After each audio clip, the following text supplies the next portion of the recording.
Well, no, I'll touch on that a little bit. That's not really for And today. that's, well, I'll touch on it because there was at the outset there was one problem. Don't miss sequel. Really? Yeah. There's no evidence It's, for that. There was in the, I read through all this stuff last night. I don't know. It's always felt like There was at least one or two anecdotal comments. one of those things where you're like, there's always This happened to at the me. end of the episode. I think there was one it always just comes back. I hired this guy, he didn't have insurance, I didn't know, I had to sue him, malpractice. Yeah. And I sorry, I didn't have I mean, insurance. I We think got it's this stream. I'm not Yeah, sure. well, you know, yours No, I'm using that same super screen. fun and I'm turning the projector off and using that one. those This is things for really last. this I mean, I one. was Yeah, that's, don't worry, that's all I need, thanks. Partners on the wrong for it. They were still on the same project. I was like, job security, but man, for those. Something bad. Yeah, seriously. Yes. There you go. What happened? I treat, they treat those cases in those Hard to matters. have that played out, it's Very comfortable with very it. significant. We're going to go live in a minute. Tom is ready. We've got the audio visual connected and ready to go. So as soon as Tom gives us a thumb up that we're live, we'll make an announcement to start. Tom says we can start. Good morning, everybody. Thank you for coming to our next in time malpractice insurance working group meeting. Appreciate all of you getting here, all of the work we've done in between to continue to research and assess your topics. Today, if you've had a chance to take a look at the agenda, we have a full slate of discussion and issues and speakers put together by the folks in charge of the disclosure topic. I'm going to turn it over to Scott in a little bit to introduce the topic. Ruben will also be speaking to many of the topics there, and I'll leave it to one or both of them to introduce the speakers that we'll have both live and on audio visual today. For those of you that are listening in, if there are to be any public comments, or those of you that are attending live, we'll leave some time for that. I invite you to participate as need be, and we'll make sure that we have plenty of time for you to ask questions or be engaged with us on any of the issues that we cover today. A few things before we get underway with the disclosure topic. One is, and this is just a development over the last few days or so, that all of you are probably very familiar with the ABA Standing Committee on Legal Malpractice.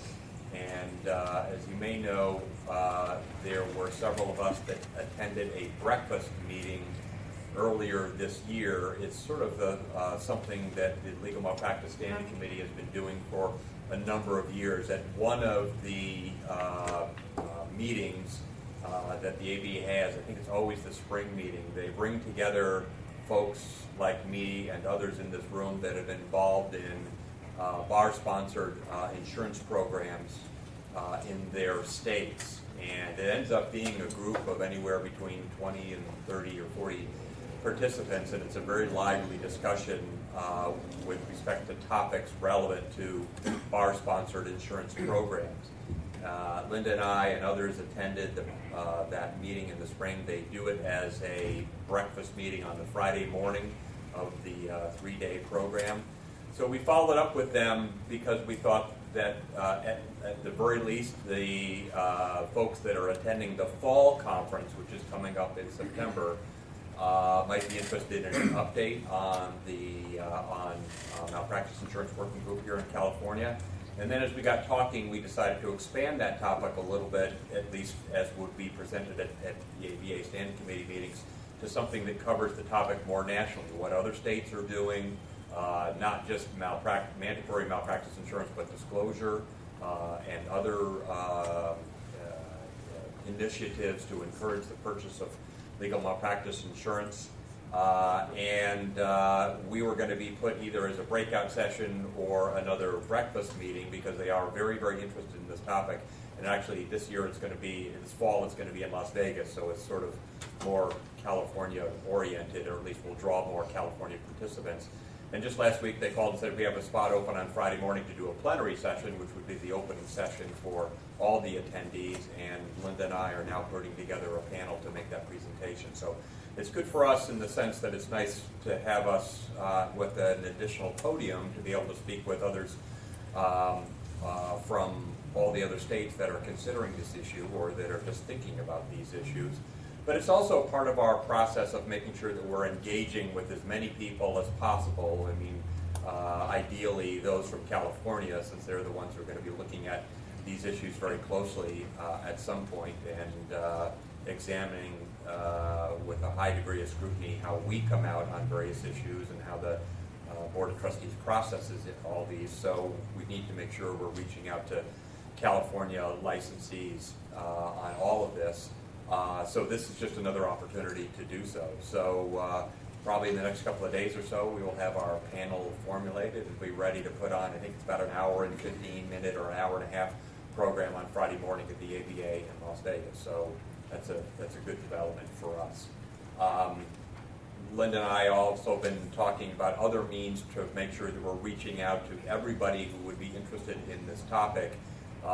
As you know, we have, Wesley was a representative for the sort of other local bar association, county bar associations, to reach out to them. Wesley and I have been talking in the last couple of weeks about doing something like a road show or an article in any of the bar association's publications, just to get the word out further. In my travels, as I speak to other lawyers about this topic, it seems like probably a fair percentage of them don't have any idea that this is going on, what the legislature asked us to do, where we are in the process, or anything more about the topic. So I just felt, not only for that reason, but I want to be able to have all of us look back on this year-long process and say to the Board of Trustees or to the legislature, we worked very, very hard to make sure that we got to every person who was interested in this over the last year, so that as many as we could find were engaged in exactly what we're doing and had a chance to participate. And so this is part of the process. We'll have further engagement with local bars, or at least the big local bars, county bars, to make sure that they and their members and constituents are fully aware of what we have going on here, especially as we head toward sort of the second half of our work on the working group. So those are two things that sort of we end up working a lot on in between our meetings here to make sure that we've got as much engagement and attachment to others as possible. Other than that, we have been working hard to continue to process everything that you have been looking at and studying and investigating and assessing. Now that we're sort of pushing toward the second half of our journey here, we're starting to choreograph where we go from here. We'll talk about that a little bit more today. Leah is here getting a coffee, and she will talk to us in a little bit about some needs that the Board of Trustees has asked us to consider, meeting over the next few weeks or so, sort of checking in with them on how we're doing. So all of these are things that we continue to do and process and talk about and debate in between our meetings here. Again, thank you for all your work in the meantime. I know we've got a lot to get to today and a number of other speakers. Leah, do you want to say anything now, or should I wait until, let's wait a little bit and we'll let you get comfortable. Scott, I'm going to turn it over to you to introduce the disclosure topic and tell us about how you see the day going and what we're going to hear. Sure. Thanks, Randy. So I thought it'd be helpful to spend just a few minutes kind of framing some of the issues that we'll be hearing about today. Microphone, Scott? Oh, fine. Is that better? That's good. All right. Framing the issues so we can, as we hear our speakers today, we've got 6 speakers lined up to talk about a number of the different scenarios here. It'll just sort of help us, I think, put everything in context. So first question, of course, that we'll be addressing is, what is the purpose of a disclosure rule? And what are we trying to accomplish? And there's 3 purposes that we've seen identified, or at least boiled down. One is just to provide more information to consumers. regardless of what it does or doesn't do to malpractice insurance. You know, is it a vital or an important purpose? Second is to incentivize lawyers to obtain legal malpractice insurance. That's another purpose that's been put out there. And then another one is just to provide the state bar with more information so the state bar can determine who's got insurance and who doesn't. So I want to just briefly talk about these three different purposes. The first one, again, being just to provide more information. And I think you can say that, you know, it's probably, you know, axiomatic to say that by providing more disclosure, you're providing more information to consumers. I think that's clear that you're providing it. More information, if you believe more information is good, then there's at least some benefit to disclosure of some sort. But the type of disclosure is going to be relevant to whether the information is useful to consumers. Because telling consumers something that they don't fully understand or that may not be fully accurate in the way they perceive it isn't necessarily helpful. So we want to at least talk about possibilities of things to do along with disclosure. For example, education is something that would be at least talked about. The timing and the form of disclosure are things that I think we'll want to talk about. And then, of course, we want to talk about, are there any negative consequences to mandatory disclosure? And we'll hear a number of things, including one of our panelists from North Carolina will talk about their experience and their sort of perception on some potential downside to disclosure. One of which, of course, is if the information is not perfect or not understood, it could actually be perceived as misinformation to consumers. The second general purpose that we're going to talk about is incentivizing lawyers to buy malpractice. You know, we don't really have any real concrete, meaningful evidence. We have anecdotal evidence. We have some data. We're going to hear from, for example, South Dakota as part of our call, who seems to have some pretty good data, at least in their state, that sort of tough, stringent disclosure rules does incentivize lawyers to buy insurance. There are, other states that seem to have had similar experiences, although probably not that extreme. You're going to hear from Jeff Waters this afternoon. He's one of our people that wrote a very good article on disclosure. He talks about Virginia and Alaska as showing increases in malpractice purchasing. But then you've got some on the other side. Susan Fortney in her article talks about New Mexico as instituting disclosure rules and seeing no change in the purchase level of insurance. So these are all things we'll have to talk about. And then, of course, this all assumes that more malpractice purchasing is a good thing. That's not really a topic for today. I think that comes maybe later when we talk about mandatory insurance. But it's something that you have to keep in the back of your mind. Do we all just assume that's a good thing or not? And then, of course, we'll also be hearing today from a number of people, including one of our experts here from Illinois, about other ways to incentivize the purchase of insurance besides just disclosure. And then, of course, the third one is just to provide information to the state bar, kind of as an interim measure for maybe something that they would do later, to sort of gather information that they don't really have necessarily a great handle on as far as who has insurance and who doesn't. And then another broad category that we'll be talking about today is what type of disclosure. I think as a practical matter, the assumption that we're making, at least our subgroup, is that we're not going to move backwards. California has a disclosure rule. As you know, the Supreme Court just approved new rules of professional conduct, which go into effect in a couple months. It seems very unlikely that they're going to get rid of the disclosure rules we have. So I think we take that probably as the bare minimum. And sort of as we give our assessments and our recommendations, the question is, should California have something more than what it already has? And a number of choices, and there's going to be more. This is not a complete list, but the things that we've talked about, that the articles we talked about, disclosure right now is done mostly in engagement letters. You could require it to be done in a separate writing. I think that's what some states do. You could have disclosure not only to the client, but to the state bar, and then the state bar can hold on to that information unless it's given, or if someone asks for it specifically.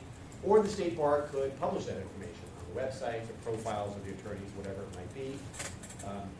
You could require it, again, we'll hear from South Dakota. You could have a number of things disclosing it on the attorney's website, on communications from the attorney. So a number of different things. And then, we've got to talk about what exactly, when they disclose it, do they have to disclose what the amount of insurance is? Do they have to disclose, or what is that amount? And an issue that I think is interesting is, let's say I've got $1 million of insurance, certainly more than adequate. What if I've already used all that up this year? And now I'm telling everybody that hires me that I've got $1 million of insurance, but it's really not available to them. So, I mean, these are just sort of issues that need to be addressed and grappled with for disclosure. And the whole idea of claims-made policies, and is that something that has to be explained? And then finally, what is the enforcement mechanism going to be? I think the data we have so far is there really hasn't been any enforcement other than maybe some letter reprimands and things like that, but no real enforcement of lawyers who have failed to abide by the rule that says you have to disclose. So I think that's sort of my statements as far as just kind of introducing the subject so we can kind of listen to the people that actually know what they're talking about, and in particular in the next couple hours, people that in different states, including California, that have experienced these issues.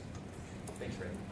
Thanks, Scott. So I know that Scott and his committee members have worked hard to put together a good, informed group of speakers to address these topics.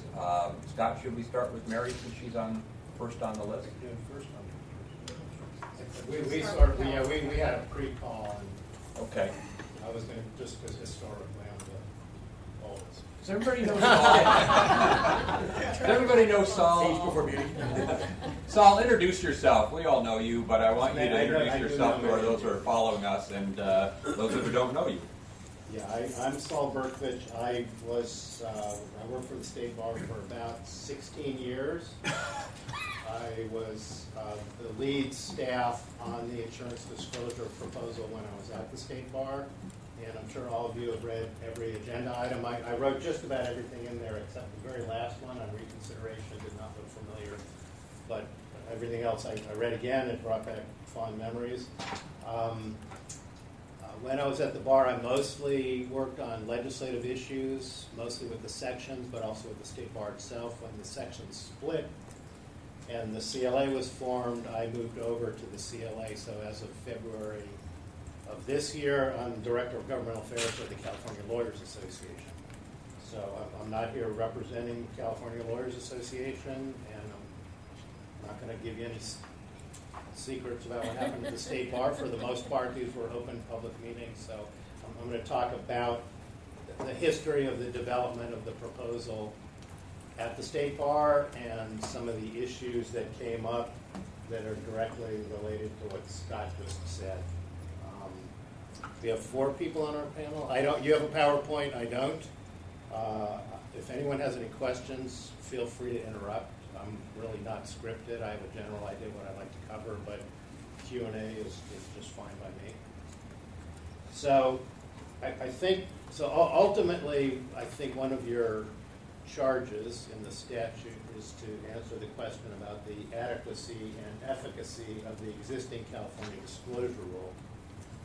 And I think really in order to answer that question, you need to first frame the purpose of the rule, which honestly, as Scott just pointed out, it's not crystal clear, but I can give you the thinking behind the adoption of the California rule that'll help you maybe approach that issue. So what I'm going to do is go over all of the concerns that were, not all of them, the major concerns that were raised in connection with the California rule, how they were dealt with, and that'll sort of give you a sense of what the purpose was, and once you know the purpose, it may help evaluate adequacy and efficacy, because it really depends on adequate to do what and effective as compared to what, and it's really an unknown. I have no answers today, by the way. I'm just going to kind of ramble on for about 15, 20 minutes.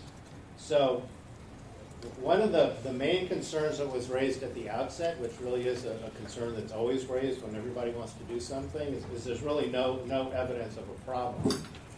But even on that very initial question of evidence of a problem, there were a couple schools of thought on how do you define the problem. So it is the problem that we have a stack of clients here who hired an attorney who was not insured. They did not know about it. The attorney committed malpractice. The client had to sue the lawyer only to find that there was no malpractice insurance and there was no money to satisfy a judgment. We don't have that. I don't have it, maybe some of the other states do, but this project was never driven by that kind of evidence. There were a couple, 2 or 3 comments that said that happened to me, and a lot of people said you'll never know that because plaintiffs' lawyers won't take these cases because there's no insurance, but really that was not data that was collected. The other, which was slightly different angle, is that there was a view that clients actually don't base their decision on whether to hire an attorney on whether the attorney does or does not have malpractice. And that's really key to what was driving the California proposal, was this notion that more information is better than less information. On the second point, incentivize the purchase of insurance. That was not an explicit driver. We did get comments that claimed the proposal was a ploy to force people to buy insurance so they would not be publicly humiliated or clients would not want to come to them, etc. But that was never a stated goal. The stated goal was always disclosure on the assumption that clients want to know this piece of information. And that's sort of it at a very high level. I don't think we have any information, others may, I certainly don't, on whether there are real clients in real life that decided to hire a lawyer or not hire a lawyer because that lawyer did have or did not have insurance. And that sort of ties in to a second point, which was that if this is just a piece of information, then a client may want to know that the lawyer does not have insurance, but their rates are also lower than the attorney next door who does have insurance and has to pass on the cost of insurance to the clients. So again, we don't know whether this piece of information has ever made a difference in a decision one way or the other. It's certainly conceivable that a client said, well, I don't want to go to you because you don't have insurance. It's equally conceivable that a client said, okay, I get that you don't have insurance, but this is a dinky little matter. You've shown me your record. You haven't done anything wrong in 25 years, and you're $100 an hour cheaper than the guy in the suite next door. I don't have that information. I don't know if anyone does, but when you're evaluating the effectiveness of the rule, that would be interesting to know. The third point that was made was that the disclosure would have an adverse impact on access to justice, and that's sort of interrelated with the increased cost point. If people are forced to buy insurance, it'll raise the rates. If people raise their rates, it'll have an impact on access to justice. I don't think we have evidence of that one way or the other. One of the interesting things that came up in connection with the access to justice point, and I think in your materials today there's something about pro bono services. We did deal with exemptions, and I think as the rule ended up there, the two big ones that come up a lot, the in-house and governmental lawyer, where why would I disclose to my client when I'm in-house, my client knows I have insurance, and then they can't sue me for malpractice, they can terminate me. So government lawyers and in-house counsel were carved out. There was discussion about an exemption for pro bono service. If you're only providing pro bono service, or if you're providing pro bono service to this client, you don't need to disclose one way or the other. At the time, and I don't know if state bar thinking has changed, Julia or others may know, the general principle was that clients who are receiving pro bono services are entitled to the same level of service and same level of disclosure as paying clients. So at the time, the task force or working group declined to create an exemption for pro bono service because those are clients just like any other clients who deserve the same information, and you can certainly commit malpractice on a pro bono client just like you can commit malpractice on a low-income client. And some argued that those are the people who need the most protection, because if you mess up their case, they're going to be least likely to be able to move forward. So that was a big issue that came up. The misleading nature of the disclosure is something that was talked about a lot, and at the end of the day, the solution in the California rules was to only require disclosure if you do not have insurance. We spent a lot of time in the early meetings about the have insurance versus do not have insurance, disclosing limits, there's a lot of discussion about have versus covered by and that type of thing. At the end of the day, the group decided that the only disclosure that is free from any misleading content is unless you have insurance and want to say no, which is not going to happen. But I do not have insurance is a true statement. Once you get into the have insurance, then there was a lot of concern, and most of you are insurance people, about the claims made issue, the coverage limitations issues, the exclusions, on and on and on and on. So it really came out as a do not have rule. There was some theory that malpractice lawsuits would increase because if you know they're insured, you're more likely to sue them. I'm not sure there's any evidence of that one way or the other. I personally think that most clients assume lawyers have insurance, but it's just something I made up. I don't know if there's any. I don't know if there's any information one way or the other on that, but I think many clients may assume the lawyers as professionals have insurance, just like many people assume their doctors have insurance, which is probably the case. There was a lot of discussion, not for this panel, but you may have other panels, about alternatives to insurance, bonding, and other things that you can do for like law corporations and LLPs, but that's maybe another panel. So that was the main event. The type of disclosure was very controversial. That's why this particular proposal went out for comment. I think we did this. I think this one went to the board maybe 4 times, 4 or 5. The original task force proposal was dual disclosure, direct to the client and to the state bar. The state bar wasn't just the data collecting proposal, which is sort of an in-between. But the state bar one was to put on the website, this lawyer has no insurance. And in terms of whether the rule accomplished its goal or not, there was a lot of discussion about the difference between the direct to the client and the bar website. The general thought was that if it's on the bar website, it really is a stigma, and you're never going to get to the conversation with the lawyer about how the rates are lower, and they've never been sued, and they have more experience, et cetera, et cetera. And that at least if it's a direct disclosure, the lawyer has an opportunity to explain why they don't have insurance and why it may not matter from the client's perspective. Again, the original task force proposal was not one or the other, it was both. That's the first one that went to the board.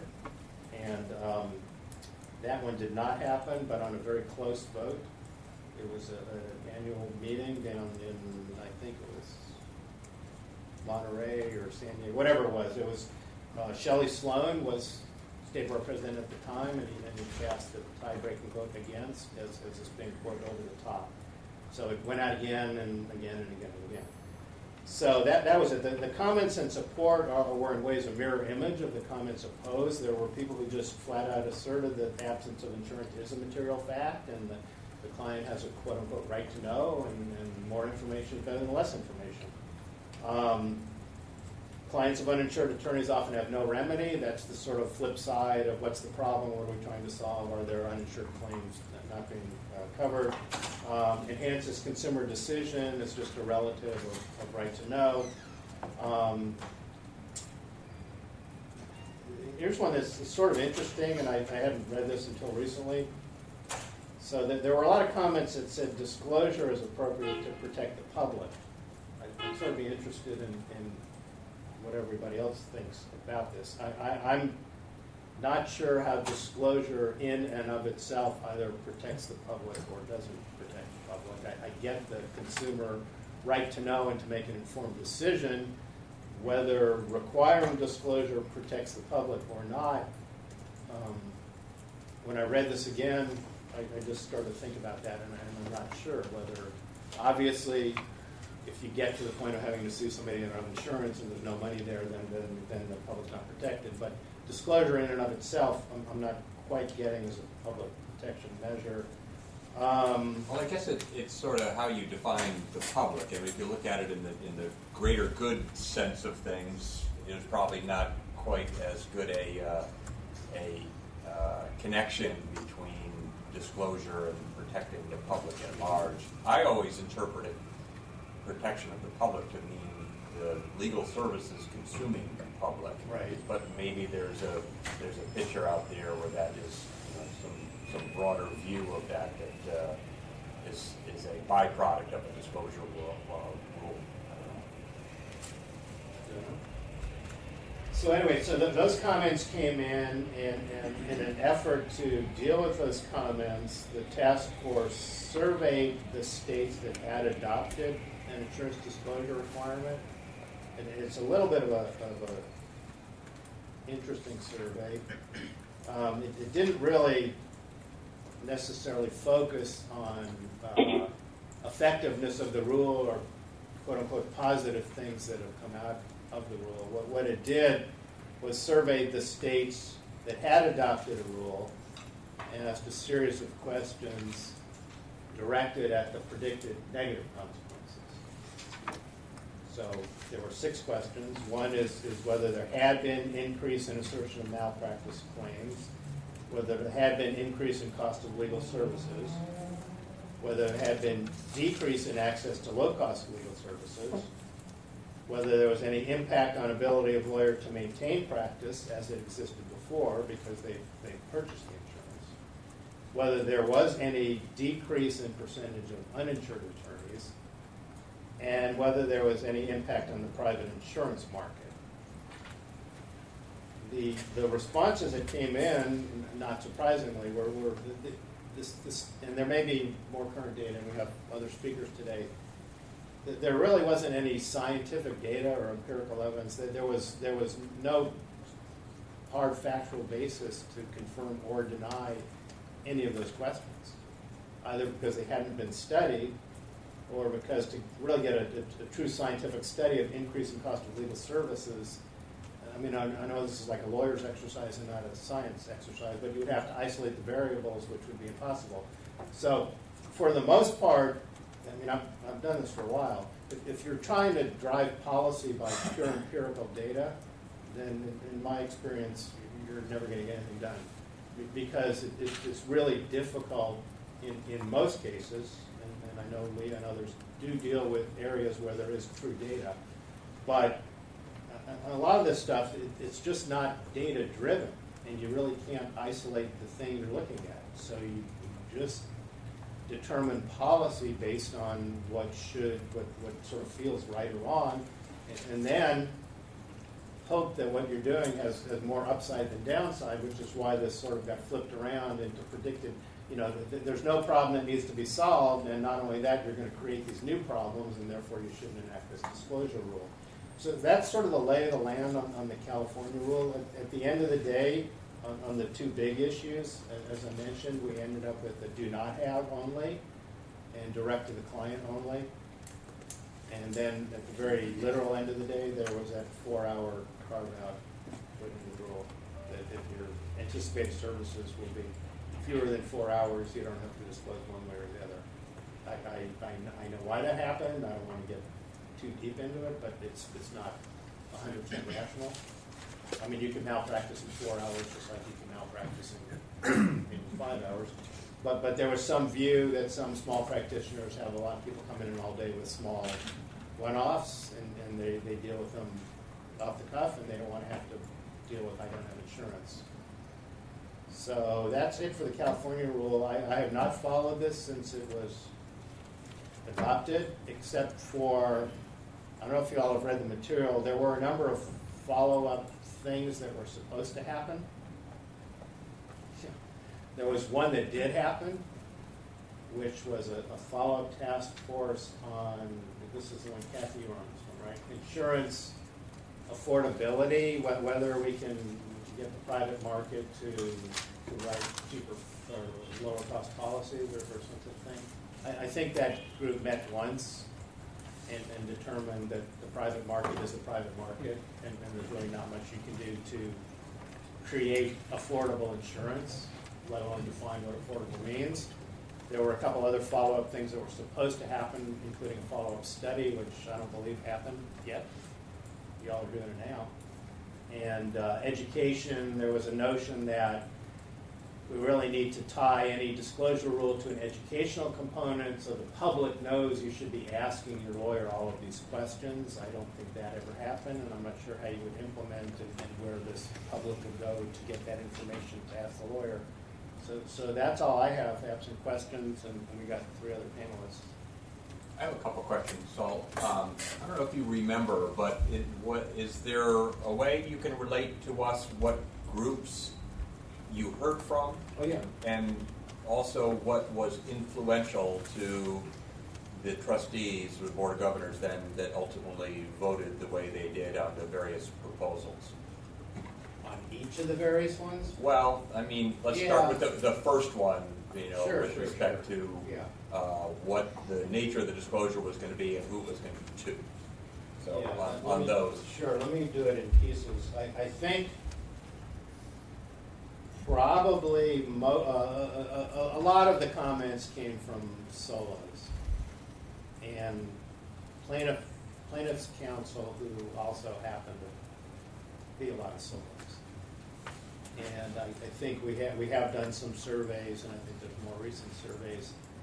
The solos are the most likely to be uninsured.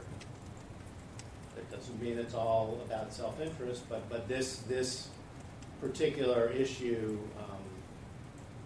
tends to get their attention more than others. Since this has become live again, I've spoken to people about the proposal in general, and people in big firms essentially have said there that, oh, my firm has a bunch of insurance, this is really not an issue for me. They're just not engaged in the discussion, it just doesn't matter to them. They don't see the premium, they don't know how much is being paid. I mean, I'm sure the partners do, but for the most part. So we heard a lot from the solos. We heard from segments of the bar, criminal defense bar, because the malpractice concept in the criminal world is really different. I think you have to prove factual innocence in order to pursue a claim. So we heard from those folks. That was pretty much it. The thinking of the Board of Trustees through the different disclosure, well, the basic 3 big ones were the first one, which was the dual disclosure, and that was just viewed as too much, over the top, unnecessary. Why should I have to disclose both directly to the client and on the bar website? So it went sort of back to the drawing board, and then after a lot of discussion, there were some, technical tinkering with covered by insurance versus have insurance, and some other wording in there. But for the most part, the big issue was the dual disclosure. So it went back and then came to the board again with just a single disclosure direct to the client. And then there was some further tinkering with that. All of these were very close votes, up to and including the last, which put in the 4-hour requirement. Had that not be put in, it's certainly possible that would not have passed either. And at that point, because of other pressures and other issues, some of which are addressed in that final reconsideration item, the board really thought essentially something, but we've got to do something on insurance disclosure, and this is it. So we've recommended a rule to the Supreme Court. So it's sort of in a nutshell. Did that answer the question? Yeah. We're obviously in a similar path, depending on where we come out on the various issues, including disclosure. I think you're right that the issues that we're considering and this working group,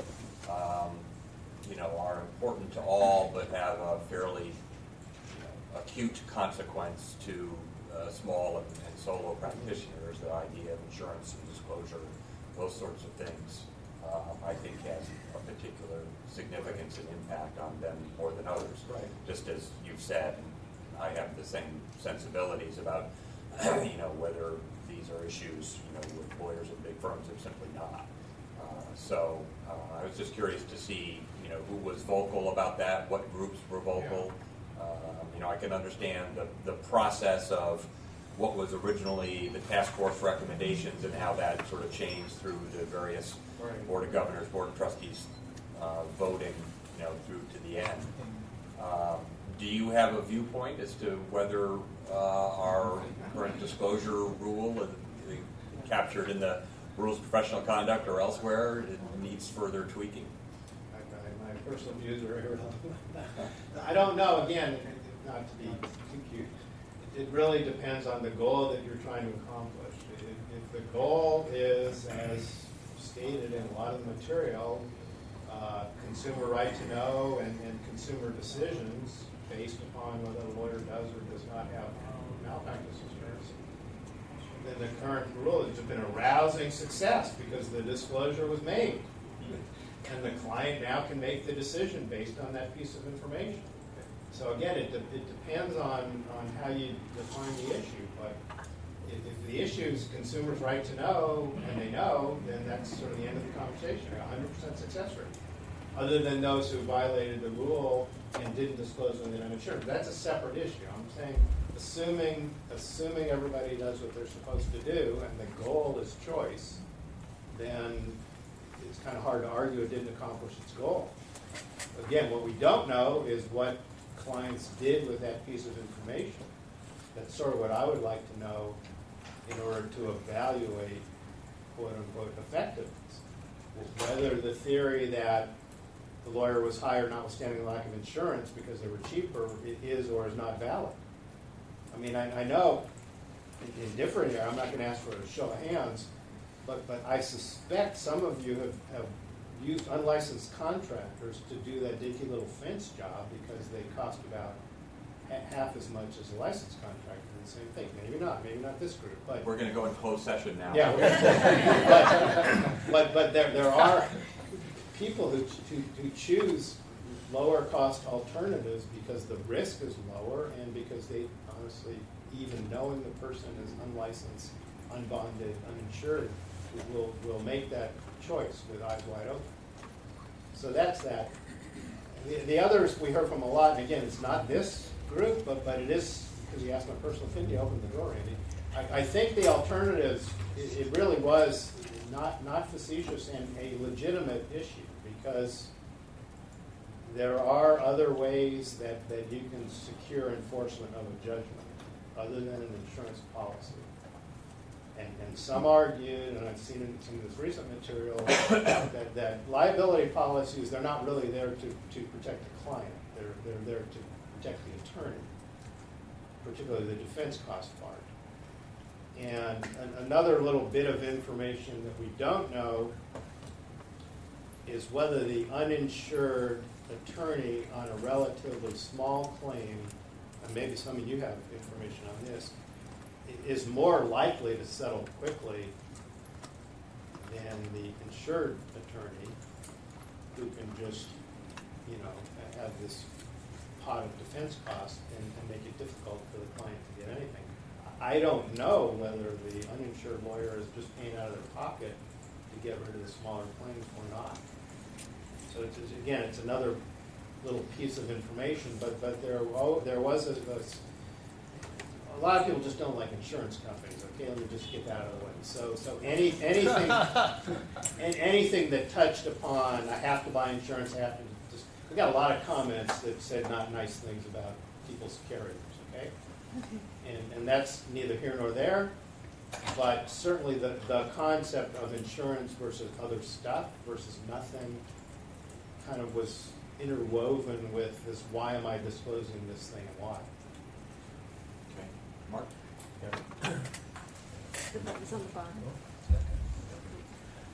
I have a question and probably a comment about the dual proposal, the second part of which did pass to go to the state bar, the reporting to the state bar.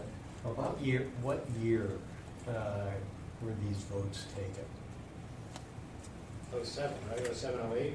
I think, you have the. 07 was the first, yes. 7, 8, I mean, look, it's a different bar, if that's what you're getting Right. at. No, that well, whole thing. But, I want to point out a difference, but it's not structurally in regard yeah, to we're the bar. talking 7, 8, 07, 08 period. Okay, so it's at least 10 years. And I think that the way that people find attorneys has dramatically changed over the last 10 years. And I think that a lot of people use the internet.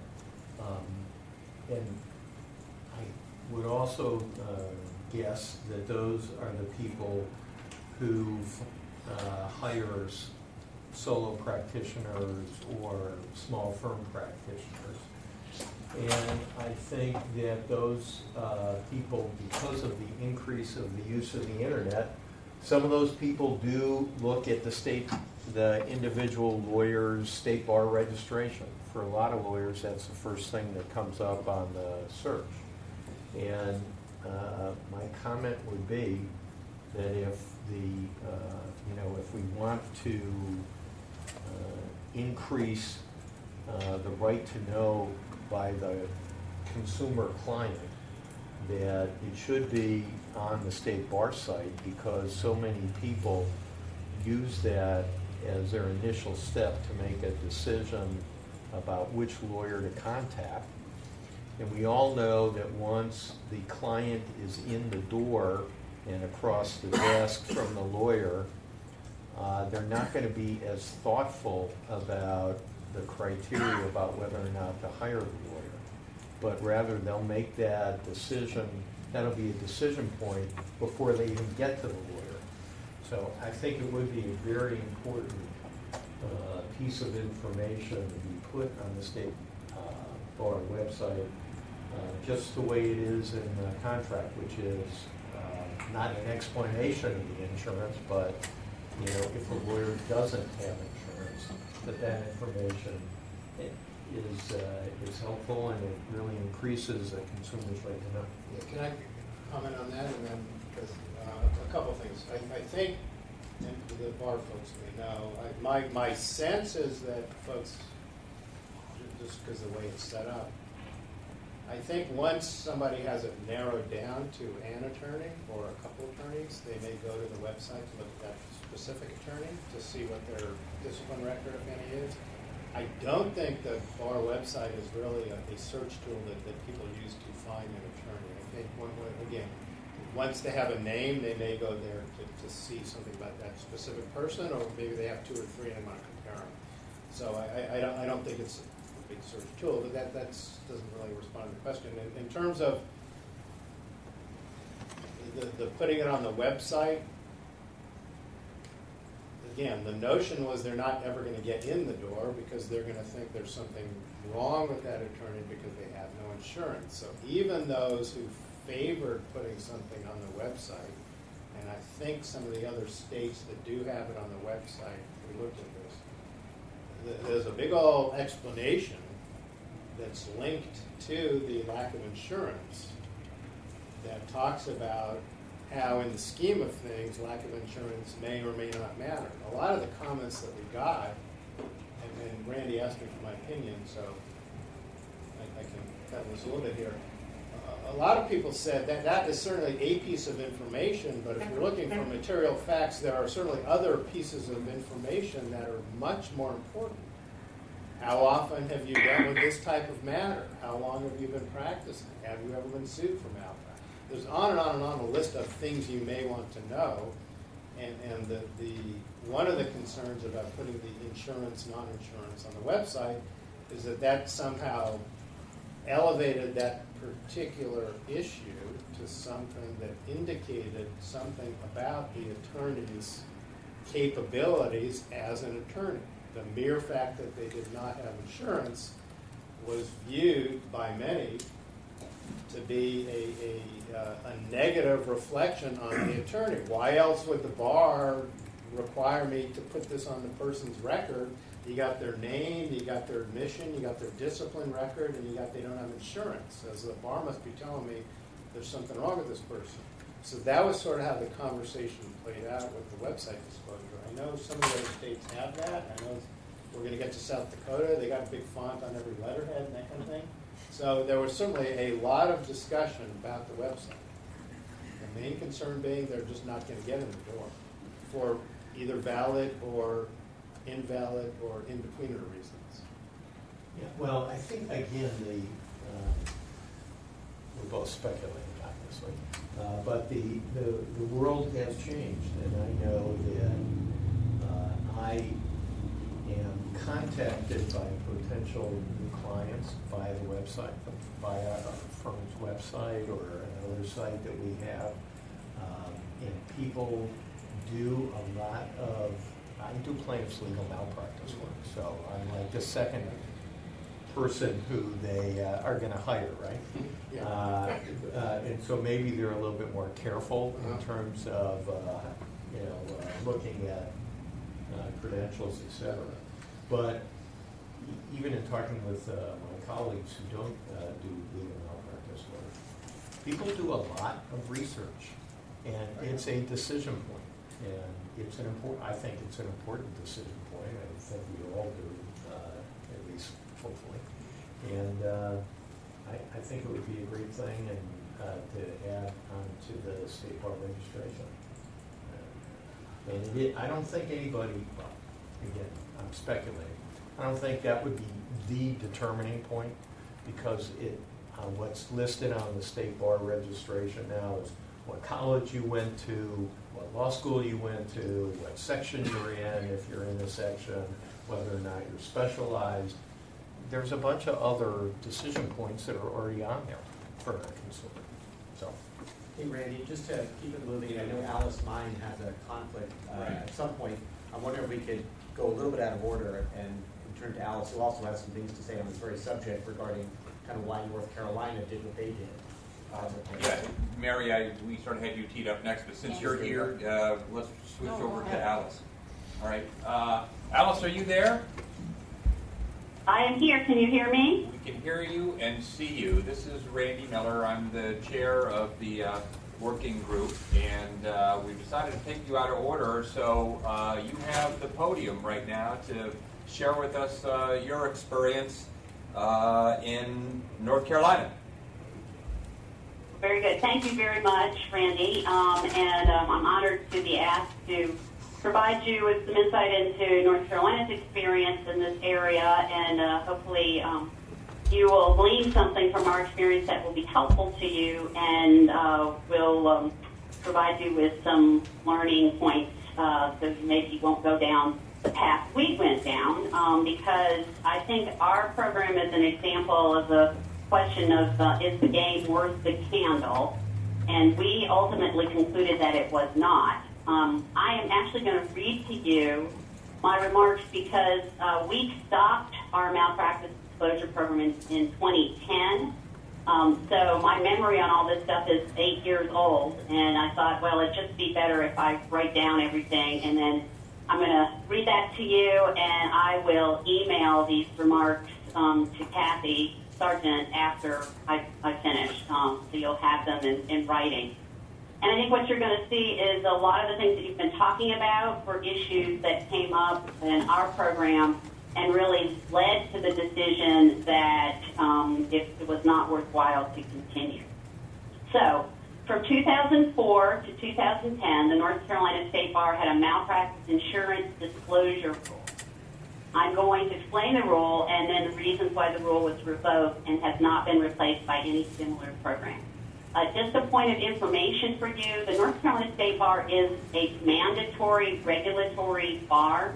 We were created by statute. We report to the North Carolina Supreme Court, but we are not a unified bar in the traditional sense of that word.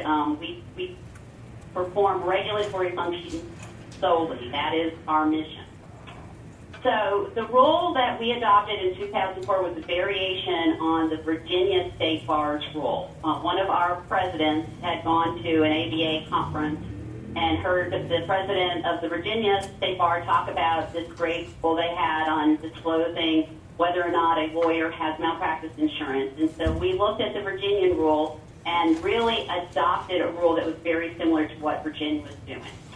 Our rule required that active members of the North Carolina State Bar report to the State Bar on an annual basis whether they were in private practice and whether they were covered by professional liability insurance. We called it a certificate of financial responsibility. And there were two questions on there. One is, are you in private practice? And believe it or not, what private practice means can raise all kinds of issues. So we had questions that arose because of that question. And then we asked whether they were covered by malpractice insurance. We made the information available to consumers on our website, in our membership directory. And you guys were just talking about that question of, do members of the public find their lawyers on a membership directory? We don't have any empirical evidence of this, but I'm extremely doubtful. I suspect what happens is they go to the North Carolina State Bar to check on a lawyer they've already contacted or already have selected. So they go there to find out maybe more information, but they're not picking lawyers based on that information. We asked for this information from the members of the State Bar once a year. It was on a questionnaire that went with our annual dues statement. So we were collecting our dues, which we operate solely on dues revenues. So it's a very important function, getting our dues revenues paid. And we added these questions to that form. We also have questions about IOLTA compliance and require them to disclose their IOLTA bank account. So we really complicated our dues form by adding these questions to the dues form. Most lawyers complied by completing the form and returning it to us, but they were also able to complete the form online, and that simplified things for some lawyers. The lawyers who failed to submit the required information in a timely fashion were subject to a late filing fee of $30, and they could also be administratively suspended from the practice of law. The compliance procedures were the same as the ones we used to enforce the payment of our annual dues and our CLE requirements, and it involves sending a notice to show cause and then giving them an opportunity to show cause by appearing or responding to an administrative committee, and then the administrative committee would make a recommendation to our governing board as to whether to suspend the lawyer or not. It is an administrative suspension, it's not a disciplinary suspension, but once you're suspended, you can't practice law in North Carolina. Lawyers were required to update their information on malpractice coverage whenever the circumstances changed, but there was no effective way of identifying lawyers who failed to update. So it was recognized that there would be no systematic effort to enforce that requirement. It existed merely to encourage the submission of more timely information. I checked with our membership department today. The woman who had set up is still with us. She was here when we had this requirement. And I asked her how often lawyers would call or would email or would change their information on the website. And she said it was extremely rare. So the information regarding insurance coverage was included in a screen that disclosed all the public information in our database concerning each member of the North Carolina State Bar. As an example, if you looked me up, you would get my name, my membership number, my address, telephone number, email address, and it would have, are you in private practice? For me, it would say no because I work for the government, but are you in private practice? If I had answered yes, then are you is this lawyer insured? And it would, I'm assuming I would have said yes. I've practiced. I've been a real lawyer for a long time. The consumer would learn all of that information about the lawyer that he or she looked up by going to their membership page in our online membership directory. During the first year of the program, we had to hand sort the forms because we did not have a database that was up and running, so we had to hand sort the form, and then we entered the information by hand on our computer in our membership database. We subsequently completed the programming for automated entry of the data into the database. However, initially, the hand entry helped us to sort through the responses that we got from lawyers because, as I said, what we found out was there was a fair amount of confusion on the question of are you in private practice. Apparently, there can be variations on what is private practice. Examples, people that were working in non-government public interest organizations question, are we in private practice or not? What are we? So we had lots of questions. Responses were also ambiguous. So the hand sorting helped us to sort through the confusion and enabled us to enter that data. Ultimately, we got optical character reading technology to read the forms so we could enter the forms that way, and that saved us a tremendous amount of time, but obviously added to the increase in the cost.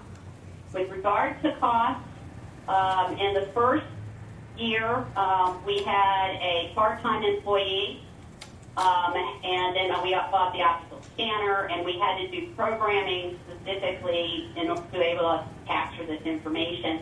And in $2,004, that was roughly $25,000 to implement all of that. That does not take into account the personnel expense that we had with regard to the employees in our membership department who were overburdened by the additional telephone traffic, record keeping, and sort of general confusion that was engendered by the enterprise. So why did we stop in 2010? Hang on with me, I need to move my little picture of myself so I can read the rest of it.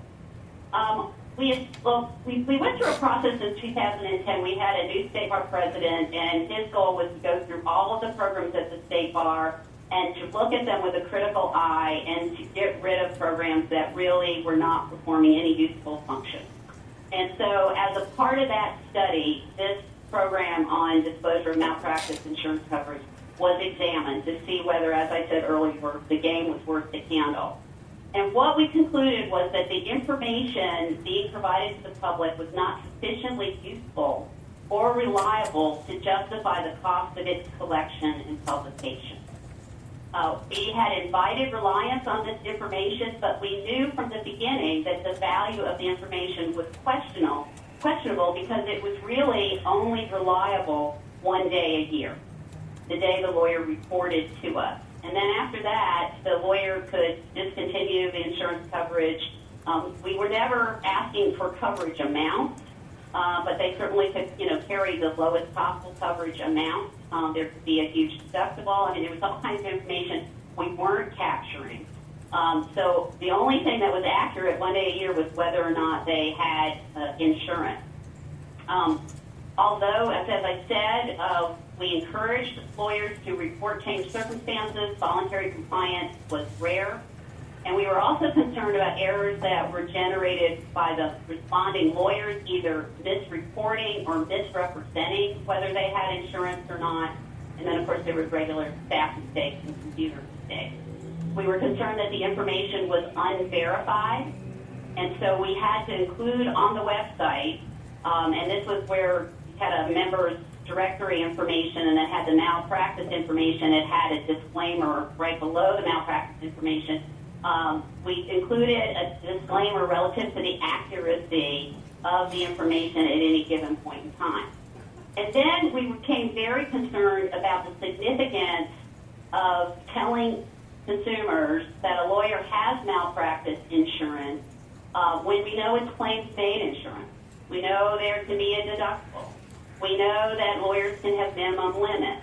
We know that in a year's time that a bad lawyer could use up all of their limits just with multiple claims. So there was all kinds of concern about folks looking at the website saying, oh, she's insured, good, I'll opt for this lawyer, when in fact it might not be accurate information. We actually created an explanation of legal malpractice insurance that went into all of these limitations on the value of the information. It was written by a malpractice defense lawyer she was one of our state bar presidents, and she was very concerned about folks being misled by the information. But it was another click through. So if you went to my page or my directory information, you had to click this button for an explanation of legal malpractice insurance, and we didn't have any report that folks were really clicking through. And we were not very good back then at tracking use of our website, but we really didn't have an indication that people were actually taking that next step to read about legal malpractice insurance. And then there was this question about what do you do about noncompliance, because if you make it mandatory, you really should be willing to enforce it. But what became very awkward was if the lawyer paid their dues, answered the IOLTA question, but didn't answer the malpractice insurance question, was our board prepared to suspend these people from the practice of law for essentially not checking a box? And in our whole enforcement process for failure to pay dues and failure to do CLE, it's fairly cumbersome. We kind of bent over backwards with the due process stuff. But it's also time-consuming and it's expensive. So we were on this real dilemma. So do we want to engage that whole mechanism for the purpose of collecting this information that we had serious concerns about with regard to its value to consumers? And then added to that was this additional work for our membership department actually slowed down the processing of our dues. And our revenue is entirely dues-based. We don't get any funds from the legislature. And so the collection of the dues is one of the more important functions that we have to perform in order to exist. And then the last issue, when we adopted this program, there was no direct discussion of trying to incentivize behavior. In other words, to get people to buy malpractice insurance. That was the explicit reason for the program. The stated reason for the program was to provide consumers with more information. But really, the sub rosa reason was we were attempting to incentivize behavior. And we have a Lawyers Mutual Insurance Company here. We checked in with them to see whether they were seeing, great increases in the number of lawyers buying insurance, and they did not report that to us. They did not report that to us. And the vast majority of small and solo lawyers in North Carolina are insured through this mutual insurance company.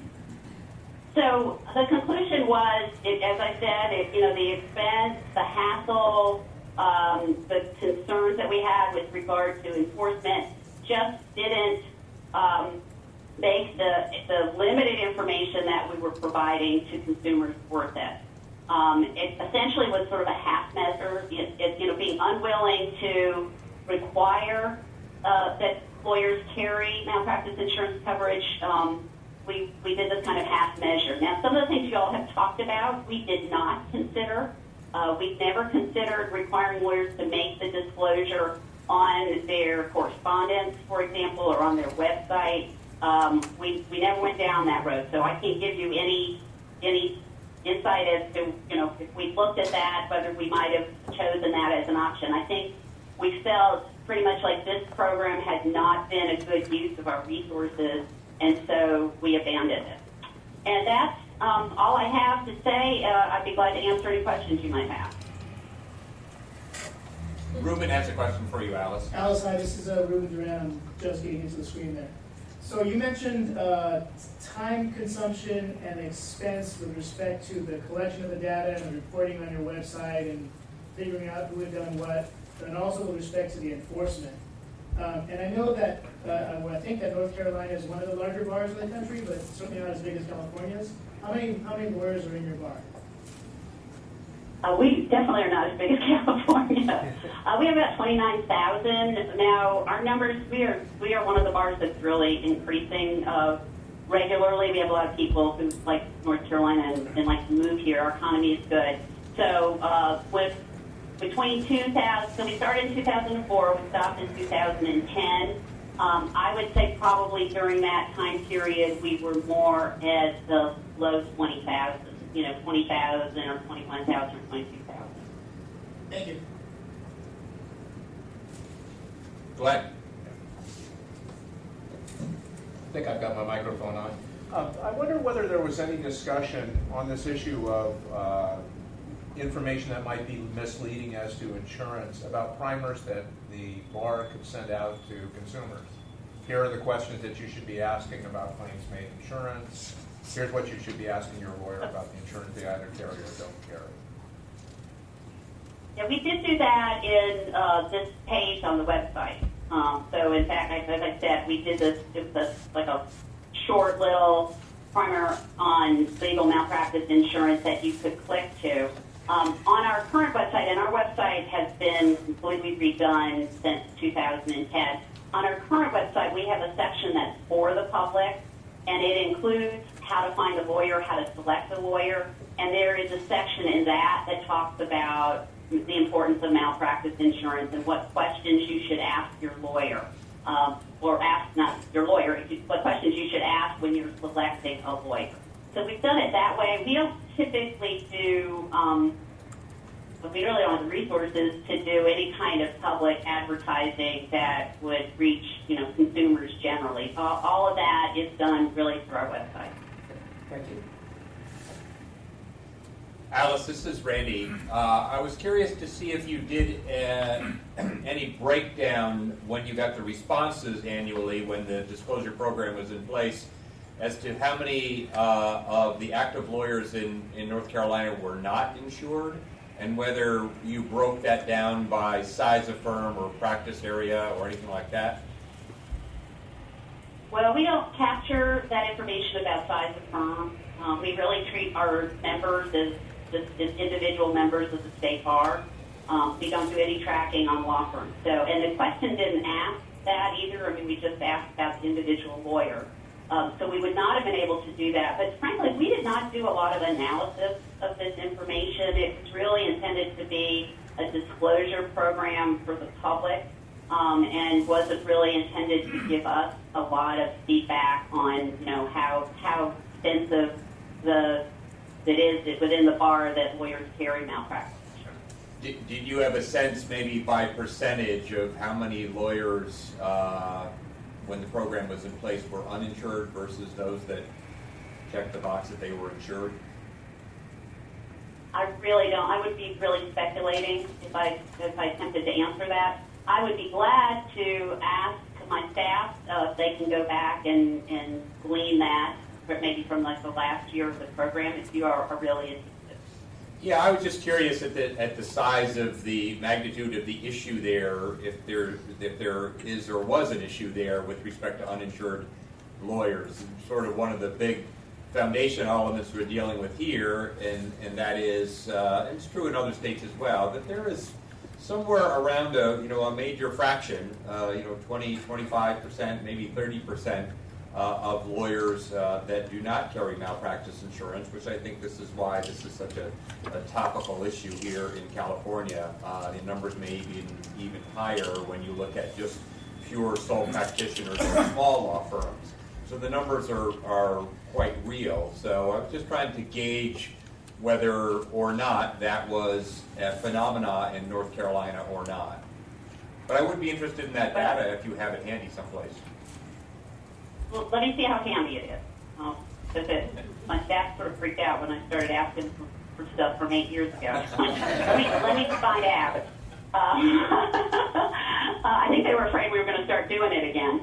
Let me see what I can find out. I will tell you that anecdotally, I was surprised at how many lawyers that they did have insurance.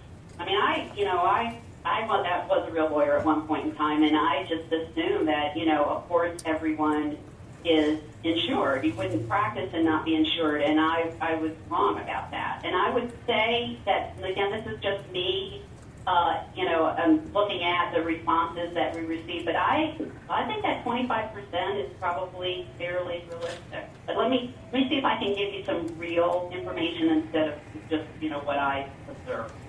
Okay, thank you. Any more questions for Alice? Okay. Alice, we don't have any more questions for you, so we really want to thank you for making yourself available this morning. The information is really helpful for us. We like hearing from our sister states and across the expanse here, so it was great to have heard your experience here this morning. Well, again, I'm honored that you asked me, and I really want to thank Andrew and Mary for letting me jump the gun. I really appreciate that very much. And I will send my remarks to Kathy, and please feel free if there's something else that I can provide to assist you in your endeavor, and I will look forward to finding out what you ultimately decide to do. Great, thank you. Thank you. Take care, everyone. Should we, what's best now in terms of timing? I don't know whether our other guests have issues or not, but if Mary's ready, we can switch over to Mary. Yeah, okay. All right. Good. Thanks, Mary. Can you make sure you have your speaker on? Everybody hear me? All right. I'm one of 7, so I'm used to yelling. I'm Mary Antrioni. I am from the Illinois jurisdiction, the Attorney Registration and Disciplinary Commission. And I'm going to talk about the PMBR, the Illinois experience. But just by way of background, I've given you our ARDC, that's otherwise what we're known as in Illinois. Acronyms always sound scarier to the bar. But our name, we are not a unified bar, we are the regulators. So our name implies exactly what our main function has always been, which is registration and investigation and prosecution of disciplinary actions. But over time, and I've been there over 20 years, we have evolved, and that's a trend nationwide. The focus more, at least for regulators, is more education, to be more proactive rather than reactive. And that is what's driving this PMBR experience. But you have from our website our mission, and our mission is essentially the same, but you know, we do registration, we do investigation, we do prosecution, remedial action. You know, we've got a client protection program where those that otherwise that are victimized by lawyer misconduct have no other resource. The lawyer doesn't have malpractice insurance, and it is shown that the lawyer has intentionally stolen client funds, that they can make claim to our client protection program. So, and that's funded entirely by the registration fees that lawyers pay every year. And as I said, we are not a unified bar. We are not funded by the Illinois legislature, so we don't get taxpayer dollars. We are funded solely by the registration fees that lawyers pay every year. But education has been an increasing focus of our office. You can see our bar, we have over 95,000 registered lawyers.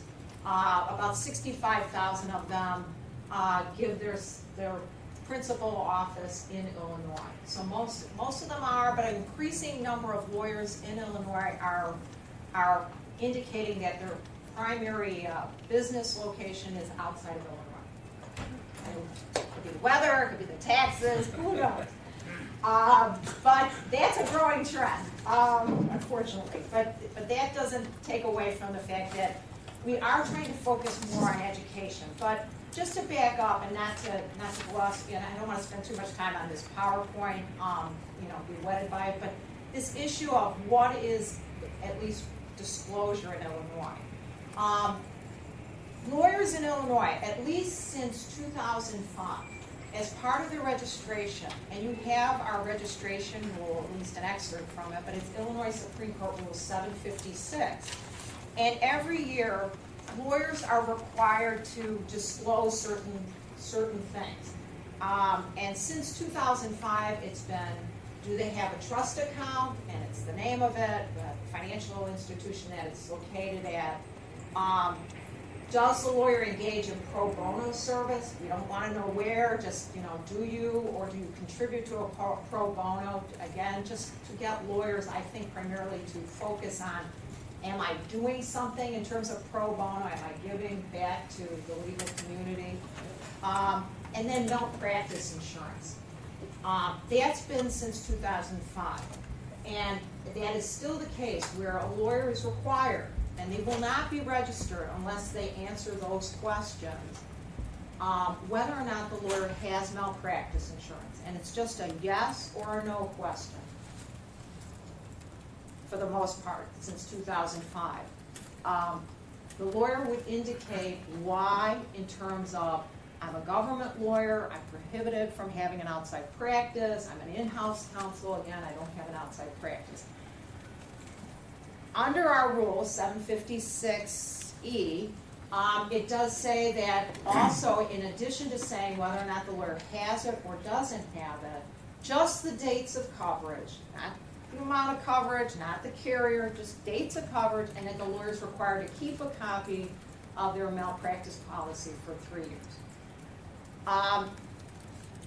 What people will see on our website, the public, anyone going to look up a lawyer's information on our website, and that's under our lawyer search button, will see anything that's considered public. And the malpractice question is public. So they'll see the lawyer's registered name, their first date that they were admitted, how are they currently registered, are they registered as active or inactive or retired, and then the malpractice, it'll say yes or it will say no. And if it says no, it'll have a very short one-sentence line of why the lawyer indicated they do not have malpractice insurance. And typically it's because, as in my case, I'm a government lawyer, I don't have an outside practice. And then it will also show any public disciplinary history, and that's not an investigation, that is only a formal prosecution that's undergoing, or the lawyer might be currently undergoing, or ultimately if the lawyer is sanctioned by the Illinois Supreme Court, or maybe one of our boards in a board reprimand. Yes? Yeah. So the lawyers that are in active private practice that check the no box on malpractice insurance, what sort of things do they say as to why they don't have it? I mean, it may line up, I read the ARDC report, but and I know that may be addressed some direct or indirect way in here, but what are they, the sort of things? Well, see, now that's what I'm, okay, so this is what the lawyers required to report since 2005. In 2016, the court amended the registration rule, but the public does not see this, so you know this. The lawyer is required to give us fairly detailed now practice demographics. So when a lawyer says, yes, I'm active, the lawyer has to indicate, are you currently engaged in the practice of law? Yes or no? Okay, I'll say yes. And then it will ask, what type of practice setting are you in? Are you a government setting? Are you an in-house lawyer? Are you an academic? It'll go through that whole practice setting. And then it will ask about the malpractice. And it will also ask you, do you represent private clients? Because the idea is, okay, since 2005, so we've been capturing how many lawyers say up and, yes and no. But when you look at our stats, and you can see that in what we've provided, the 2017, when you lump all the lawyers that are registered, it doesn't give you anything meaningful to look at. You can see that, what is it, when you lump everybody together, it's like 53% of the bar say they have malpractice insurance. But you really have to look at who is it and what is their practice setting. So going back, 2016, we amended the rule. Again, this is not on our public website, but we're able to ask the lawyer, what's your practice setting? Academic, private practice, what is it? And then what is your practice size? So do you identify as a solo? Are you in a firm to 2 to 10 lawyers, etc.? Then we will also ask, interestingly enough, what are your main practice areas of law? We will also ask, do you have a succession plan? Meaning, do you have a contingency plan? Is there something in place if something happens to you suddenly, disability, death, some sort of event that causes you to be away from your practice for any period of time? Do you have a plan in place? Yes or no? This is not on our website, but this is all information that we capture. It is in the rule that it's considered confidential, but we report it in the aggregate. That's part of the rule. We report it in the aggregate on our website and in our annual report. So you'll see that in our annual report. And the idea, I think the goal is to really understand who it is that's most at risk. First of all, what is our bar? Who are they? Where are they practicing? What are they doing? And if we're really looking at who's most at risk, how do we target our resources, our educational resources, towards that group? And I always hate to, look like I'm picking on sole practitioners, but they're the ones usually with the least amount of resources. And when you look at our stats for 2017, you'll see that when you really pull away from the general, who's active and who says they're currently practicing, when you look at their practice setting, you look at the solos, it's 41% say they do not have malpractice insurance. And a much greater amount, I think it's like 75%, do not have a succession plan in place. They don't have it. So that's the riskiest part of the bar. So our goal, putting it on our website, I think all these comments are great. We put it on our website since 2005. Does this lawyer have malpractice insurance, yes or no? Fine. We don't know who does or doesn't hire somebody based on that information. But the idea is there's a piece of information that we can provide to the public. Did it provide an incentive for more lawyers now that it's disclosed and I've got to know by my name, am I going to go get malpractice insurance? Well, at least since 2005, again, when you lump everybody together like that, the needle did not move. It really didn't move. So 53% of that whole big group of active, inactive status lawyers that said yes and no did not move over since 2005. So this is the approach that we have tried.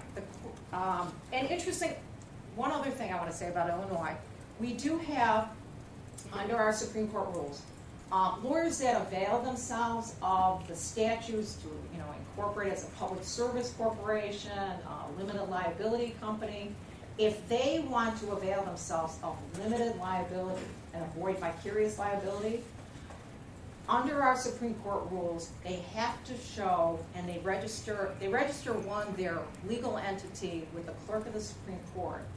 But if they want to avail themselves of limited liability, they have to, again, also in that application to the court, show that they have minimum amounts of coverage or some proof of financial responsibility. So lawyers that avail themselves of different types of legal entities, if they want to also have that limited liability, they have to provide that information to the clerk of the Supreme Court, that they have some sort of malpractice or proof of financial responsibility. And that's been around for a long time. Interestingly enough, again, I'm really off my PowerPoint, is the Illinois legislature, which has no, they're just a different branch of the government, but recently in May of this year, just a few months ago, they passed some resolution urging the ARDC to adopt some sort of mandatory disclosure to clients about the cancellation or lapses in coverage. Because going back to that Supreme Court rule about the disclosure, very similar to South Carolina, you're capturing it on the date that the lawyer's answering the registration. Our Supreme Court rule, that 756 rule, does say you have to update your required registration information within 30 days. Has it ever been enforced? Not to my knowledge. The rule does provide that the administrator, that's the head of our agency, can do random audits about malpractice to see if somebody's doing it. Has that ever been done? No. So it's, I think, as I said, it's kind of like a piece of information out there on the internet, which I think, yes, you're right. The public goes to the internet now. I mean, that's changed, greatly over the last year. Has it really incentivized lawyers to probably go get malpractice insurance? Probably not. So we go back to our purpose, which is to protect the public from incompetent and unscrupulous lawyers. And so we got to look at who's our clientele at the regulatory agency. And most of them are usually sole practitioners. Again, they have limited resources and chances are unlikely to have malpractice insurance. So the approach was to target that group. So PMBR really stands for, and I'm not going to go through all this, but proactive proactive management-based regulation. I kind of hate that acronym. It's really more of a concept, but that's what we're naming our little educational program. But this really evolved over time. They say that it really came from Nova Scotia and New South Wales. I'm not going to go through all this history, but the idea, again, is to be proactive rather than, for us regulators, just sitting and waiting until these problems are already evolved, and there's not much we can do other than discipline the lawyer. So you can read that at your own leisure, but the idea was, it's really, the concept is to build something that's similar to what a malpractice carrier, at least some of the better ones, maybe the bigger ones, would do when they're assessing a risk of a potential insurer. They want to, examine what the lawyer's practice is, what are the ethical, what are the necessary infrastructure that the lawyer has set up.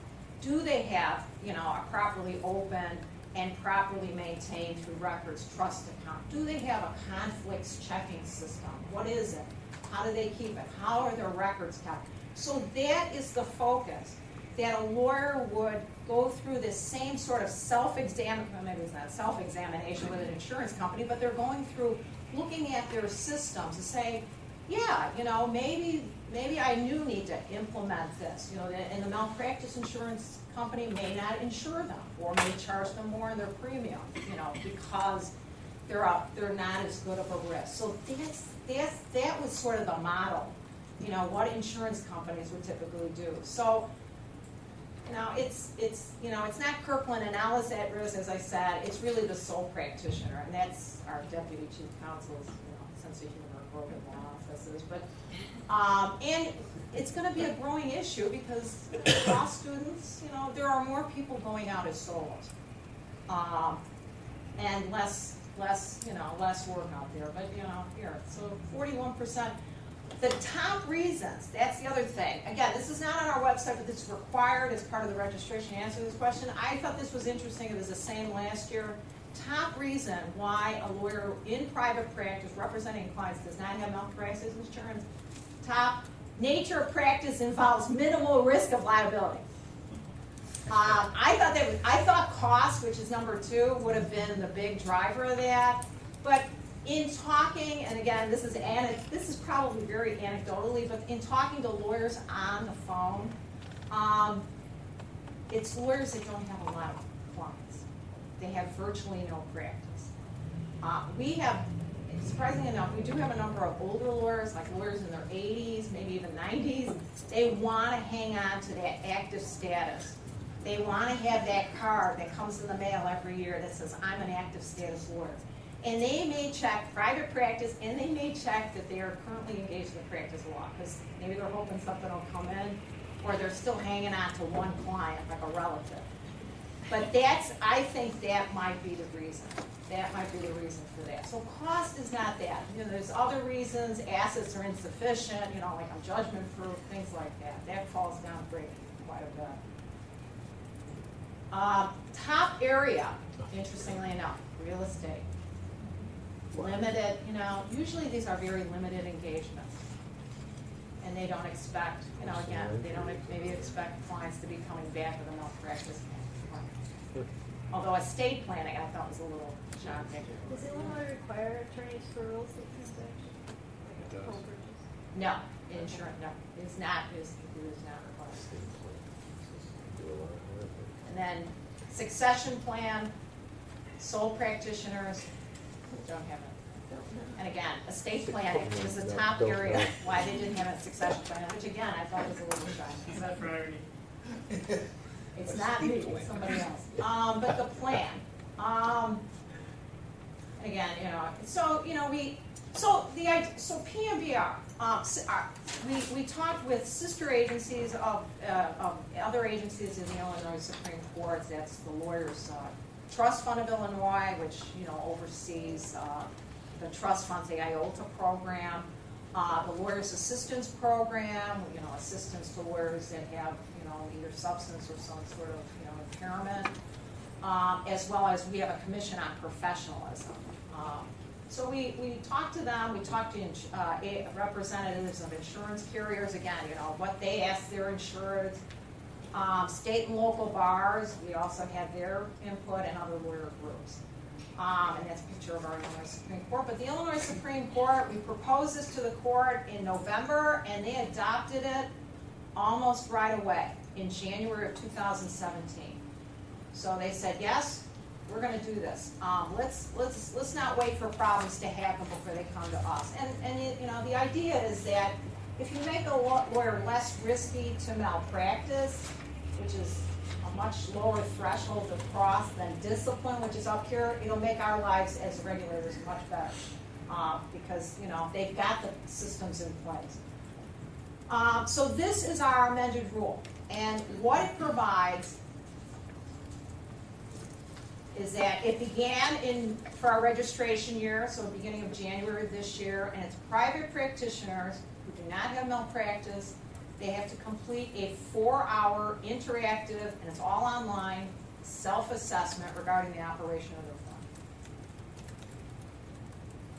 There is no cost, it is free, and it is accredited for CLE. Illinois does have required CLE. We were one of the last of the bigger states to adopt that.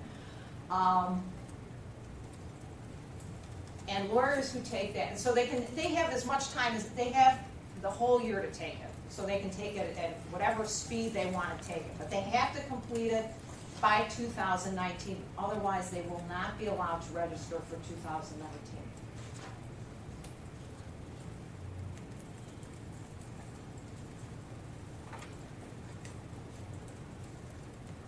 And it applies to any lawyer, again, that indicates they have an active status, they are currently engaged in the practice of law, they represent private clients. Now, this applies, if I say I'm a state's attorney, and this usually applies to lawyers downstate Illinois who are allowed to have an outside practice, so if I'm a state's attorney and that's my main job, but I like to do a little stuff on the side, which my employer allowed me to do, I have to indicate, even though I'm a state's attorney, I'm a government lawyer, if I say I represent private clients, I have to answer, and I don't have malpractice for that. I have to do this self-assessment.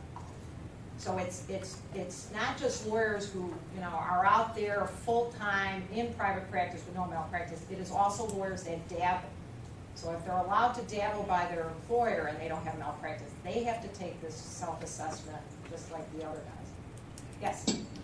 So for people who completed the self-assessment this year and continue to be uninsured, will they in the future have to do the self-assessment again? That's part of the rule. So if they have a choice. They either take this 4-hour self-assessment sometime in 2018, or they get malpractice insurance. Those are the two options. If they decide, no, I'm doing good, I'm a minimal risk, I'm going to take this 4 hours of CLE, it's free, I got to do CLE anyhow, that's fine. They have to take it every 2 years.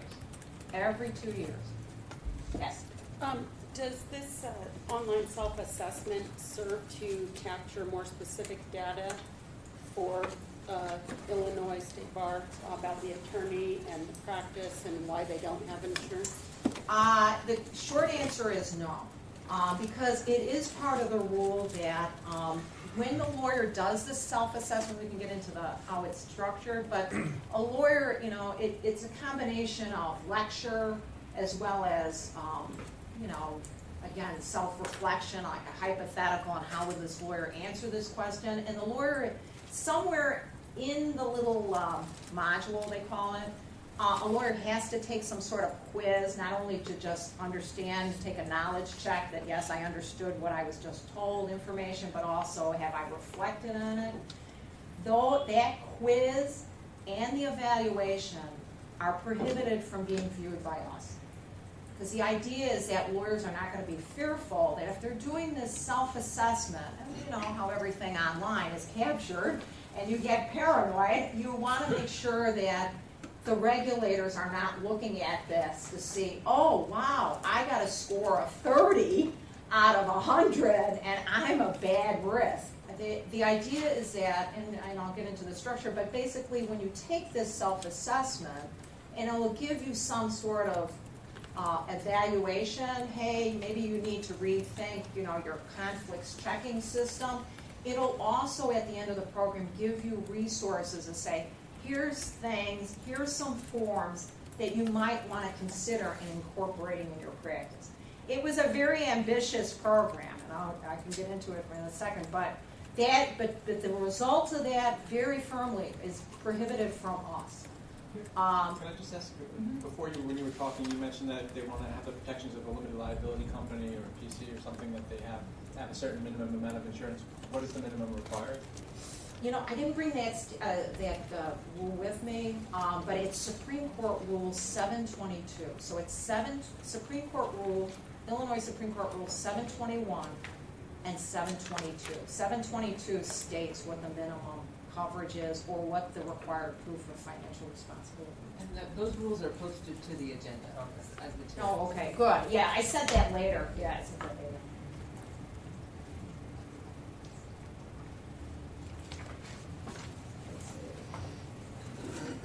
Oh, PMBR has not been adopted to sell malpractice insurance. That was probably the biggest, I wouldn't say it was a big blowback, but in my speeches with the bar when I was trying to tell them this is what's coming, that was the first negative reaction of those that were there. Well, I do mostly real estate closings, but once in a while I'll represent a client. I'm a broker, but once in a while I'll do something else. Do you mean I've got to go get malpractice insurance? No. And I'm like, no, well, no. And you have a choice. You can either do the course, which is free, and you have to do CLE anyhow, and it's a good way to see, am I got everything in place, or you can get malpractice insurance. But I know that from the few, that did negatively react, that was their first reaction. Yes? Was there a public comment period? Sounds like it was just announced by a press release, and that was it. What's the process? No, that's a good question. PMBR was put into place. My recollection, I wasn't involved in that much of it, was no. There was not. Okay. There was not, no. There might have been with the Rules Committee, but I do not recall any public hearing. Yeah, I didn't read anything other than the press release in January 2017. Now, I remember there was a big discussion. I knew it was being studied by other states. And Colorado, by the way, also has this same sort of PMBR self-assessment model. It's a little bit different than ours, but the idea is the same. That a lawyer would, do some reflection on the type of law firm operating systems that they have in place and evaluate the effectiveness of it. Can I ask you a question? Do you have any way going forward to measure whether or not the program makes a difference? That's an excellent question. Presently, well, I've talked to our registration department. Let's put it this way. My first question to them was, now that we have PMBR and lawyers are, notified by registration that, they indicated no, they fall in that category, they have to take the course or get malpractice insurance, does that mean that a lot of those lawyers are running off and buying malpractice insurance? We're only able to go forward and start capturing that information to see how a lawyer's information has changed. So that's one aspect. In terms of the effectiveness of lawyers that are taking it, are they less likely to come and be the subject of lawyer discipline? That's going to be something that's going to be over time. With this information, yes, I mean, we'll be able to look at, right now in our annual report, you can look at now, because we now are able to capture that law practice demographic. If 100 some odd lawyers were disciplined by the court last year, what was their practice area? Were they sole practitioner or were they at 100 plus law firm?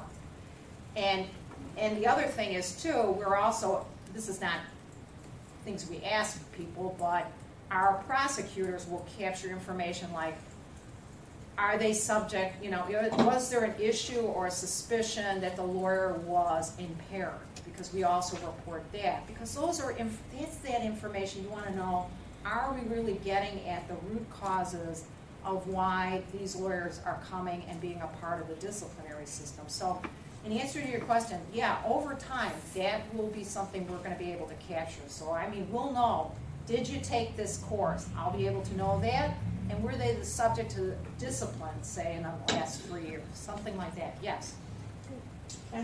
Yeah, right. And I apologize if I just missed this, but how does an attorney prove that they have malpractice insurance? Do you just take it at their word? Right. Okay. Right. And you don't do any auditing or? Well, the rule, our Supreme Court Rule 756 allows the administrator to do random audits. We have never done a random audit. We have never done a random audit. No. Okay. And then in terms of, I forgot what you called it, but your fund that compensates. Our client protection the client protection fund. Are there limitations on eligibility to the fund? Meaning, does the client have to have actually lost money in order to get reimbursed, or could they seek compensation for something like a blown statute of limitations? Yeah. Well, it's our client protection program. I'm not as versed in it, but there are limits on the claims. I believe that the limitation is like $100,000 for a claim. But it has to be where the lawyer is either disciplined or could have been disciplined, but maybe has died before the court actually got to them. And it's only certain types of misconduct. It is not generally malpractice. It is not generally. So a blown statute of limitations, no. If there was some sort of element of fraud or theft or criminal behavior, yes. So you'd have to look at our client protection rules on that, but generally speaking, no. If somebody just really had a really incompetent lawyer and they just blew certain claims and could have recovered in malpractice, that's generally not going to be a client protection. We're the last resort where there's no other of assets, anything available to that victimized client. So, we're pretty limited in that. Scott? If the rule's purpose is to sort of limit risks and not necessarily to incentivize the purchase of insurance, did Illinois look at just requiring all lawyers to undergo PMBR rather than just the ones that don't have insurance? That's a good question. No, we did not look at it that way. I think the idea was, any lawyer can take it. Any lawyer. The way the program is structured, this PMBR, it's 4 hours. It's divided into 8 modules, and they range in length from 15 minutes to 45 minutes. And any lawyer, it says it, very specifically that any lawyer can take it, and any lawyer is encouraged to take it. Because again, it's free CLE, it's something they might find interesting. But in terms of requiring every lawyer to take it, no, I don't recall that as part of the discussion at all. The court has said that this is more of a carrot rather than a stick approach. And the idea of making it, here's part of 4 free hours that you can apply towards your 30 hours of free, here's 4 hours of free CLE, would have been, enough of an incentive for most lawyers that would want to take it, but particularly the ones that are now, notified by our registration that they have to take it, that this might ameliorate some of that. But yeah, that's an interesting question. But in terms of the, go ahead. During your years of sort of your progression from just requiring the notification to now, did you collect any statistics on malpractice claims? We don't have any statistics on malpractice. Lawyers, I don't know. I think it's in California or I know some states where a lawyer is required to report. No. Malpractice claims. Carriers. Carriers. Yeah. We don't have anything like that. We would have no idea. So you don't know whether we have no idea. No. Lawyers subject to malpractice claims. Not at all. Mary, we've got to wrap up your comments, which have been great, because I need to get to Andrew. But and if you have questions, are you going to stick around? Yes. After? One thing I just want to say is, if any of you are interested in looking at our PMBR modules, it is on our website, and I gave the links to to Linda, so you can go directly there, you don't have to register? The link is also on the agenda. Okay, very good. Mary's, I think it's right underneath Mary's name, so. You can take any module at any work. So it sounds like, Mary, you can stick around for a Yes, little bit. absolutely. We may have more for you this afternoon. I was really impressed with the ARDC report. I mean, it's comprehensive. It has all these statistics. The stuff that was put up here in the PowerPoint was great, but there's a lot of more granular data in here. Answers a lot of the questions that you had or may have about the program. But it's great to hear from Illinois and how you're dealing with this issue. We're going to take a lunch break in a little bit, but I want to give Andrew an opportunity to make his comments. Andrew is the Executive Director of the South Dakota State Bar, and Andrew, I'm going to turn it over to you to let us know what you're doing in South Dakota. Okay, thank you very much, and I appreciate the invitation to speak to everybody on your panel. And knowing that it's me that's between you and lunch, I'll try to be very brief. I think the materials regarding the rules that make disclosure of professional liability insurance not mandatory, but the disclosure requiring that disclosure have been provided to you. Just by way of introduction about the South Dakota Bar, we are a unified mandatory bar. But anyway, our rule on communication, Rule 1.4, is a rule that requires lawyers to disclose to their clients whether they have liability insurance with limits of at least $100,000. If they do not have that type of protection in place, the lawyer is required to disclose that on all their correspondence to their client, including on their letterhead. And then also we have a rule regarding advertising, that's Rule 7.2, subsection L, that makes mandatory a disclosure in any media advertisement that if you don't have the professional liability insurance in the amount of $100,000. And the type of disclosure required on the letterhead is it has to be in black ink with type no smaller than the type used for showing the individual lawyer's names on the letterhead. So we are a small bar. In essence, we have just over 3,200 members, and that includes both active and inactive members.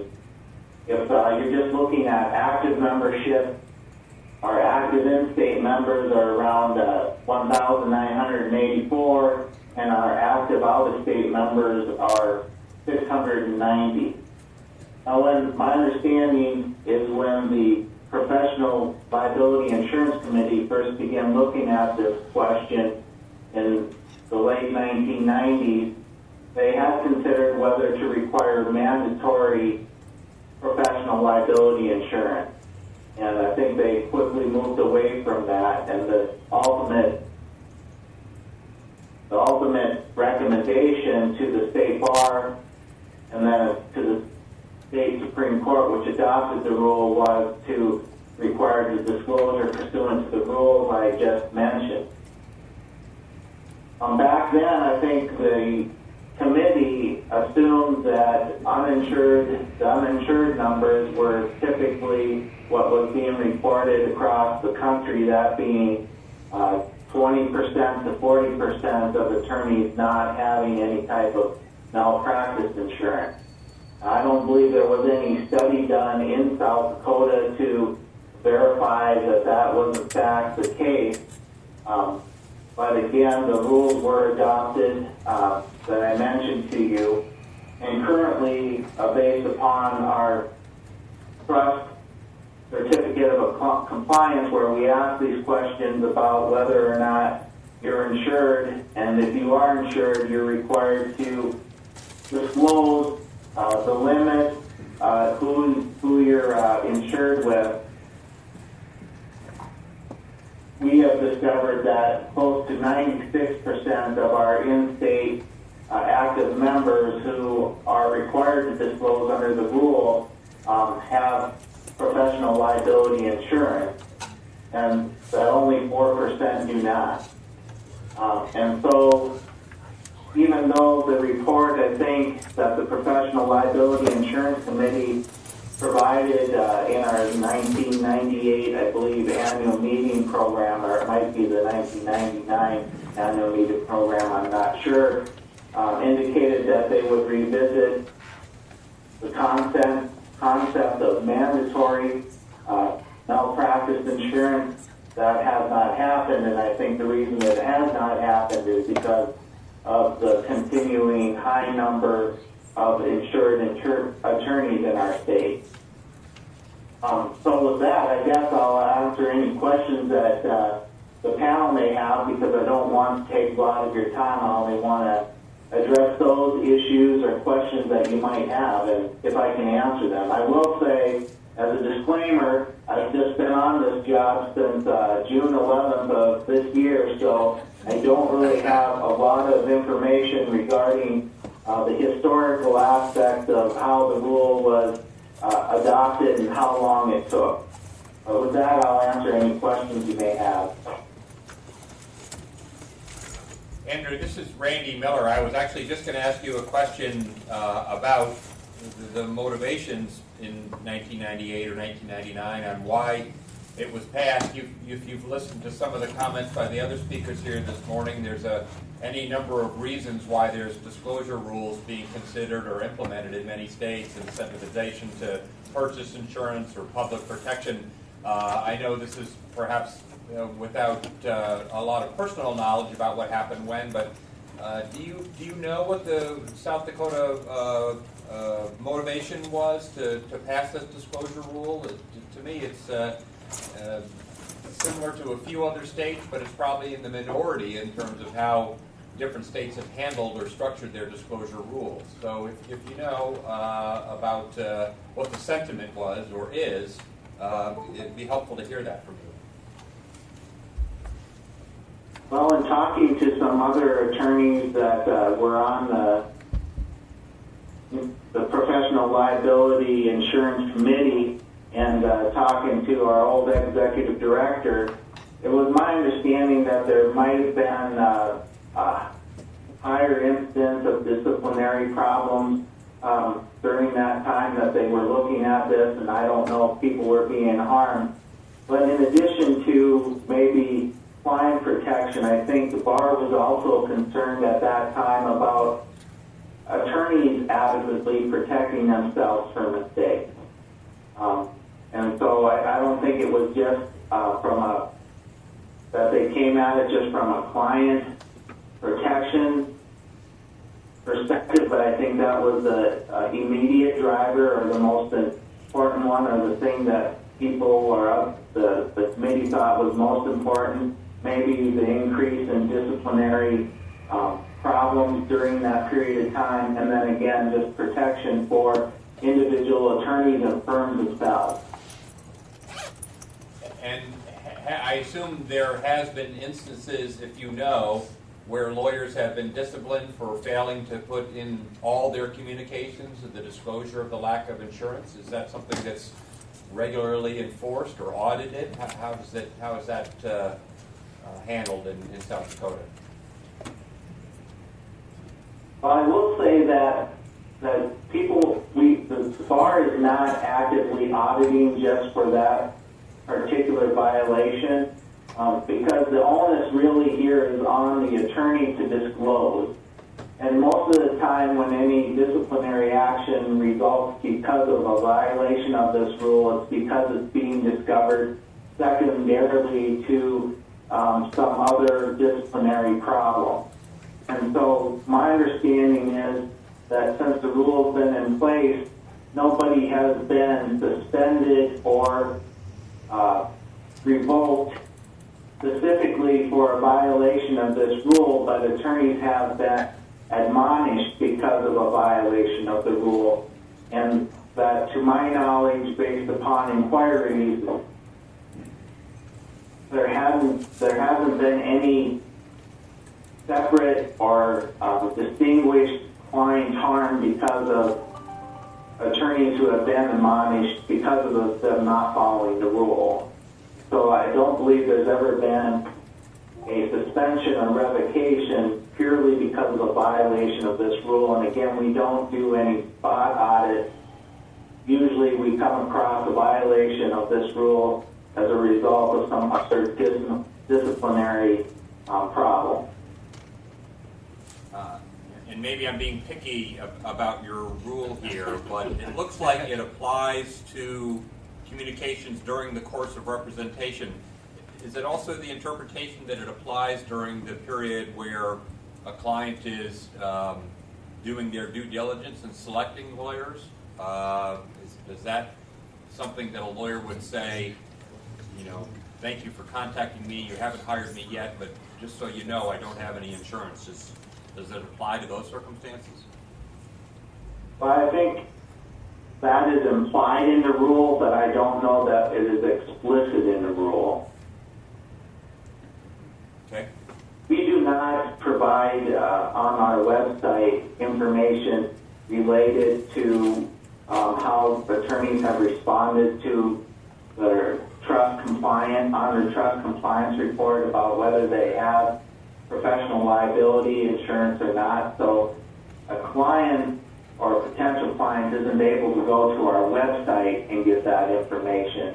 Again, the rule puts the onus on this disclosure completely on the attorney. Okay. And obviously no specifics in terms of the term of coverage, the amount of limits of coverage, anything like that. Just whether you have it or not, that's the obligation of the lawyer to make that disclosure. Correct. Of course, you have, when you're saying that when you disclose that you have it on the compliance report, you have to disclose the limit so that we see that you do in fact have over $100,000 of insurance coverage. If you had, for instance, just $50,000, I don't know if you can buy that low amount of coverage. You would have to disclose in effect that you don't have insurance of at least $100,000. And is there plenty of capacity in South Carolina or South Dakota for insurance companies providing professional liability coverage to lawyers there?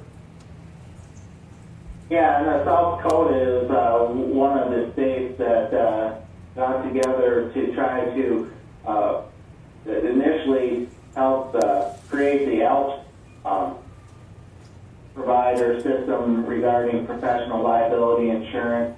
But yeah, attorneys don't have any problem seeking or finding insurance providers for this type of insurance. Any other questions for Andrew? Andrew, it doesn't sound like there's any other questions for you. We very much, again, appreciate your time and sharing your experience there in South Dakota with us. It is helpful to what we're undertaking here. Our state's a little bit bigger than yours, maybe by a few decimals, but the information is really helpful to see what other states are doing. Well, thanks again for the invitation, and again, I look forward to seeing how California tackles this issue, and maybe South Dakota can learn something from it also. Yeah, if we do something here, they'll probably all move to South Dakota, and then you can deal with it there. Okay, great, thank you. Thanks again. So we're right about at the lunch hour, so does anybody have anything else based on what we've heard this morning from the speakers? And Scott and Ruben, again, thanks for putting this together. Great speakers so far, super informative for us. My plan was to take about 30 minutes or so for lunch. We do have lunch, I don't see it, but it's in the other room. So there's lunch in the other room. Grab what you want, maybe bring it back, and if it looks like everybody's back in a position to continue to work through our topics today, we will do so, because we'll be done with the day's business that much earlier. So let's take a short break. Tom, we'll go off our live feed for a little bit, and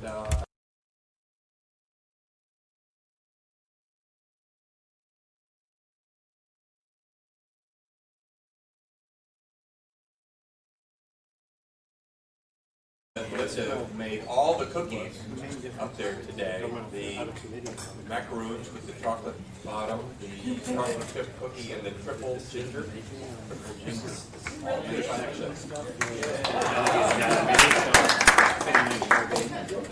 No. They are $7.50 each. The bar is they're a little low on funding. Non-dues revenue. Yeah, bake sale. Good, how are you?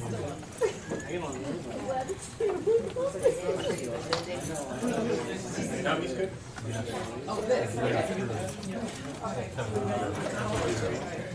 That's for that. Did you have a card?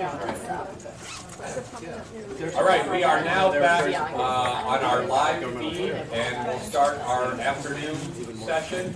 If you have the agenda in front of you, here's how things will go for the afternoon. We have a live speaker here, Jeffrey Waters.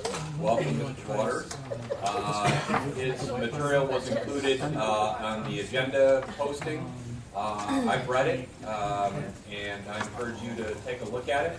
I'll have some comments by Mr. Waters and some questions after that. And then on the video feed, we have Professor Kritzer, who's available to us. He also has some publications that are relevant. Those were included, or at least one version of that was included in the materials. There's also a book that goes with that. And we will be very interested to hear in Professor Kritzer's comments as well. So welcome, Professor Kritzer. We're going to have Mr. Waters speak first, and then we'll get to you in a little bit, if that's okay? Sounds good to me. Okay, fantastic. And then we'll probably take a break. We will, in fact, take a break when we're done with those presentations. I encourage you, while these gentlemen are here, to think of questions, ask questions, probe, and educate yourself on the topics that they're talking about. We'll take a break probably right around 2 or 2:15, and then we'll start the afternoon discussion. Scott will obviously be here, Ruben will be here. We're going to be focusing on the disclosure topic, so I'm certain you have lots of thoughts and follow-up questions from the information that we got this morning. And then we'll look to break right around 4 o'clock or so, and if we're a little bit early, we'll break then. But so we got a ambitious afternoon agenda. So, Mr. Waters, can I turn it over to you and have you make your comments? And I'm certain we'll have some thoughts and questions for you when you're done. Absolutely. Thank you. Welcome, first of all. Well, thank you all to the group for having me here. This is my second time in San Francisco, and I couldn't have asked for better weather yesterday. When Kathy was kind enough to reach out to me, he's like, any excuse to get out of Houston in August. It's a good one. Glad we could accommodate you, right? Just a little preview of my background. I'm a graduate of Baylor Law School. 2008 and 2009, I clerked for Don Willett, then of the Texas Supreme Court, now on the Fifth Circuit, and spent the first 7 years or so of practice at Baker Botts in Houston, and now do probate and trust and estate litigation at Gray Reed McGraw in Houston, which is a mid-sized Texas firm. I became interested in this topic when I was a clerk at the Texas Supreme Court, because that was about the time when Texas started grappling with this issue of a mandatory disclosure rule, whether Texas should adopt one or not. The Texas Supreme Court is head of the state bar and is responsible for promulgating rules, so it's a back and forth effort between the state bar and the Texas Supreme Court. They studied this issue, and that's when I first got involved in it and started looking at it, and found it was a very interesting, fascinating topic, and led to the article that's in your materials today. What I did in my article and the research that I undertook was twofold. One, I looked at the reasons, both for and against, why people are saying a mandatory disclosure rule is a good idea, why people resist it, and then look at some of the experiences of the states that have adopted it so far. I understand this morning's session focused on the latter, so I will focus on the former, the reasons why, for, and against. In my review of the materials and in my own research, really 4 reasons kind of jump to the forefront as to why a mandatory disclosure rule if an attorney does not carry malpractice insurance is a good idea. The first, and I think the primary one, is clients seem to think that it's important. Clients and prospective clients. One survey that the Texas State Bar did when they were considering this issue was a public survey through an institution, and 70% of clients, the people surveyed, the general public, thought it was a good idea that attorneys should have to disclose to them if they did not carry malpractice insurance. Further, 80% thought it was very important or somewhat important if an attorney carried malpractice insurance or not. As attorneys, the clients are who we represent and who we're supposed to serve. So if they think it's important in their decision, then it's a piece of information they should have. The second reason, it kind of dovetails off that, an attorney owes a fiduciary duty to their client. Part of that is the duty of communication and full information. If it's another piece of information a client may consider important in a representation decision.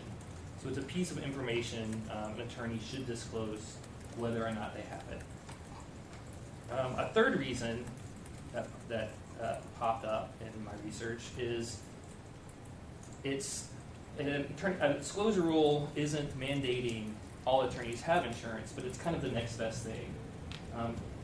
There's a thought that if a mandatory disclosure rule is implemented, then it's kind of a gentle encouragement to attorneys who might be on the fence of whether they have malpractice insurance or not to go ahead and make that next step and choose to carry it.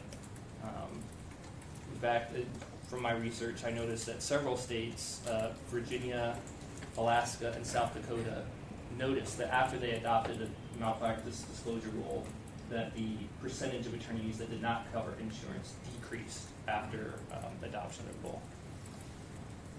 And the final reason is it helps give us a better idea of the nature of the problem.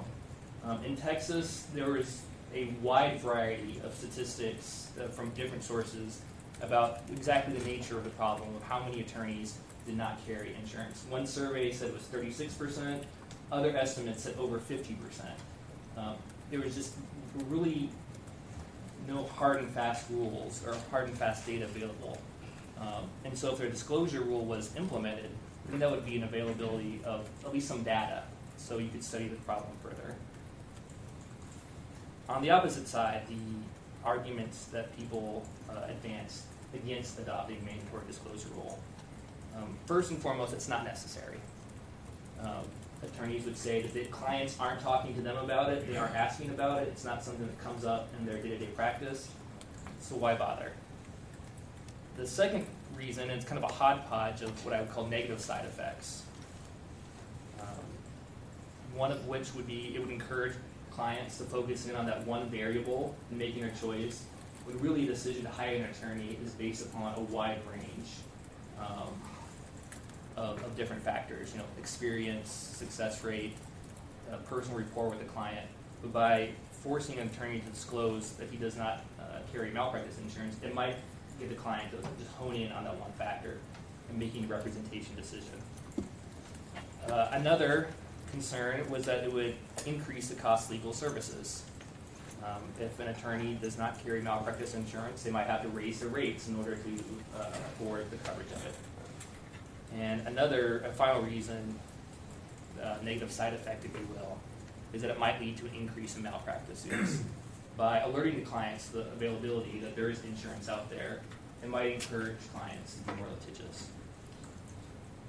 And the final con reason as to why malpractice disclosure rules should not be adopted is it would not be helpful.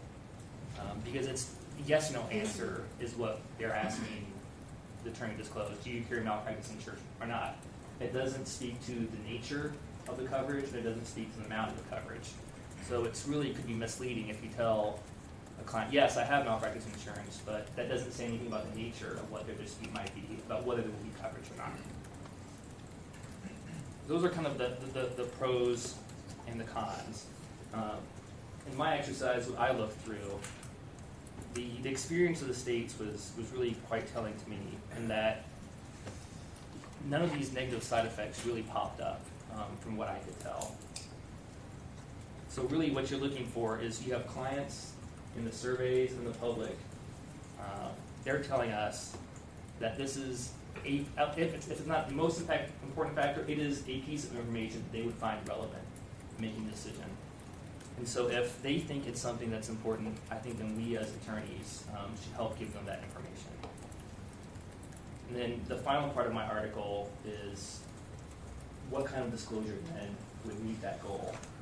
Because to me, I think what is important is the reason you go through the exercise of identifying why you think a disclosure rule is necessary or not necessary is if you decide it is, then you have to tie that disclosure rule to the problem you're seeking to address. So if you're seeking to address the issue of making sure that clients realize that it's out there, I advocated for a dual disclosure mechanism based upon models already out there. The first would be disclosure to the client, written disclosure to the client. And the second would be disclosure on a publicly available website. I think this meets the goal of client education in two ways. One, for the clients who are out there who are looking at which attorneys to interview. I know I get several referrals just from people Googling my name. And I'm sure many of the attorneys in here do as well. Search engine optimization these days, clients are getting more sophisticated.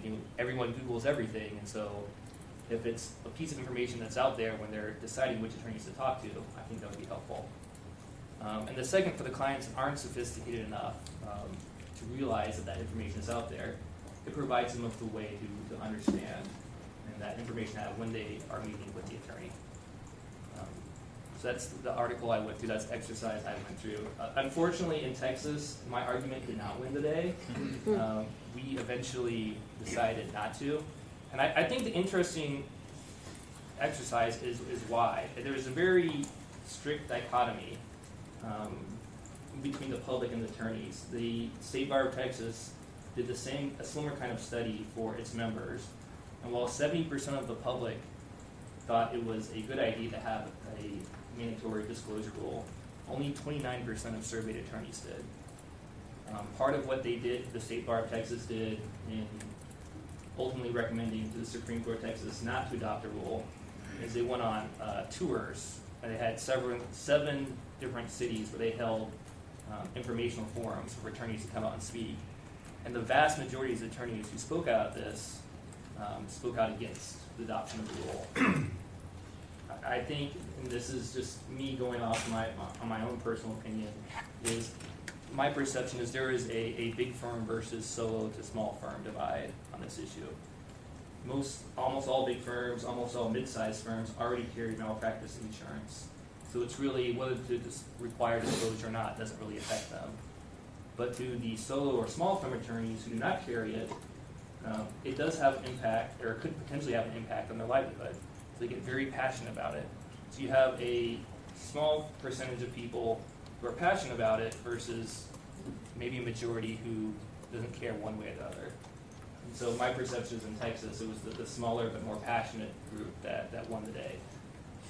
That was back in 2010, I believe, was the last time the Texas Supreme Court took up the issue, and there hasn't been any movement, to my knowledge, since to take it up. Yes? Do you know what the percentage, or maybe they said back then in 2010, of what they thought solo, small firm versus large firm was as far as active attorneys? That's a good question. I don't know the answer to that. Jeff, you had mentioned something else, because when we talked about disclosure, you indicated... Make sure your microphones are... Sorry. That's okay. Well, there you go. Thank you. When we spoke, you had talked about, you believe that lawyers should disclose, obviously, because you wrote the article. And you referred to the Texas Creed as a potential source of responsibility to do that to your client. Can you explain a little bit about Sure, that? absolutely. In 1989, the Texas Supreme Court adopted the Texas Lawyers Creed. It's available on the Texas Supreme Court website, and it basically lists out duties and responsibilities that lawyers should have to their client, to other lawyers, and to the court. And I talked to, it's standard practice in big firms in Texas to append the lawyer's creed to the engagement letters. And I talked to a few solo practitioner friends of mine.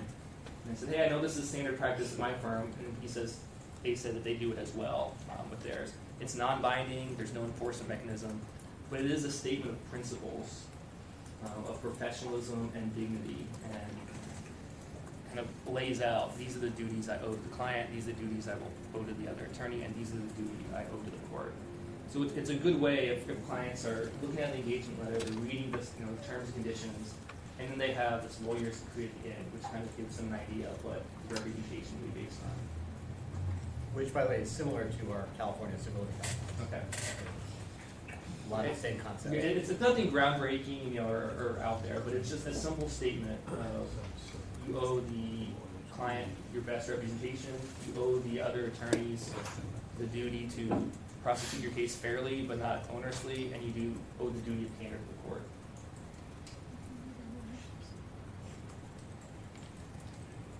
Jeffrey, was that lawyer's creed, or maybe even better yet, the obligations of a lawyer acting as a fiduciary on behalf of their client, were those considerations, if you know, when Texas or the Supreme Court or whatever the mechanism was there that studied the issue, did those issues have bearing?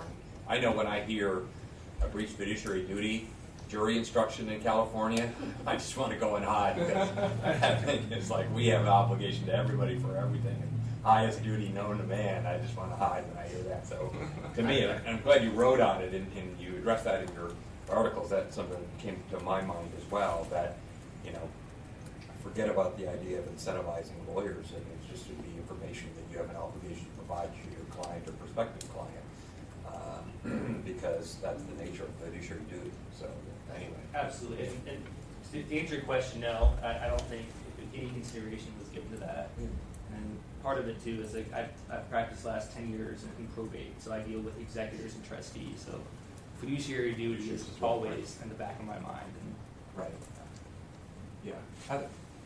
Thank you for coming. I'm really pleased you're here. You have some great thoughts. I've long been interested in this idea of posting the information on the CalBAR website. In other words, what you're talking about. We have a great website, just like Texas, here at the State Bar, where every attorney is statutorily required to have the information in there, and it's a tremendous resource. I don't know how often the clients go to it, but I think the idea of putting the malpractice insurance status is a good idea.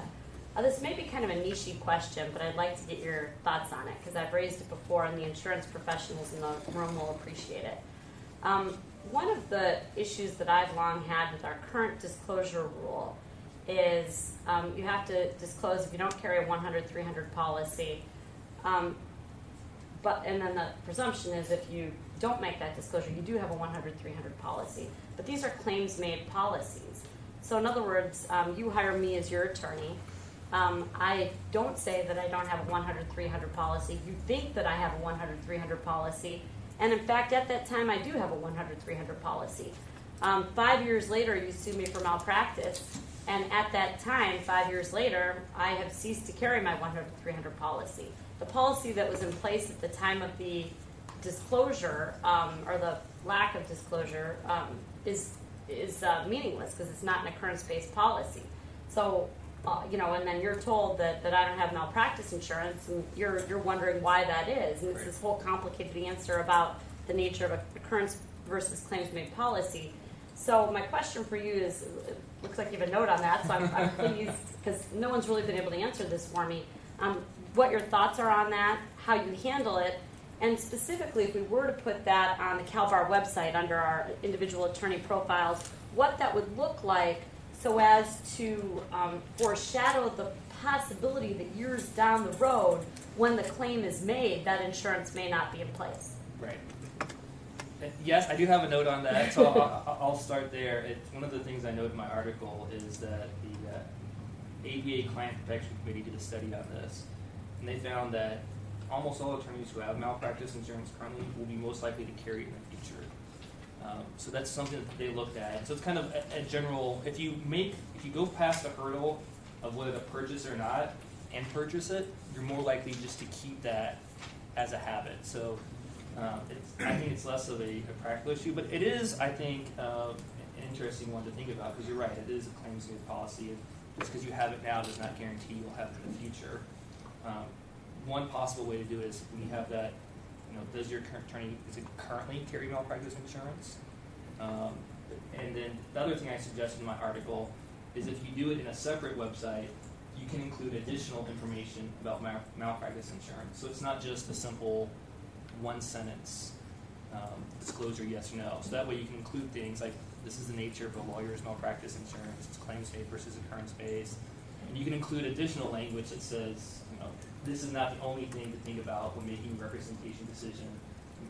Think about the attorney's experience, think about their success rate in your personal report. There's other things you can do on this website if you want to make it more robust to further educate clients on the nature of malpractice insurance. And thank you for that. My follow-up question then is, have you seen that? Because that's occurred to me as well, that if you make the disclosure, well, let's say it's a state in which you're required to make an affirmative disclosure. It's easier to talk about it in those terms.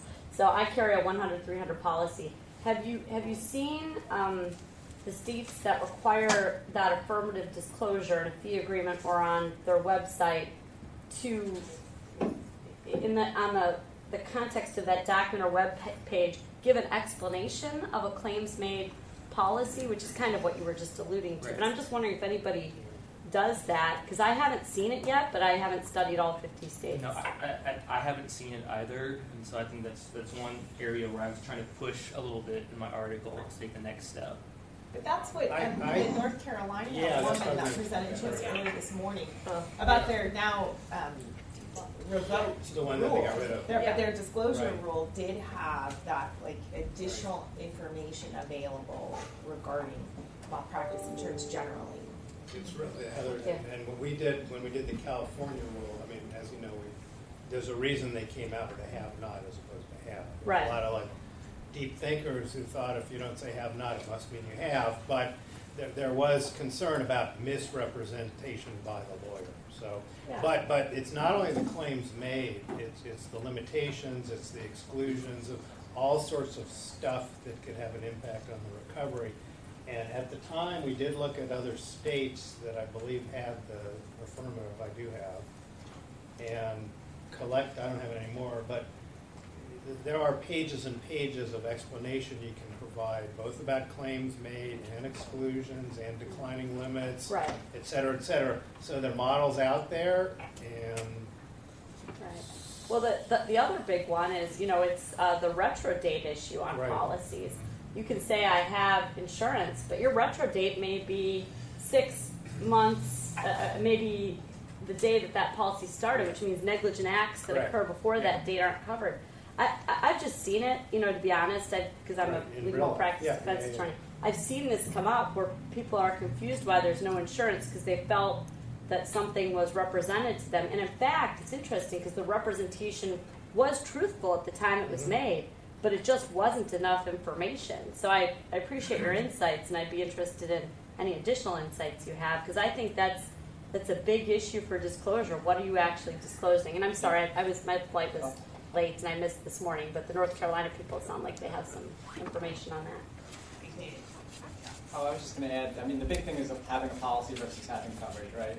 That's the issue, I guess, and more so even, I think, than a retro date is prior knowledge. So if you switch carriers, all of a sudden, if you made that mistake, now there's likely no coverage for it. And that's where it gets really dicey as far as the disclosure and how far you want to go. And I think the system has detected that a minimum number of lines are connected to this conference. Do you want to continue your meeting? Press 1 to confirm. If there is no response, the conference will end. Well, that's ominous. Continue the meeting. We're now a minimum number.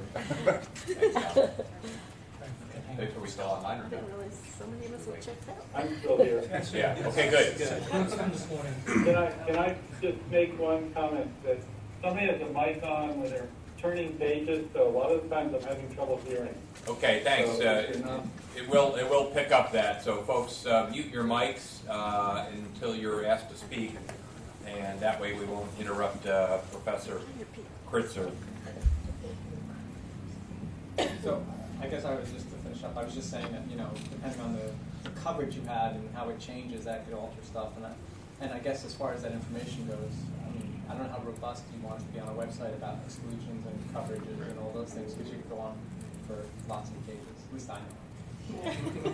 That's true. Well, I'm assuming when California looked at that, maybe Sol, you alluded to this, is that once you start that slippery slope of you disclosing, the change of limits or a replacement policy that may have a prior acts exclusion and 1,000 other things that can change, that to require a lawyer to track all that and disclose all that was simply too much. So the answer of yes, I have a policy now does sort of lead to the absurd conclusion that North Carolina commented on this morning. That is, it's really only a representation made for that day, and that's it. Because in California, we have an obligation that if we no longer have professional liability coverage, within 30 days we have to disclose that. But that's sort of different than all these variables that go into whether the policy changes in the future or not.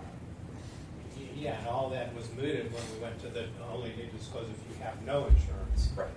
And the do have insurance was more connected, not to the attorney disclosure, but if the website was going to get into the business of yes or no, most people thought that yes should have, I don't know if it's a slippery slope or just lots of accurate information, but most people thought that the yes button should connect you to what that yes means or doesn't mean. Whether your average client would read or understand all that stuff is sort of a separate issue, but there's a lot of concern about saying I have insurance for all the reasons all you insurance people know. Yeah, makes sense. Just one last. Go ahead. Yeah. Just one last. In light of what you said, I think that when we talked to from New Jersey, they talked about how they chose not to have a disclosure, and part of it was like what the actual disclosure would mean, because would a plaintiff's attorney say like, well, you told us you had insurance and now you made a misrepresentation? You had coverage versus having a policy and stuff. So when you had the disclosure that there's no insurance, I'm just curious, how is it supposed to be exactly relayed to the client? If you're talking, should it be, if we do something with disclosure, do you think it should be changed to beef it up at all, or would it be something as simple as it currently is? I'm sorry, I'm just asking you. My personal views don't really matter. Sorry. I'm just raising questions and giving historical background on why the task force went for the simple no. Again, it was discussed at length, and the bottom line is a simple no will never be misleading. And anything beyond no is potentially misleading.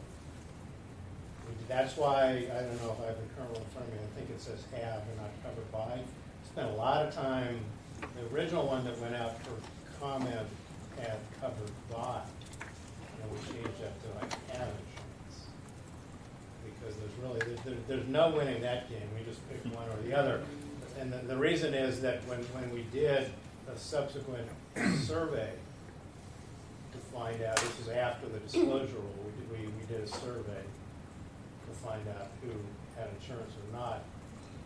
It turned out, because the results are kind of funny and something weird was happening, when we asked, do you have insurance, which is parallel to the language in the rule, a lot of people, honestly, smart lawyers, thought that meant do they have their own policy. We got a whole bunch of stuff about, no, I don't have any insurance, my firm covers me. No, I don't make this stuff up, but we had to pick one or the other, and that's why the have was a little less than the covered by, because the covered by resulted, again, in the negative it doesn't matter, but these are all issues that were discussed at length. So if you went to the clean, don't have it, and you just tell the client. Yeah, that's the current version. Yeah. Jay? Why did Texas consider this? Because I found it interesting that a majority of clients thought it was important, a majority of lawyers thought it wasn't, they went with no disclosure. Were there incidents that were reported to the press or complaints to the Supreme Court saying, hey, I've got a valid claim and it wasn't paid? What drove the consideration in the first place? I think it's two parts. I think one, it was because a lot of states were picking up in wake of the ABA's model rule in 2004. So it started popping on the state bar and the Supreme Court's kind of horizon. And then the second is there is a representative from Austin who introduced a bill in the Texas legislature to legislatively impose a disclosure requirement. So that I think that was something the Supreme Court wanted to get ahead of. But to my knowledge, no, there was no press reports or so there were no clients who were wronged who were seeking, sort of painting the picture of why we needed disclosure. Correct. Well, okay. I mean, to be fair, it's not that there was no clients. It's just that nobody heard from them. Who were painting the picture. There was a consequence to that. And it's a great question, Jay, because I was going to ask about one of the statements in your article that no one has shown a large amount of malpractice judgments that go unsatisfied due to a lack of malpractice insurance, or that clients are seriously concerned with the issue. And then you cite the Ed Mitrozicki, who we all know, wrote an article somewhere in a magazine back in 2003. I didn't look at that, but it sounds like that's sort of one of the issues or lack of data that we're dealing with here, because we sort of struggle with, is this a problem that needs fixing, or is this... Correct. To a certain extent, it's also kind of an ephemeral thing to get your hands around, because if a lawyer doesn't have malpractice insurance, who's going to bring that claim?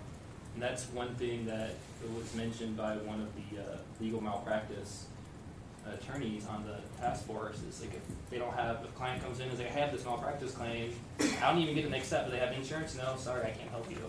So it's kind of, the data isn't out there because of no one's bringing these claims in the first place. Yeah, sort of a silent problem, if there's a problem at all.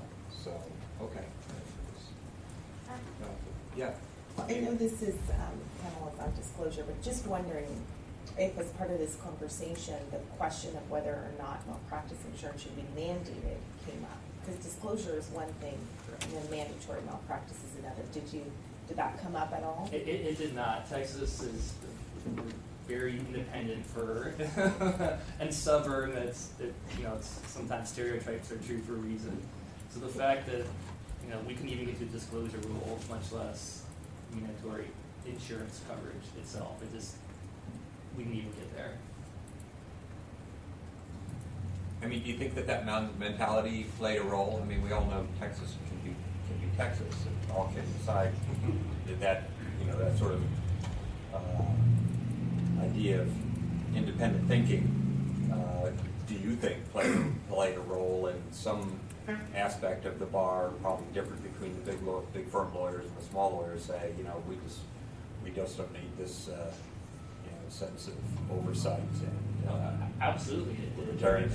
The Texas Lawyer is the publication that covers Texas legal happenings, and they have task force members who are quoted as saying, we're an overregulated industry as it is. We don't need another regulation put on top of us. Doctors don't have to disclose it, so why should we? So I think the attitude very much played a role.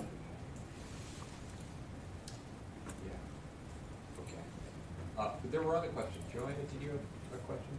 No? Jay asked for me. He covered what I was going to ask. If I could just make a quick comment. Yeah, go ahead. Heather, you had asked a question of Jeff regarding the idea of tail and who would get it, and I agree with what you said, Jeff, as far as if somebody has insurance, they're more prone or likely to buy a tail or keep the insurance going forward. I'm afraid, though, that mentality will change if we go into the realm of mandatory insurance. Because all of a sudden, those people that were mandating they buy insurance that wouldn't have it otherwise, they're not likely to keep it once they're not practicing.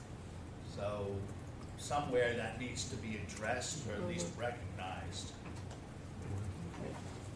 And of course, Oregon being the only state bar that mandates it, that might be something to ask them about. I'm sure they have statistics on that and be knowledgeable.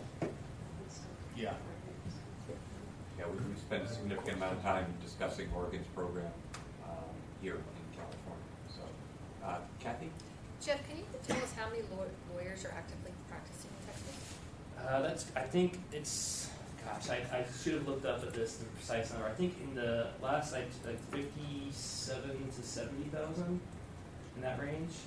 And then Texas does have a mandatory state bar, so all practicing attorneys are members of the Texas State Bar. Unified? Yes. Heather? Just one quick comment to follow up on Dan's comment. What I'm seeing is I commented about the ABA study about how people, if they buy malpractice insurance, they tend to keep malpractice insurance. And I don't know if this is a trend, and maybe you know, or the insurance professionals can answer much better than I. But I'm definitely seeing, at least anecdotally, small firm solo practitioners who are unable to afford the cost and they drop it. So in other words, they had it and then they dropped it. And I know that because they'll call us for representation, and it turns out they had a policy, but they couldn't afford the policy. I've seen this dozens and dozens and dozens and dozens of times.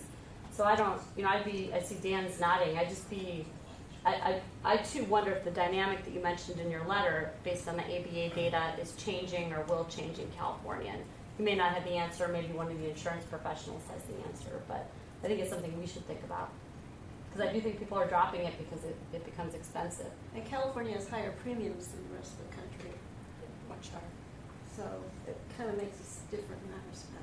Yeah, I can throw in that when we were studying this in Texas at the time, for a solo or small firm, for the 100, 300, one entity was quoted as saying $1,750 a year was what it would cost.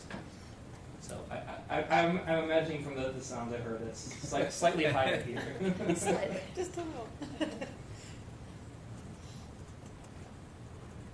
Jeffrey, I just wanted to follow up on something you said earlier, and you may have addressed this and I may have missed it. I think you had looked at whether a client would think the information about a lawyer's insurance coverage was important. How did you come out in that, and how did you collect the data as to whether that was something that a client would consider important? I relied on the surveys that were done of Texas. Of the public? Of the public, yes. How did they go about that? I mean, it was the State Bar who... The State Bar hired a polling firm, and they did a survey of 500 Texas residents.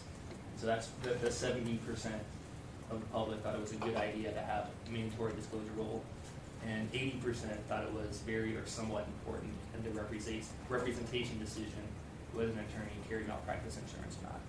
That's where those figures came from. Do you know anything more about that study as far as were these 500 random people, or were they likely users of legal services? Do you know anything about how they did that? I believe they were random members of the public. Did they ask if they had ever actually relied on that as a factor, or just they thought it was a good idea? Do you know? They thought it was a good idea. I think that's where the question was raised. Did they ask other questions? I mean, my guess is you could do a list of 15 things, and the client would say yes for all of them. I mean, not to be too negative, but it doesn't mean we're going to require disclosure of how many similar cases you've had. But if you're doing a survey of the public, do you think insurance, do you think the number of similar cases they've had is important? They're going to say yes to 15 different questions. So was this only on the insurance question? I believe this one was, okay. yes. Yeah, there'd be always... Honestly, it's not surprising if you ask any random question, they're going to say yes, I think. Oh, I agree. I mean, there'd be all sorts of ways you could pick apart that data. I'm not picking it apart, don't get me wrong. Well, there's all sorts of ways to question how reliable that is, because you're right. If you give a list of 10 things you think would be really neat to hear about your lawyer, and one of them was, it'd be really cool if they had insurance, or at least I know what they did or not, and certain they would check that box. And probably by the same token, not all that surprising that 29% of, only 29% of Texas lawyers would say, yeah, it's a pretty good idea to have to disclose this as well. But we have toyed with that idea here of a survey of California constituents that, to try to collect that information as to whether they feel that would be an important deal point in hiring or doing due diligence in hiring. Anything else for Jeffrey on Texas's handling of this and his viewpoints about how Texas should handle it? Kat? Is that survey available? I mean, can we get that or the results of the survey somewhere? Do you know? Let me do some double checking. I got it from a Texas Lawyer article that mentioned it. I don't know if they disclosed the underlying methodology and data, the hard data, but when I get back to Texas, I'll see if I can find that for you. That might help us. Thank you. So as far as you can tell, there's no crying out for some change in Texas. Texas is happy being Texas. And The vote by the State Bar Board of Directors to make the recommendation to the Supreme Court of Texas was 39-1 against. So I don't think there's any appetite to look at this. But they're elected by lawyers, right? Correct, yes. And can we ask what happened to the one? That might have been the last year of his last term.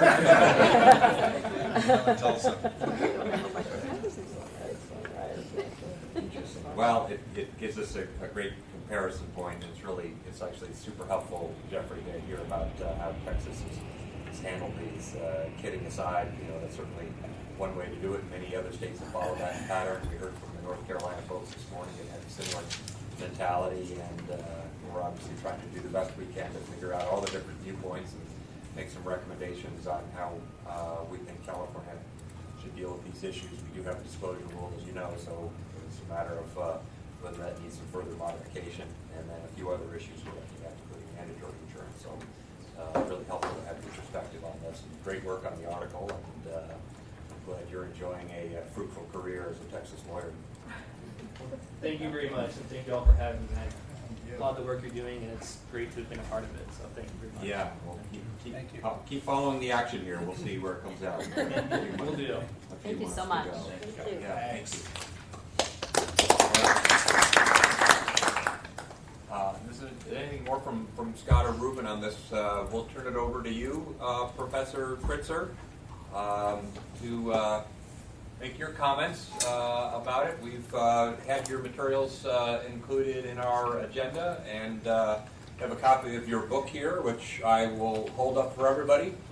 Certainly you'll describe it in more detail and do a better job than me, but there actually is a book that says When Lawyers Screw Up, Improving Access to Justice for Legal Malpractice Victims. So there is hardly a topic more relevant than what Professor Kritzer has collected in this book. There's also a law review article that is sort of a shorter version of this. So with that introduction, Professor Kritzer, if you could tell us what your viewpoint is, that would be helpful. Okay, I'm delighted to be able to join you. I wish I could be enjoying the California climate. It's hot and muggy here today. So let me just give you a little background on the project and myself and my collaborator, Neil Vidmar.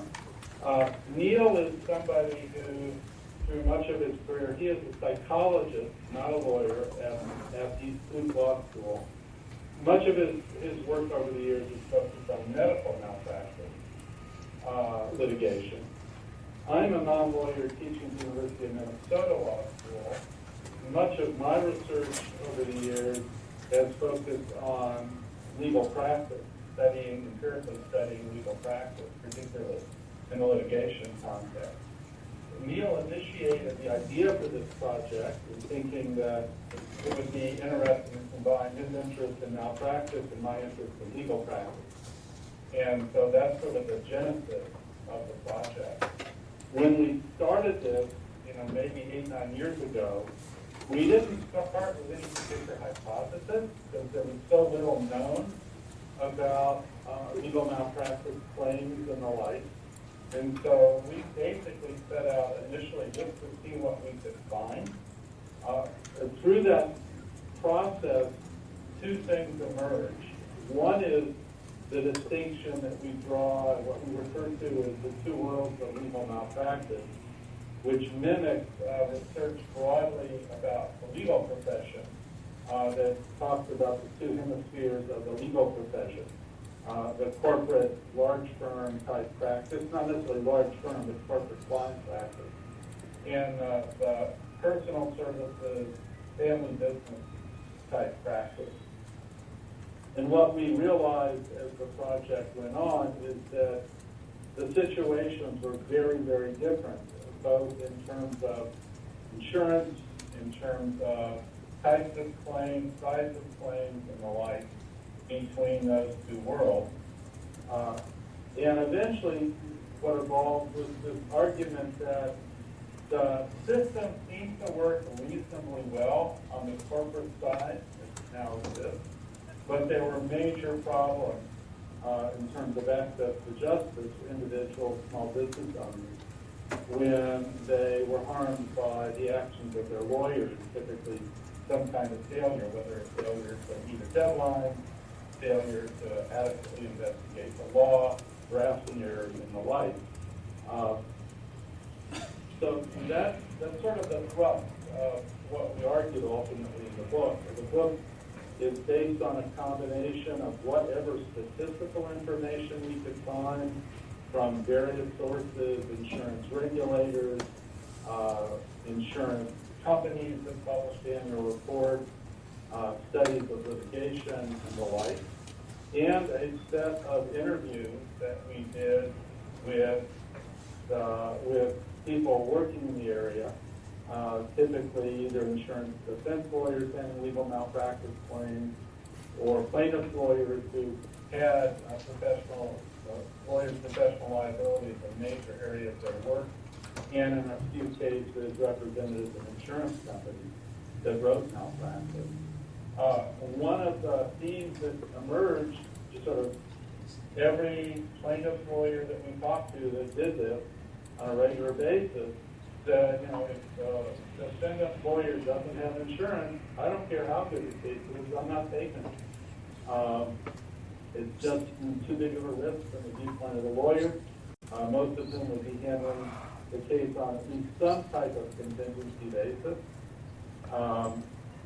There actually was one lawyer that I talked to in Madison, Wisconsin, was recommended to me. It turned out he had handled one legal malpractice case, and at the end of the case, he discovered he got a judgment which he couldn't collect because the defendant's lawyer was uninsured.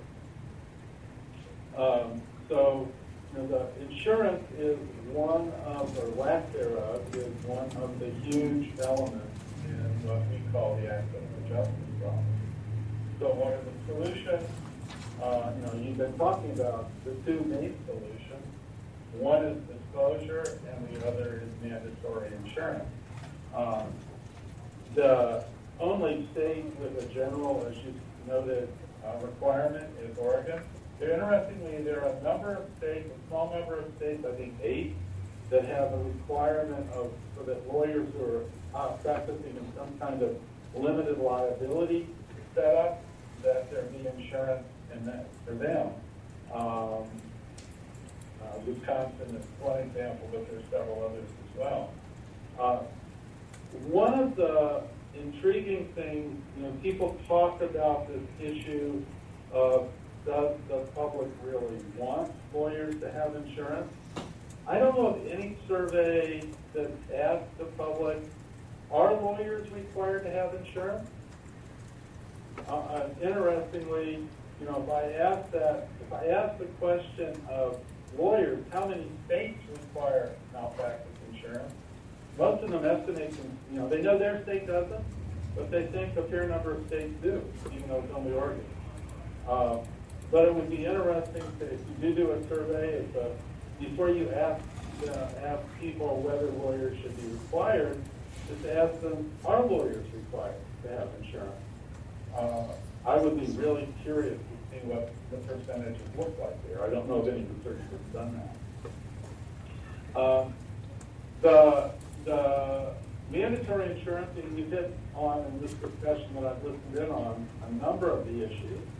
One is what's the nature of the disclosure. The other is the problem of claims made policies. Clearly, mandatory insurance requirement covers some of the claims made problem. You still have the potential issue of a lawyer who leaves practice and is no longer covered. I don't know how Oregon deals with that. They may have some permissions to handle the tail.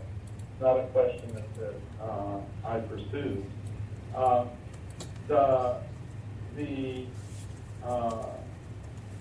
other issue, as you said, is the nature of the disclosure. And I keep going back to South Dakota. Every piece of correspondence that goes out from the lawyer has to state on it if they do not have insurance, if they do not have the required insurance. And South Dakota, from every piece of evidence I've seen, has the lowest rate of non-insurance in the U.S., often by a substantial margin. The other issue that comes up a lot is, well, two other issues that come up. One is, oh, I can't afford it. I don't know what the typical policy in California for a small firm is. I mean, in most states, there is an element of the insurance having some experience rating elements. I don't know how true that is in the small firm setting. Maybe some firms can't get it because of their claims experience. But in Oregon, the annual premium for a $300,000 policy with no deductible is $3,500.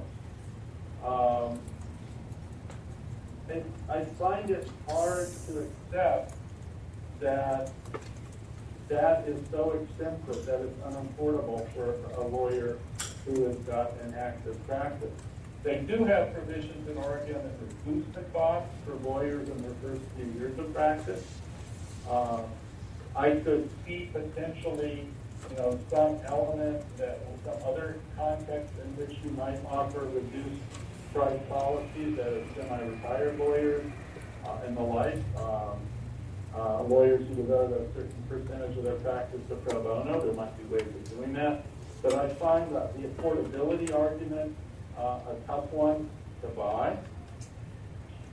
In many places, you're paying more than that for your auto insurance. So, why is it such a big deal for your professional liability insurance? And the other piece that comes up is that if every lawyer if there was mandatory disclosure or mandatory insurance, it would increase the number of claims. Yes, it probably should. In fact, the claim rate in Oregon is much higher, much higher than any other claim rate that you could find evidence of in the United States. Interestingly, in every province of Canada also requires lawyers to carry, in private practice, to carry malpractice insurance. And for 3 of those, we found statistics on the claim rate. And they're almost identical to Oregon, which suggests to us that there's a huge underclaiming that's going on in most states in the U.S. where there was actual injury that was caused by lawyers' negligence. This is not entirely unlike the problem in MedNow, where, in fact, as many people studying the issue of malpractice have found that the big issue is not too many claims, but too few, given the rate of injury that happens as a result of physician or medical institution negligence. So let me stop there, and I'm delighted to answer any questions you might have. Questions for Professor Spitzer? Joanne? While the claims rates may be higher in those jurisdictions, I'm wondering if you looked at whether or not the claims that were being made actually were paid out as valid claims versus just people putting in the claim, hoping to get something. I mean, did you have a follow-up on that? The rate of paid claims in Oregon, I don't have any data that I can recall, any data for the Canadian provinces. But the rate of claims being paid in Oregon is pretty high. In fact, if anything, it may be higher than in other states.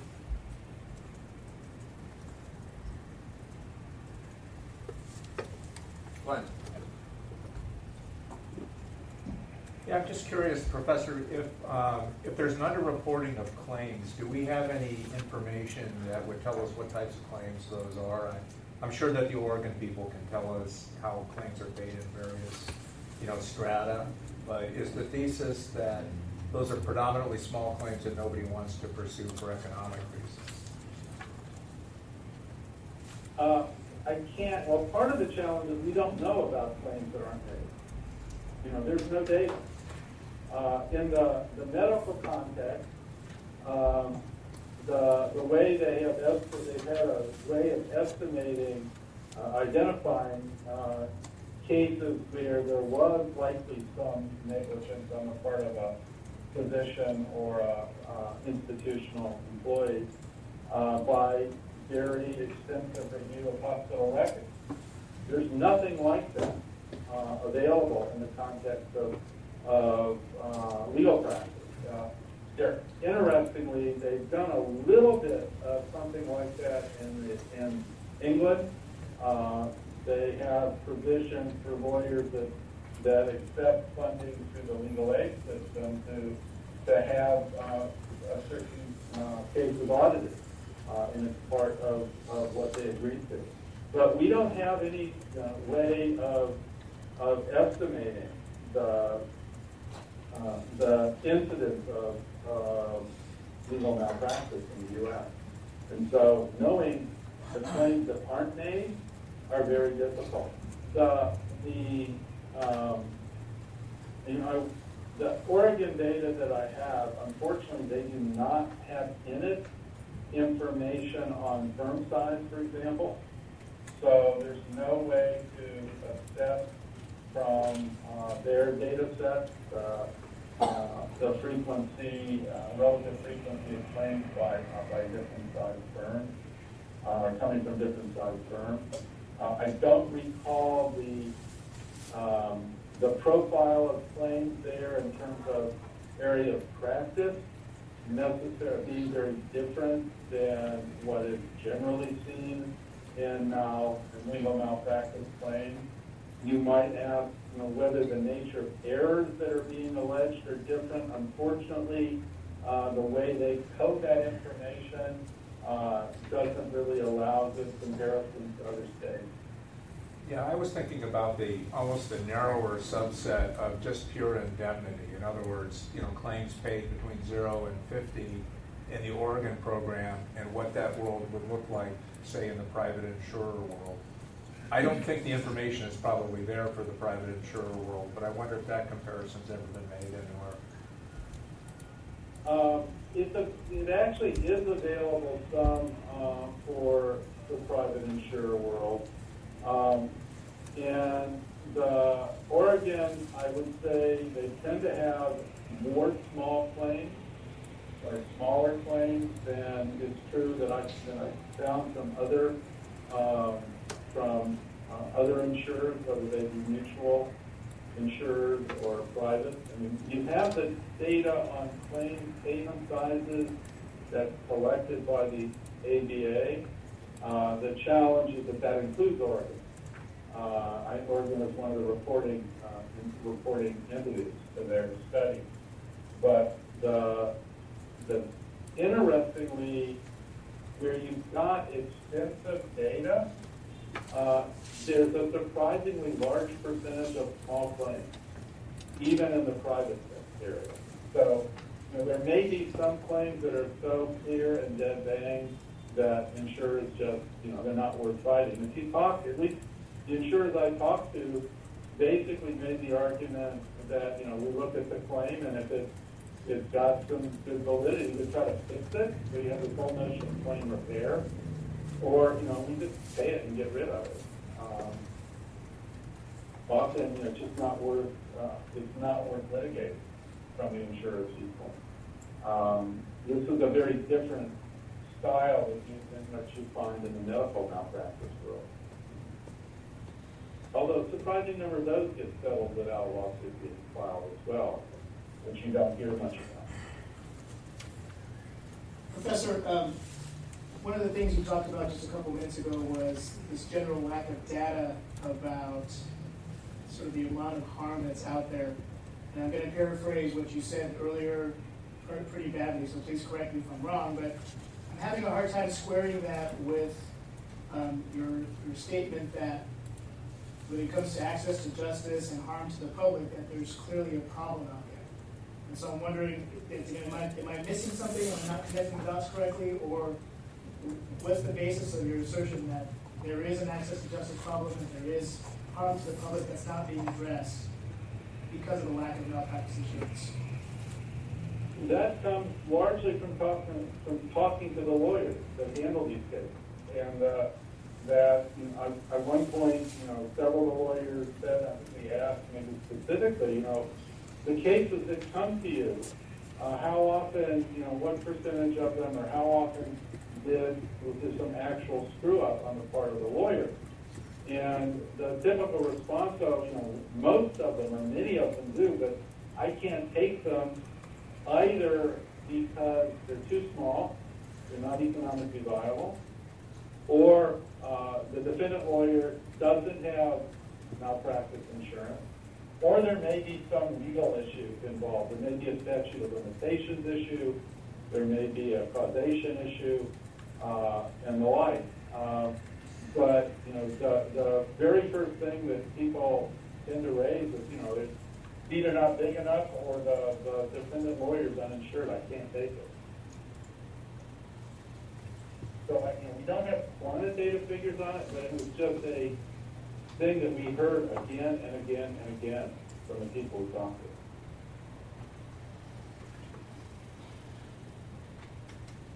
And then again, you look at the numbers in Oregon and how much larger they are than other piece of it. And I doubt if the lawyers in Oregon are worse than the lawyers in Minnesota or Texas or California. Okay. Professor Kritzer, this is Randy Miller. You had briefly made a comment about the affordability issue, and I think your observation was if there was mandatory malpractice insurance for lawyers, that it wouldn't create an affordability issue for those purchasing lawyers because it was relatively affordable and not very different than maybe other premium structures for other types of insurance. We've had a great deal of discussion in this working group about this exact issue, and we've had others come speak to us. You probably know this, but California being a big and very diverse population and a very large lawyer population here does in fact have a lot of lawyers that practice in pro bono work or low bono work or marginalized practices or legal aid. And the issue of affording an insurance premium, which is also the highest in the nation here in California, is an issue for them. Do you have you come across any data or have your own observations about ways to ameliorate that issue if California were to impose mandatory malpractice insurance, a means by which we could actually make it affordable for those lawyers or practices that have a more marginalized fee practice? So, I think that is one of the potential challenges out there. Short of cross-subsidization in some sense, could be thought of as a tax on lawyer income or just higher premiums that then serve to cross-subsidize those that are doing pro bono type work. One could certainly make an argument of there being some kind of professional obligation in the same sense of making the argument about pro bono being a typically unfulfilled or frequently unfulfilled professional obligation. One could imagine that in settings where lawyers are working, doing work within some sort of organization, that the organization in some way bears that kind of cost. Certainly, have a large firm lawyer. My son's a partner in a large firm in New York who does some pro bono work, and it's covered under his policy through the firm. So that is a tough question. One could even go so far as exempting lawyers from certain kinds of practices from insurance requirements. But it seems to me that does not provide a basis of saying lawyers who are charging reasonable and normal fees to their clients should also be exempted from an insurance requirement. And I don't know what the typical average premium in California is for a small firm, say under 5 or fewer lawyers. It's typically at present. The 35, one of the arguments you often hear is that if you have mandatory insurance, that means that the lawyers who do not screw up are subsidizing those that do. You look at Oregon, where they do have mandatory insurance with a premium of $3,500 a year, which, arguably you've got, if the sort of quality of lawyering in Oregon is in the same range and distribution as California, you've got precisely that same kind of issue in Oregon, and they seem to be able to deal with it. If you look at a lawyer practice, say somebody is basically working, billing, whatever, the equivalent of $1,400 a year, you're talking about something over $2.50 an hour additional in terms of their cost, which doesn't strike me as a huge amount. Well, you raised several good points and several solutions which we are considering here as part of our study. One would be a subsidization of those practices that focus on marginalized fee work or lower rate fee work. Another would be if the work is done through a legal aid organization. As an example, legal aid organizations can buy their own policies and have those lawyers covered probably at a fairly charitable premium structure. And then the third would be simply to have a policy that exempts those lawyers that practice largely in those areas from having to have insurance at all. So those are, I think, some of the same issues we've considered here in response to the affordability issues. I don't think there's any magic bullet.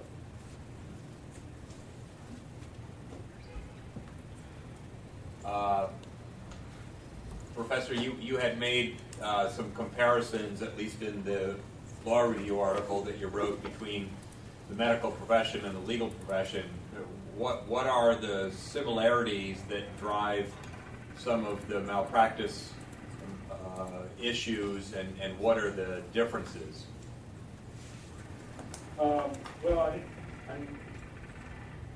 So one of the huge things in a medical setting is the desire of physicians to have admitting privileges at hospitals. And hospitals aren't going to give a physician admitting privilege if the physician is uninsured. So you have kind of an institutional structure that even if there is not a mandatory insurance requirement, which a number of states have, I think 8 or 10 states require it for physicians, you have institutional structures that push physicians, force physicians to carry malpractice insurance. That's one big difference. Another interesting difference is that in most legal LPL policies, there is a deductible or SIR. That Oregon is an interesting exception. There is no deductible in Oregon. But in med mal policies, there are relatively few of them that have such provision. They also have a difference in that legal malpractice policies, typically the cost of defense is included within the limit, where in MedNow is in addition to the limit.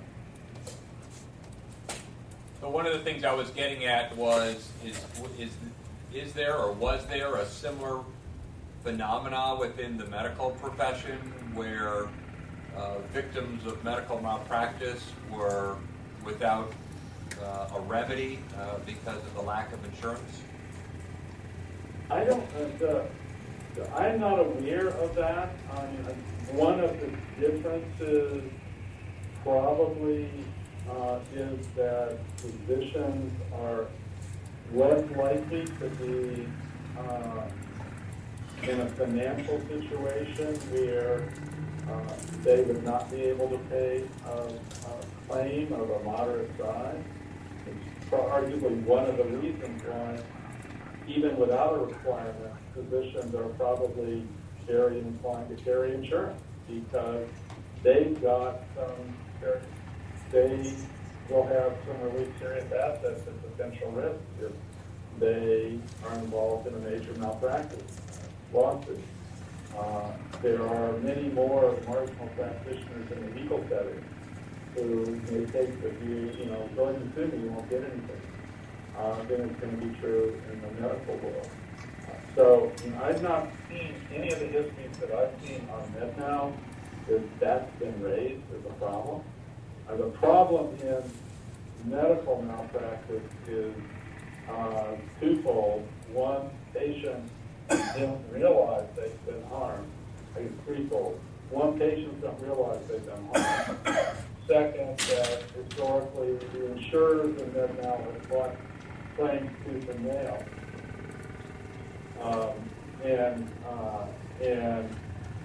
What's the third? I blanked on the third, but there's one other gone away. Okay. Anything else for Professor Kritzer? Comments, questions, thoughts?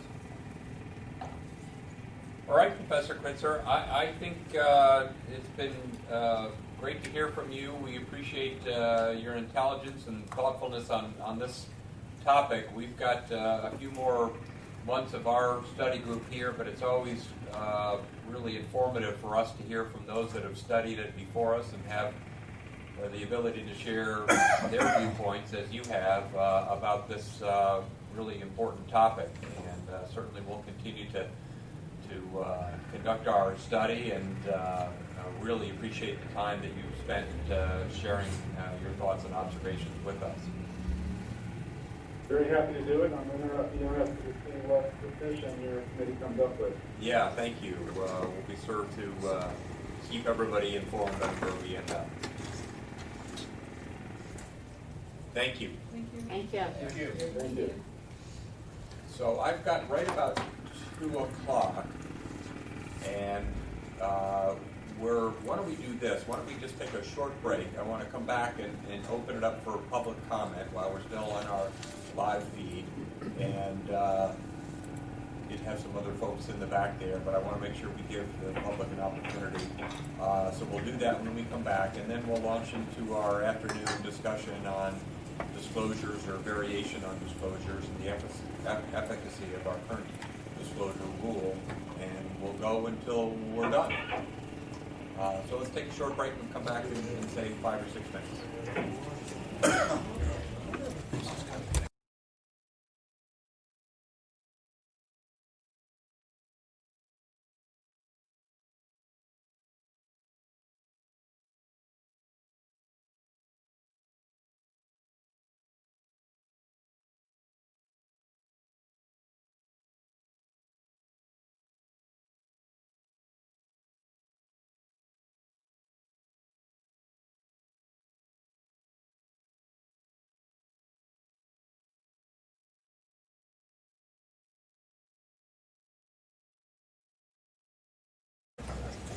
I'm going to wait for Tom to queue up our live feed here.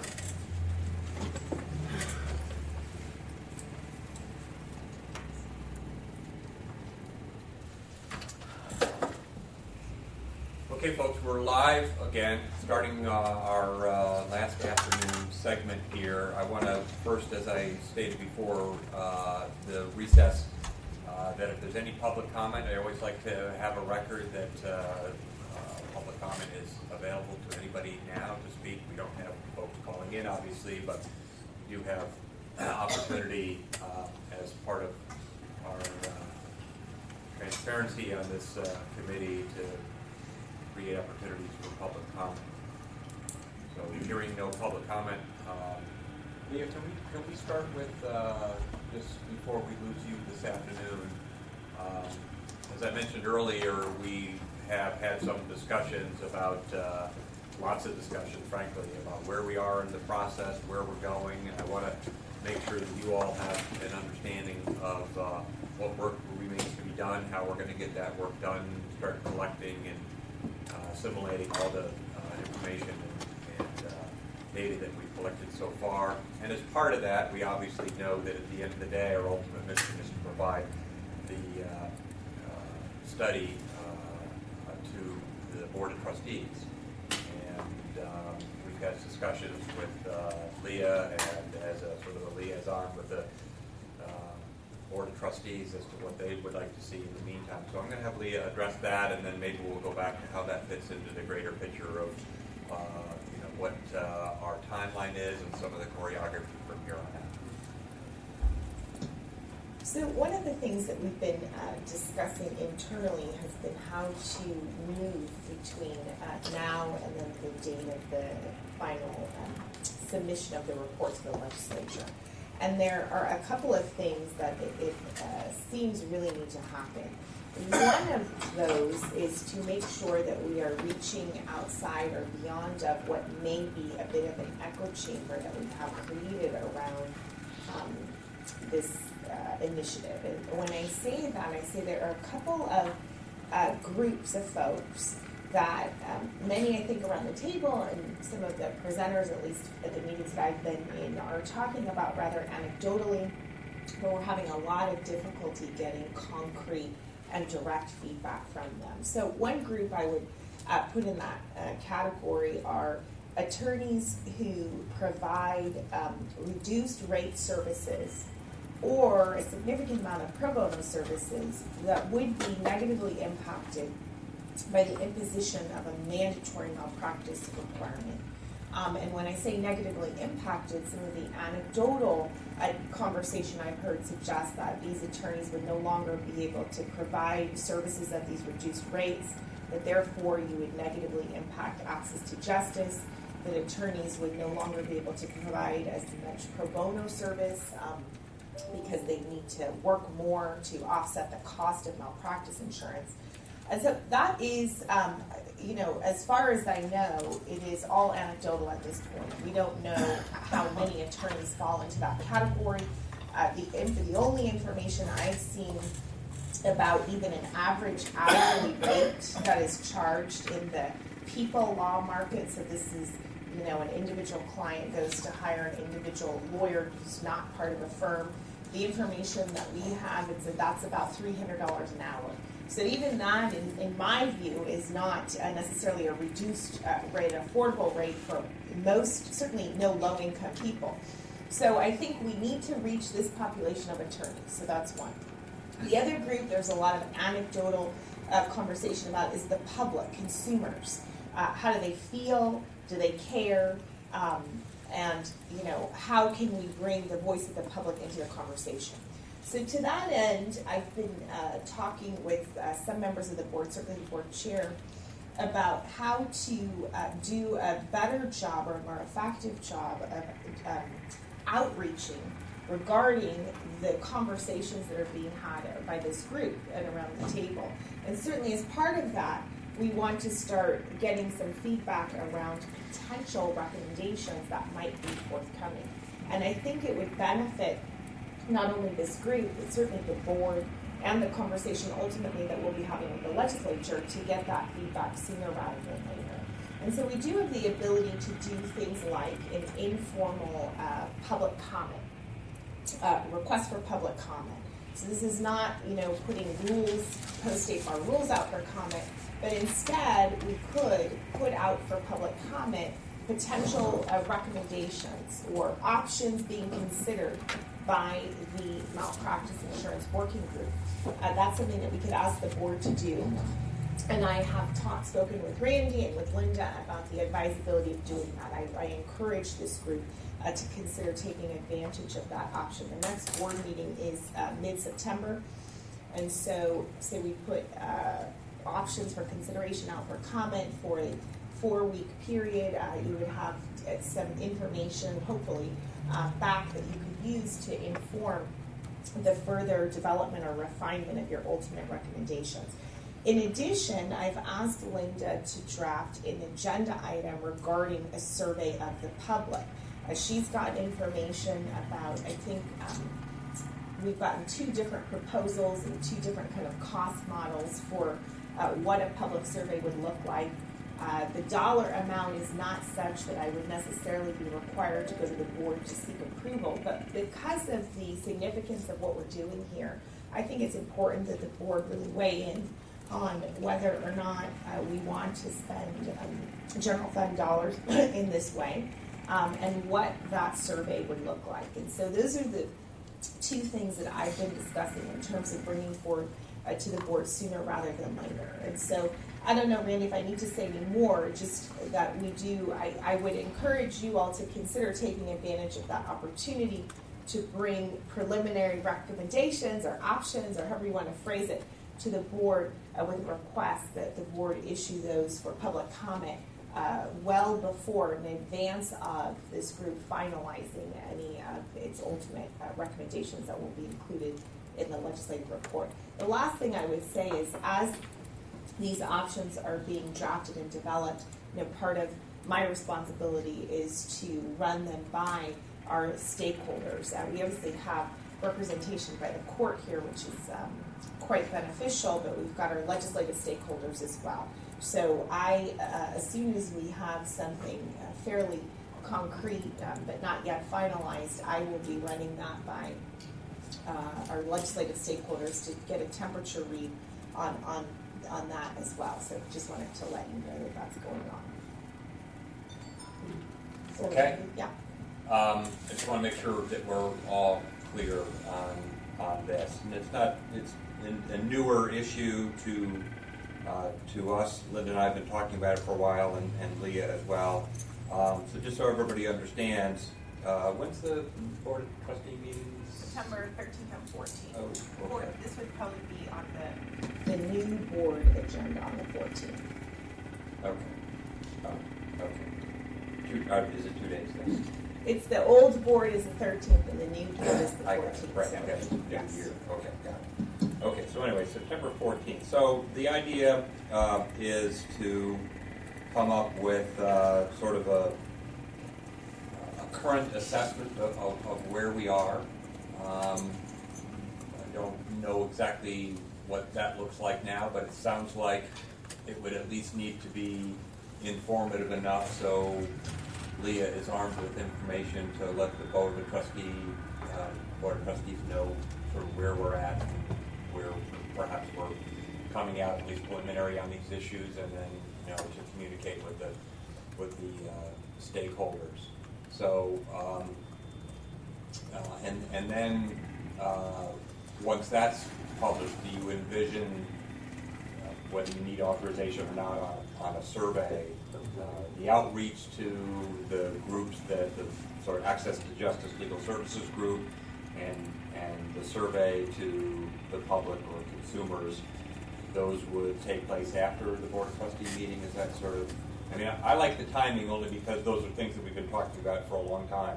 Some form of outreach, whether it's more local bars or big county bar associations or consumers or legal services or whatever, given the issues that we talked about, we need to start undertaking that effort because we're going to start to run out of time to do that. Is that fair? Yeah, I think in terms of reaching out to the Pro Bono community, I did send out a survey to all of the legal incubator programs and asked them to also push it out to any providers that they know that are providing low-cost low-cost legal services and ask them to just, anybody who has interest who's providing low-cost legal services to fill out that survey. Right, That's been out for a say. while. The outreach to the bar community has begun.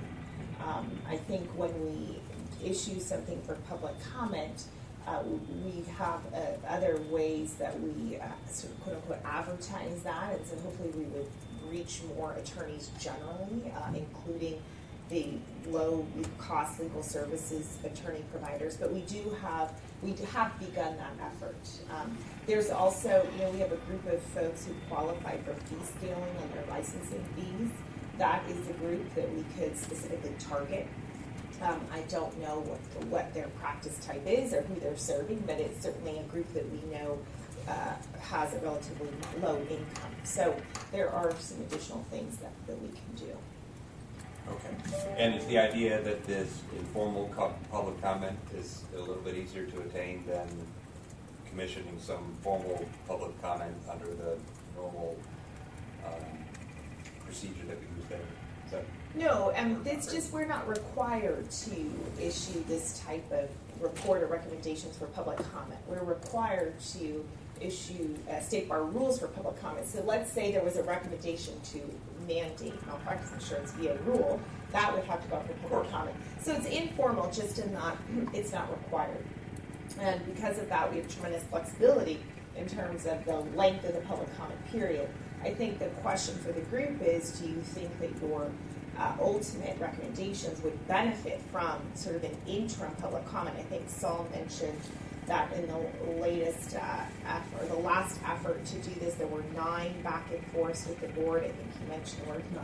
So this is a way to sort of front load some of the feedback, as opposed to what I think would be a mistake is for the report to be made public only when it's final.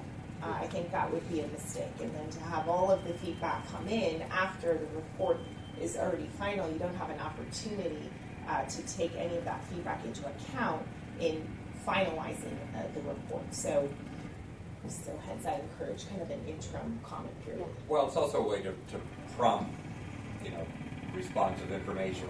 If you put something out there that's now real and tangible, and somebody says, "Oh, this is actually happening," these are the initial recommendations or preliminary recommendations of this committee. Now we should probably caucus with our members and figure out how we're going to react to that. That's sort of is that the part of the choreography here. Okay. Randy, I have a point of clarification for Linda. Yeah. With respect to reaching out to the low bono service providers, is that for the purpose of contacting both the lawyers and their clients? In other words, just the lawyers. I'd make a recommendation that that's the way to get to a certain segment of the public that we know are consumers or potential consumers and are experiencing potential access to justice issues by virtue of the fact that they're seeking out low bono services. To have reached out, like that, ask the LRSs to send something out to the clients. Yeah, we did. So the lawyer referral services, we did take that approach. So certainly we could explore it in some terms as well. Just so you know, this survey that was pushed out to the low bono programs, it's been out for quite a while. There's very little response. Very little. Very few people are taking this survey. So I don't know, pushing it out to their clients, I don't know how much interest there would be. Judge. So I'm hearing a couple of different things. From my own standpoint, and not as a spokesman for the Judges Association or anything else, the idea of sometime discussing what our preliminary recommendation is doesn't sound like a bad idea. The survey doesn't sound like a bad idea, although I think one of the questions ought to be if the people responding have ever even used the lawyer, if that could give some targeting of whether we're getting responses from people who are using legal services right now. But the idea of, I'm not a big fan of the idea of reporting what our preliminary recommendations are by September, when we haven't even heard from the mandatory people in Oregon and British Columbia. And I think we do have some responsibility as a body to study these things without regard to what the public and opinion of various interest groups might be, come up with some structures and then get some comment. But to say we're considering something and not considering something when we haven't even studied the full context, it seems it's going to ultimately make us look kind of wishy-washy because we will seemingly thrown out something and then we treated it if we're just talking about mandatory insurance. And we want to throw out all the topics that we have or will study and get comment. That would seem to be fine, but otherwise, I think the board ought to wait until we get to making our preliminary recommendations. And if it needs more time to report back to the legislature or to provide additional comment, we can ask for it. But the process is going to have some integrity. I think we have to listen to everybody with an open mind before we start throwing out proposals or rejecting proposals. Heather, can I start with Heather? I beat you, Mark. I feel really, I think your comments are very well taken because I agree completely, Your Honor, that if we put out, this is what we think we're going to do, it's premature, it could send a suggestion that we don't want out there in the world yet because I think people here are still making up their minds. Certainly I am doing that as I listen to the testimony. I do think, though, having been on the State Bar Board of Trustees for 4 years and the Rules Revision Commission as a legal advisor for 2 years, that the way that the process is set up with the public comment, you can definitely do it too late where the public comment is totally meaningless. And if we wait until next year to request public comment, it will be way too late in the process. It's exactly what everybody's just said. I'm repeating myself or repeating other people. But I feel strongly we should do this. I feel strongly we should do it as soon as possible. And I feel strongly that we should take into account your comments and perhaps just put out there, these are, potential, outcomes, or maybe that's not the best way to phrase it, but areas that we're looking at, we would like to get your input on it. And, the other thing that I do think is it's going to be very hard to get the word out without all of us spreading the word, honestly. Because we push things out, we pushed it out already through the California Lawyers Association. Yeah. Many of us are affiliated with metropolitan bar associations. But the people in this room are so well connected that if each of us take an hour to send the request for public comment to all the people we know, it will make a huge and massive difference. Because when I heard that we had gotten such a low response to the survey that Linda mentioned, it's because there's so much information out there, it's hard to get on people's radar screens. So I think this will be a core part of our job, is to get this public comment as soon as the request for public comment is released. Thank you. I would just say quickly that there's the September board meeting, there's also a board meeting in November. So I am not as well versed in the timeline for this working group in terms of what's coming before you when. I completely agree that waiting until next year is not advisable, but we do have a November board meeting. We could still go forward in September with the item on the survey, the public survey, which will require some resources in order to get that done, and then perhaps in the November board meeting to bring forward something for public comments. That's an option. What isn't an option, I do want to clarify, is we're not going to be able to push back the ultimate due date for this report because that is set in statute. So we don't have any flexibility on the back end. And the November board meeting is just a couple of days after the November meeting of this group. That's not, we're waiting till after that. It's not really an option. The November board meeting is the 15th and 16th, and our meeting is November 15th. So I don't think that we'd be able to, there isn't the time to do that.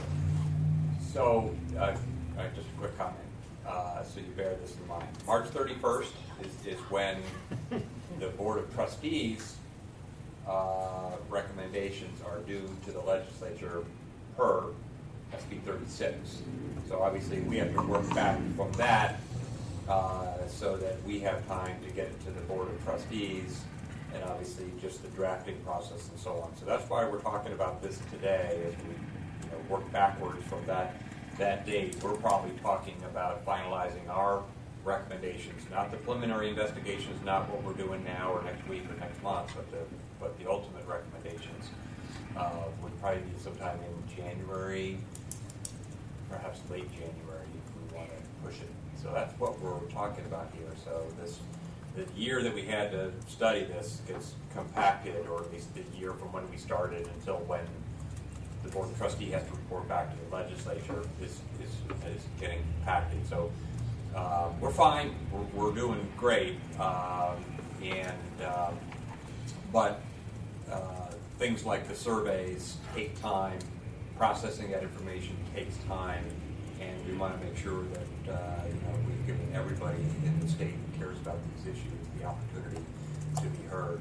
One of the things that keeps me awake at night is the fact that virtually every time this topic has been studied in California, there's been a survey, particularly a lawyer survey, that's been part of that, and it's played a very important role in the ultimate disposition of these issues and similar issues. So believe me, we've been working as hard as we possibly can to make sure that we're looking at every possible angle in terms of getting the information out there. So the efforts that we've done so far, frankly, above and beyond. I just want to make sure that we are in the position when we look back at this, or the Board of Trustees or the legislature looks back at this, to say, I want you to explain to me, Mr. Miller, what the working group did to make sure that you had the input and feedback of everybody that had some connection with these issues. And so all of that sort of reverse engineering got back to where we are today, and why this is an important topic. So I want to hear from others about Judge Perkins' comments and some of the timing and the ability to get out sort of a preliminary evaluation. So, Saul. I might have covered this, or you're about to cover. I just had a question, because I'm somewhat managing the internal CLA comment process. So there is something now on the website, which is really, here's what we're studying, and it copies the statute and says, anybody have any thoughts, let us know. And we did push that out both to the sections and to the CLA newsletter. In my experience, that's less likely to get attention than an actual proposal, or people will imagine what's going to come out of that and comment on something that might not be proposed. So what I'm talking to folks, it would be helpful to me to understand, at some point, does this group plan to put out, these are our proposed recommendations, please let us know what you think about this, and then it'll come back to this group? Or was the thing that's out there now, that we're trying to get comments back by October, is that it?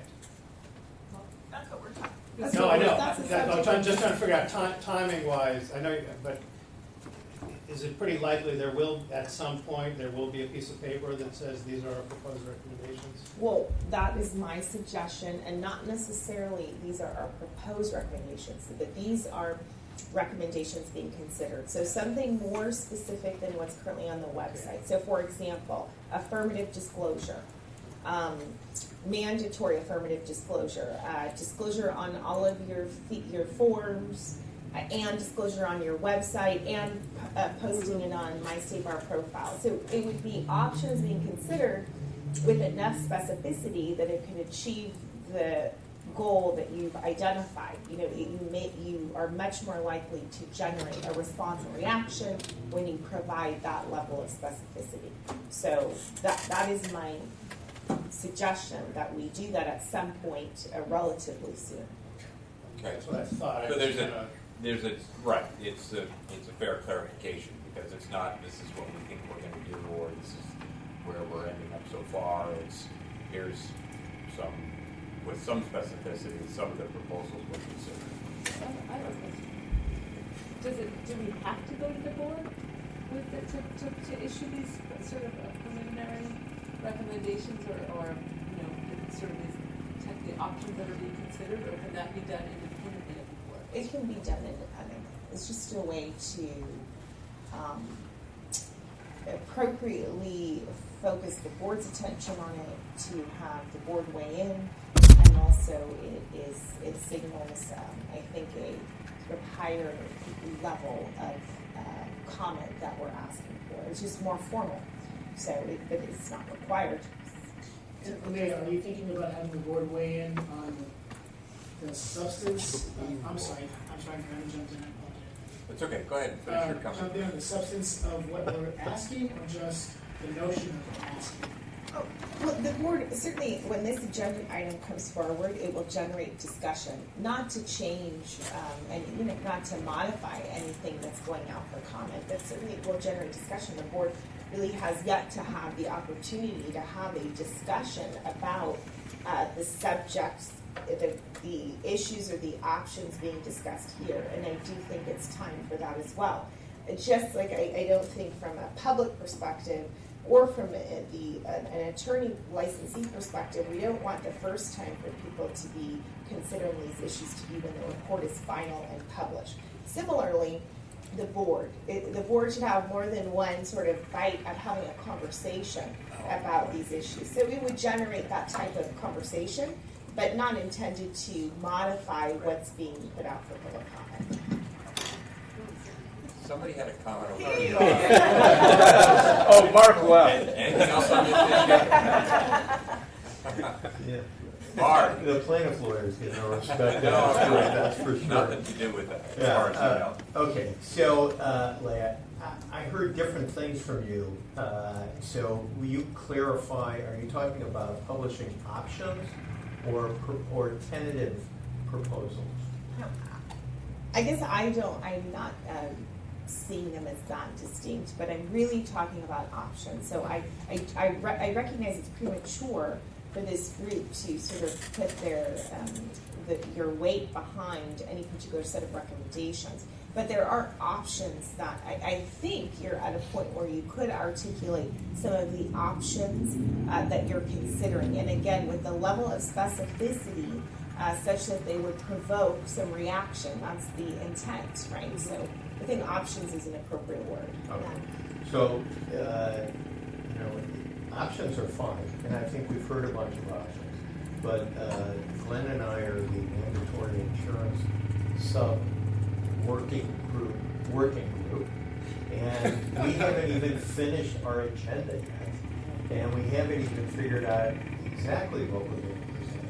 And I don't think that we all signed on to devote hundreds of hours of this of our time, as it turns out. And I would strenuously object to the word recommendation or proposal at this point in time. It's like hearing the opening statement and asking the jury to render a verdict. We're not anywhere close to that. So options I got, and that's probably a consensus in the room. But anything beyond that is just runs against the way we've been functioning and our charter and doing best practices. Right. It's also the way we have set up to process the various presentations on the components of the legislative questions. So, fair comment. Glenn. Well, the microphone is on. I think Mark is right, but I do think we've heard enough about what other states have done to do what I think Leah is asking. I think that we probably do know in general what the various ways that you could go with some of these options are. Yeah, enough to describe them, to say other states have adopted particular disclosure rules or mandatory insurance or captives, and these are things that are being considered. It seems to me we can get that far, but I share Mark's concern about it. I don't want to go so far as recommendations because, like Heather said, I have an open mind about this too, and I'm learning all the time, including about the disclosure for what other states are doing. But I do think we know what those lanes are now well enough that I think we should be able to cross them. Yeah. Wes? Yes. Why can't we give something in the nature of a progress or status report to the board And would that give them enough information to react and respond?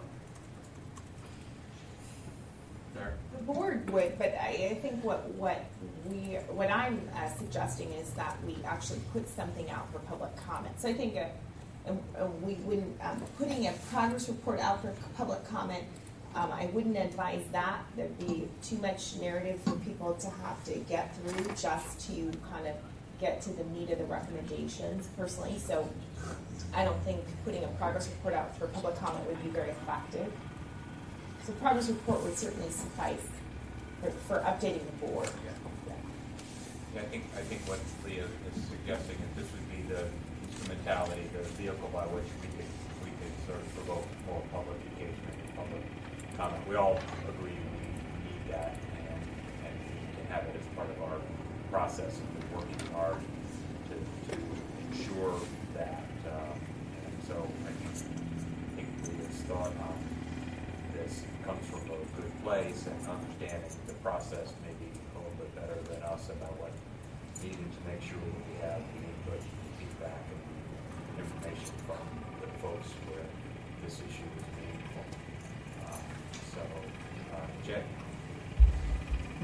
Yeah, and it seems to me that we're at the subcommittee level still, so a good way, I wouldn't want this group as a group to put anything out, because that seems closer to, oh, this is really what you're going to do. But maybe each subcommittee, when they've done what they feel they need to do, can say, we as a, here's the subcommittee on encouraging insurance is considering these 4 or 5 things.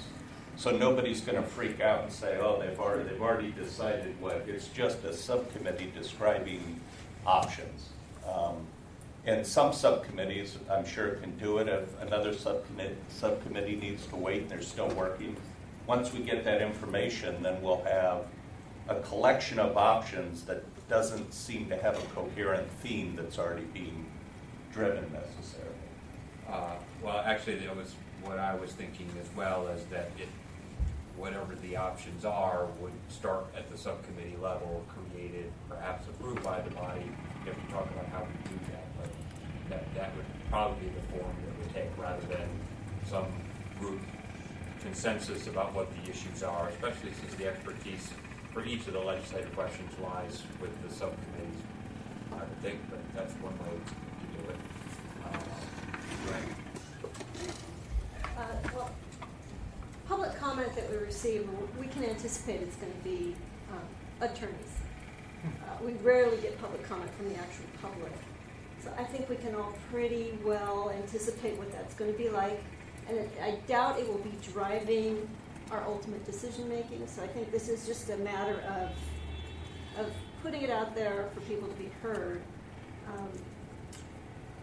We're going to get anecdotal information from that as well, not empirical data. So I'm not sure how much it would actually help us in making our decisions about how we go forward. I'm much more interested in the public survey, which we really haven't talked about much.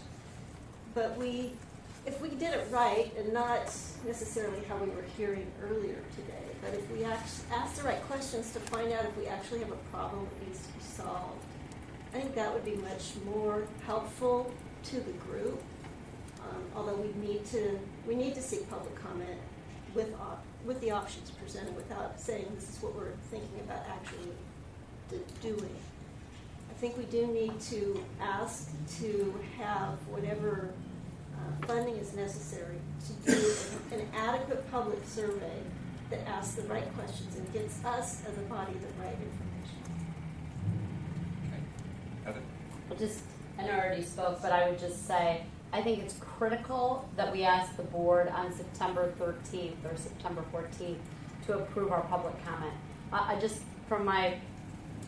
think November is too late, because you'll get so much, we will get so much interesting stuff, probably from attorneys, that it will be thoughtful, it will be provocative, and we need time to integrate it into our processes. So I just feel very strongly that we should have the board approve it at the upcoming September board meeting, which means we only have like 3 weeks to draft it, which basically means that Linda would have to do it. Linda's saying no. We would have to has to go, whatever we have in writing has to go to the board the Friday before. Well, it's okay. We can get it done.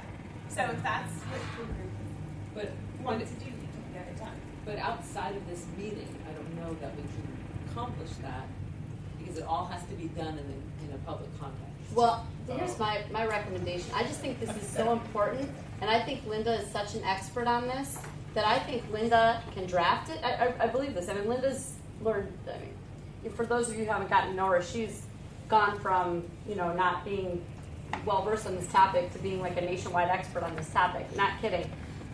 Linda drafts it. You could circulate it through a VCC. If anybody has feedback, they submit it to you directly, so there's no violation of the open meeting rules, and we finalize it and have it ready to go.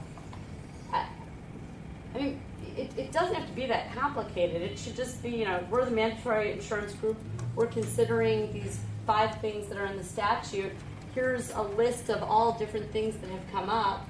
Like you said, basically the subcommittee tasks, and push it out, That's, my view is that would be most valuable to us to have it sooner rather than later, my view. Maybe we could also push it to the county bars to put on in their magazines or something as well as, Let me just ask one question. Do we need the board's blessing to put something up for public comment? No, I think that's what Linda was asking earlier. You don't have to do it that way. You don't have to. It's just, I recommend that approach, but you don't have to do it that way. We had a sidebar here about whether or not you could put something out again, modify and put out again. The answer is yes. It's the benefit of front-loading, this work to seek feedback is that you'd have the opportunity to do it more than once if you wanted to. What's the benefit of having something to the board on September 14th and having their blessing for a public comment as opposed to just doing it on our own? I just think that the formality of the board process would benefit our outreach and engagement efforts. So for example, we would do a corresponding media strategy. We would try to get the interest not just of our Daily Journal reporter, but perhaps some other media, the mainstream media, to say the board is going to be reviewing an item that reflects various options for advancing malpractice coverage in California. This is an important public protection initiative. We could try to hook them in by talking about, I don't know, what the medicine or what other states are doing. So when you have something on the board agenda being formally issued by the board for public comment, you're able to kind of hook in other communication and outreach efforts in a way that you can't otherwise. So that is the benefit that I see. Thank you. Kat? Just a quick question, Leah, so you had mentioned options that provoke reaction, i.e. meaning we want the public input, but you're also talking about the board, in other words, an awareness of what we're asking, right? In that it gives more outlet for publicity. If we don't present it to the board in time and we put it out for public comment, how does that work? I'm not sure what you mean, how does it work? I'm just suggesting that there's, you will get a differential response rate based on the way in which it's put out for public comment. You can put things out for comment any way you want to, because this is not, the report, the recommendations, none of it is required to go out for public comment.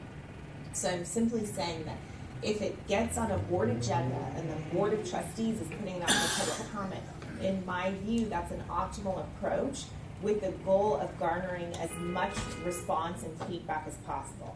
It's not the only approach. So how else it would work is we would, you would draft up options for consideration.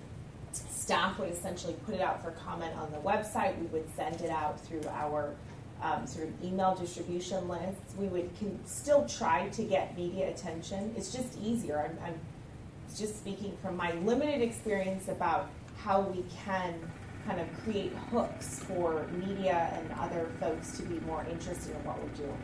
So your best suggestion is to do it that way because it will provoke the best and optimal response? In my view, yes.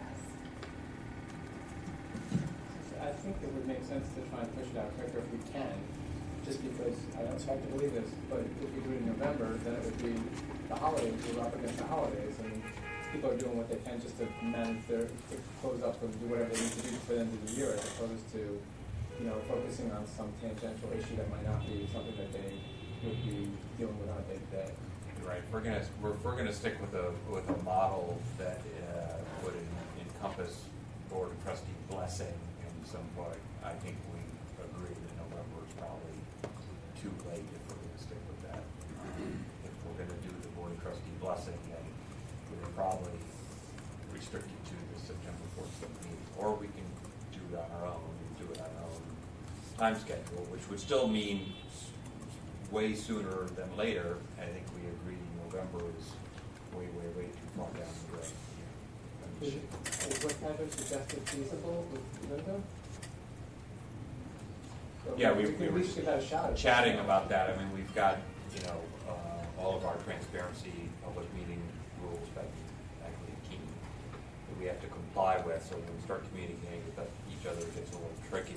But if we're talking about something that I think now we all agree what sort of this animal looks like, probably something that between a few of us we could create in fairly short term, perhaps in time to get it blessed by the Board of Trustees, because it is important for me to hear from Leah and from Heather, who had so much experience on the Board of Trustees, about the need to have it go through that process, and the timing of that process are meaningful to me.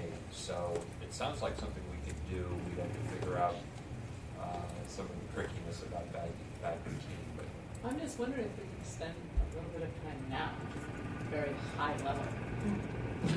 So I would just like to, I'm sorry if I missed it just now, but from a Bagley Keene point of view, as long as, if we're talking about the level of the working group itself, as long as it's not a quorum of this group, there can be a meeting. So, or not a meeting, it wouldn't be a meeting is the point. So if people from various subgroups are going to participate out of the context of an open meeting, that's fine, as long as it's not a quorum of this group or a quorum of any of those subgroups. That could work as a way for people to kind of coordinate what would be in the request for comment. Mark, can we also just talk directly to Linda without talking to each other, and she could share information as necessary, and that avoids all the problem of a daisy chain. Only one time, because then if she's the hub and you are all the spokes, it can't go back and forth, because that would be deliberation. What about drafts? Even with drafts? That's you're deliberating on the draft, you're communicating with each other through proposed revisions in the draft. That would be the challenge with doing that method. So it could happen. It would have to be one way. That is, Linda would be able to receive comments from something she provided to everybody. But once she received those comments, if she were to incorporate them into a document and then republish it to the group, then you'd be having this hub and spoke serial meeting, which. So just once. Yeah, one time. So if it was a great draft, which it probably would be, then that would be fine. But also, as long as it's not a quorum of people commenting on it, that's fine. I actually think if she republishes it anywhere, it becomes a serial meeting illegally, right? Because we can all send her something, that's the majority of the board, or the committee rather, but as soon as she sends it anywhere, even if it means just to lead us to go to the board of trustees, I think that is the collective concurrence. I'm not trying to, in the Brown Act, that's how I would advise. I understand Bagley King's a little different. So Linda had a suggestion that we've got an hour left of this meeting. This is publicly noticed meeting. We could spend some time now, and then we could confer with OGC and figure out kind of the optimal and appropriate sound way to move forward between now and finalizing an agenda item. Yeah, I think that we can work through a lot of not having drafts go back and forth by let's hammer out high level, these are the options that we're considering. I can reduce that to a draft that I'll send out and get feedback on once. That would be pretty straightforward. When do you have to submit these to the board? So when would you need information from us if everything was not completed today? So I would need to have it to the board by September 7th. That's the final version that gets posted to the board agenda. So that's A week from Friday. Just so I'm clear, you could, I'm not suggesting this is the right way to go, but you could theoretically have one or two people from every subgroup in a sort of bigger subgroup and have 20 meetings every month, right? Yes, that's theoretically possible, yes. But two people from subgroups of three. How many subgroups? Basically, no, you can't have a quorum, which is essentially a majority of any officially created group, so that's this working group or the subgroups. So that's my story. Right. But I think rather than debating that, why don't we start getting to the substance? Let's do it now I instead of now agree. doing that. All right, Good if I idea. can just kick it off real quick, I'll come up and say, offering as a recommendation a more pronounced disclosure. Something that would be in bolder print in the engagement letter that has to be initialed by the client for the attorney to go on with the representation and expect to get paid. Is that something that's been, is that considered prior in the? You asking me directly? I'm just Yes. considered and rejected. Okay. I mean, I'm not, Yeah, it's no, just a right. fact. The acknowledgement piece is potentially problematic, as in, what do you do if you don't get the acknowledgement back? You've been retained. You're now liable for blowing the statute of limitations or whatever else you have to do. If you require the acknowledgement and don't get it back, what are you supposed to do? So the early proposal did have an acknowledgement aspect, and it dropped out pretty soon. Well, but I mean, I think the assumption is that if there's a disclosure, somebody will read it. And that the acknowledgement was a whole different level that was not necessary because it essentially provides protection to the lawyer. It's proof that you sent the disclosure and they acknowledged and sent it back, but it raised a lot of problems. So just a more pronounced, like say bolder print in maybe the first paragraph of the engagement letter. Again, I'm not recommending this No, I'm just recommending it as something to put out there to the public to comment on. Sure, we didn't discuss font size. Okay. Well, to be fair, as a mechanical question, our obligation here pursuant to XP 36 is to study all these options, including the adequacy and efficacy of the disclosure rule. So regardless of what happened 10 years ago or 20 years ago, it was fair game now to discuss. So my view of the disclosure issue would be to pick those 2 or 3 or 4 different models, which I think we've covered pretty well today, and the subgroup has studied really, really closely, those things that whether they've been considered here or not. I think that's, in my mind, how that would take shape. It would be, it would be disclosure at registration time, as part of the fee bill, or part of the fee payment, licensing. It would be disclosure to the client in all communications, like we saw from South Dakota. South Dakota, thank you. And a couple other variations on that theme. I think if we shape something like that, it doesn't have to be a consensus. These are just ideas that we've discussed and considered, of which there's a great deal of academic literature on and some fairly reliable data. So that would be one. Jay? I empathize with Linda's position and her desire to go forward, but I'm worried that if this turns into a committee of the whole and we're all throwing ideas we've heard and it's just the group, it might seem like we as a group have coalesced around something at this early point. I think that's Leah's point. I would just reiterate, it seems to me if the subcommittees give to Linda, each subcommittee says, among our members, here's the 4 things I'm thinking about to encourage insurance, and Linda can gather that and report. There's 4 subcommittees, here's the ideas they're working on. We're not outside of our lane of getting ahead of, it's still meaningful time for commentary, and it might be more focused. To do it that, we could even, we can't meet as a subcommittee, Yeah. I guess, that's the problem. That's the problem. Linda would have to notice subcommittees to meet 10 days from now going through all the process. I have ideas. Okay. Go ahead. I think we should ask, do you think malpractice insurance should be mandated? Here's the current rule of professional conduct. Do you believe this is adequate? What are your thoughts about posting it on the State Bar's website? Posting whether or not you have insurance. Whether or not you have insurance on the State Bar's website. What are your thoughts about these alternative models like PMBR in Illinois? These are all off the top of my head. These could be much more eloquently phrased, obviously. What is your thoughts about the adequacy of a 100-300 limit, which is the current limit for the current version of the disclosure rule?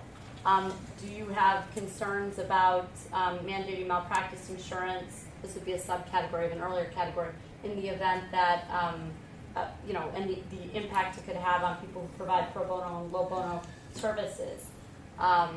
Okay, what's up? I started the list. Yeah, I was just roughing out what, kind of preempting what Mark and I are doing. Do you think there should be a program that's sponsored by the California state government, similar to what's extant in Oregon? Something like that, if insurance were to be mandated. But I think that's a great format, Heather. I think that's probably the best we can do, which is to say, what are your feelings about mandatory insurance for lawyers in California? What are your feelings about a government program to provide mandatory insurance? What are your feelings about requiring lawyers to disclose whether or not they have mandatory insurance? Something along those lines. Well, that sounds like more like survey topics as opposed to putting out our. But I think it could be put in the words that Leah has suggested, which is these are options that we are considering. Right. Okay. It's that probably more studied. Provocative that way, which I think is maybe a better format. I think if you turn it that way, you're right. I think it generates more of a push to get a response than if you say, let's look at a survey. Yeah. Right. What if you, that was my reaction as well. It started to sound like a survey, which I think that information would be really useful to have in that sort of dynamic of if we were to actually do that type of survey. But in terms of trying to get public comment and trying to avoid the appearance that we're already getting behind some option or some set of options, what about putting out for public comment what other states have done? So taking Oregon's model and really explaining what Oregon has done as an example of mandatory malpractice insurance and getting feedback on that. Because we're not saying this is where California is going, we're just saying this is what where Oregon is now. Provide your comment on their model and really do a good job of explaining each model. Explain South Dakota's model. Because I think we've already heard, and I think that also provides the board a good sense of where this group is, because we are in the information gathering phase still. But we can't assume at this point that they have the same information that we do. We've already heard from several states, and they've explained what they're doing, how they approach the issues, what their constituencies have said. We don't need to provide all that information. Just provide an explanation of each model and just obtain public comment on those models.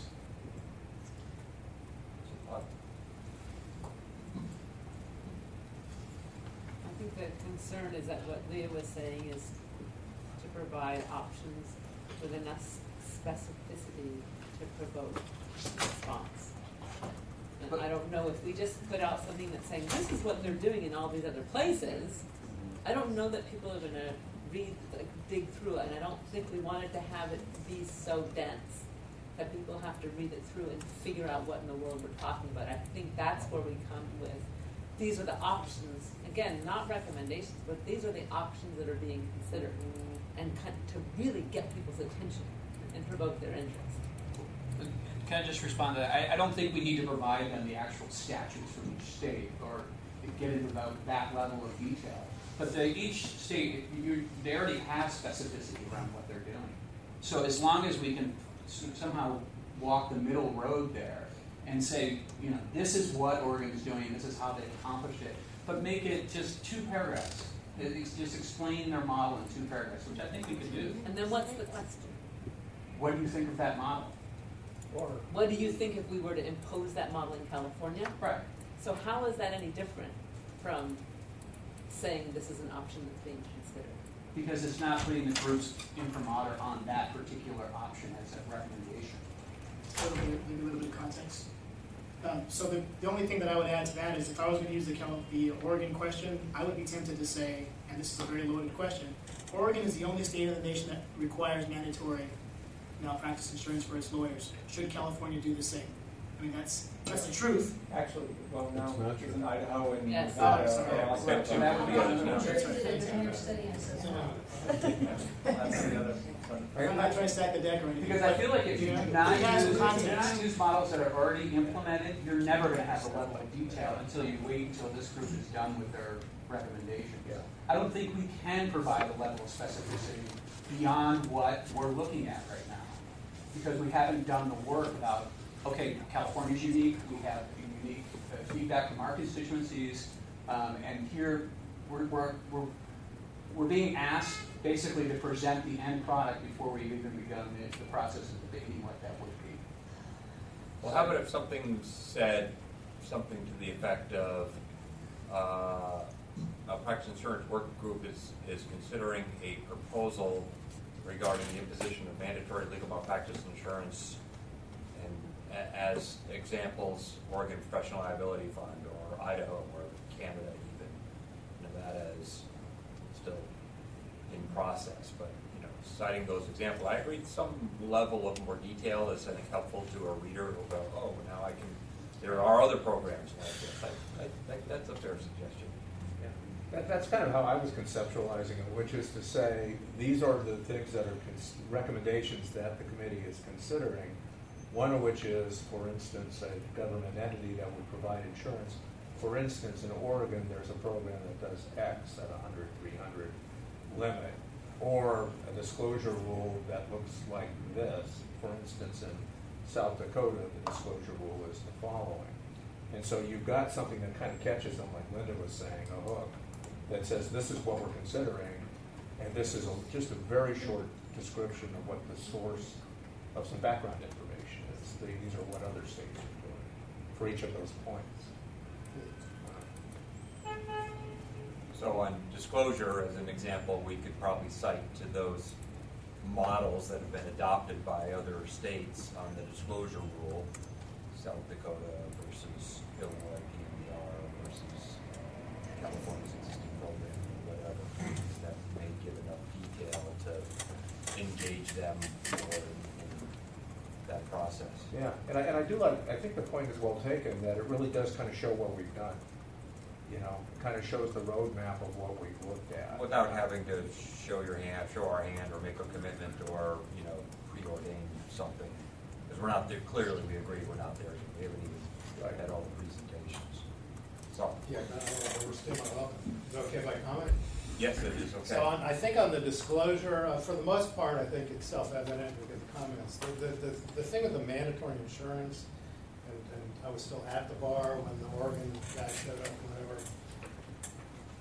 There's a big issue about the cost, because if you go to the Oregon mandatory model, it's going to apply to those who already have insurance. So I actually asked the Oregon guy, and I'm still not sure what his response was, because it was a little vague, on have they surveyed in Oregon if they went to open market as opposed to the state-funded program, how much coverage could you get for the same amount of money? Would it be more expensive, less expensive, et cetera? So I think the big thing, the mandatory, aside from those who don't have insurance, is how much is it going to cost? And I'm not saying you could ever have that number, but without that number, the conversation is only halfway there, particularly for those who are already insured. They're going to want to know, because I think in Oregon you don't have a choice. You can buy excess and all that stuff, but you don't have a choice. You pay $5,000 a year extra on top of your licensing fee, and you must have that primary coverage. So I don't know how you would ever get to that level of detail, but on the mandatory, it's really not all the way there until you have the dollar figure. Yeah, and I think the point is well taken, but I thought that we might say the work is ongoing.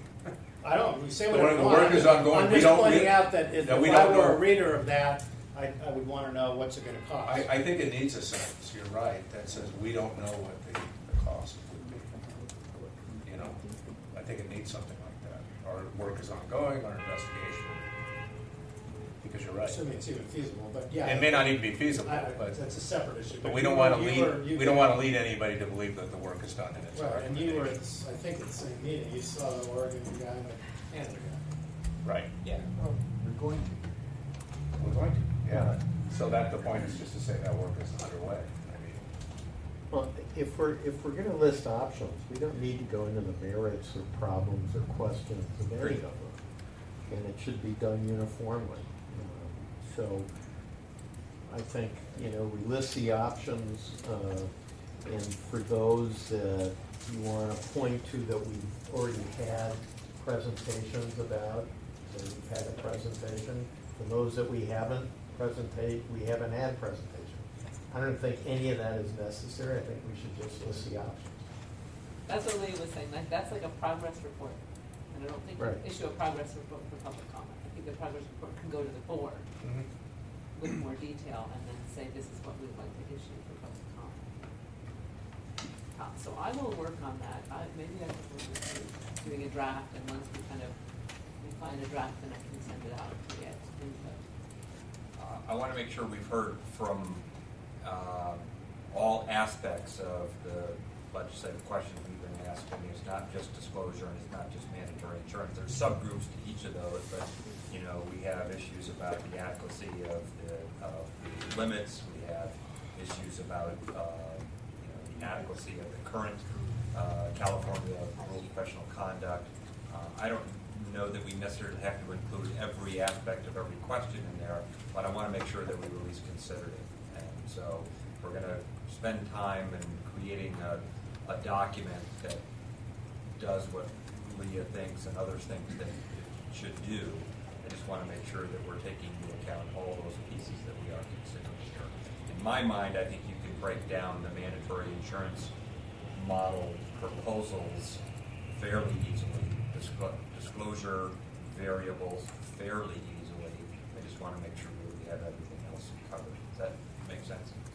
I don't envision something terribly long. It has to be digestible, and whatever benefit we get out of it from being presented to the Board of Trustees and then using that as an instrumentality to prompt further public engagement in surveys and public surveys are all, I think, the path that we're on here. So, Kat, did you? One other comment. Yes, Scott. I think we want to also keep in mind that we have to be careful of wording. When we say we are considering, to me that means we're actually further along than we are. Right. But also I think one possibility is that we do nothing. And I think that needs to be listed as an option as well. Sure. So, fair. I mean, this is Well, I don't know that we can do nothing. We have to issue a report with the results of the study. No, I don't mean do nothing as far as that we're not doing more now. work, but that our current rules are fine. They don't need to change. I mean, theoretically, it could also be get rid of 3, 4, 10. I don't think that's a realistic possibility. Disband the work. Theoretically possible. Everybody hear that? That's a good point. So as we go, now we think about what we tell our clients when we advise them, you can do this, you can do this, you can do this, or you can do nothing. I always say that. So it's a great point. Yeah, I think it should be put out there sort of as the null set. You can just keep on the path we're going.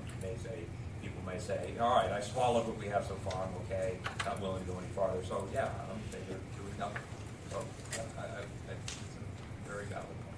I just want, on behalf of our group, to talk about the adequacy and availability of insurance. I can't see anything that would be appropriate for public comment. It may be a study or a survey, but not public comment. It is what it is. We presented what it was. So I think you could take our group right off the map on that. Probably. I mean, a lot of it is just what's the data. I mean, we talk about capacity, for example. It is what it is. We can't do anything to prompt more capacity or less capacity, and it is what it is. So I don't know if there's anything. The survey is maybe where you'll get more meaningful information. Do we need more? Do we need more options? Do we need more less expensive options?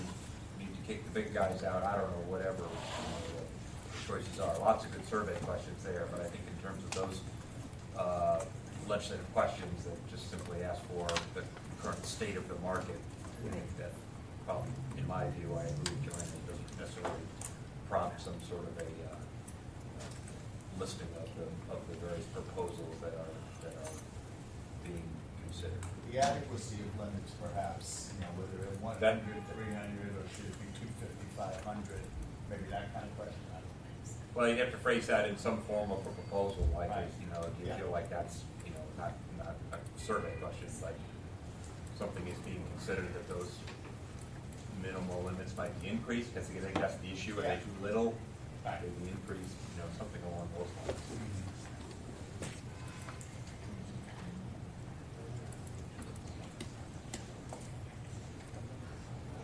So I think here's where we are, just to consolidate here.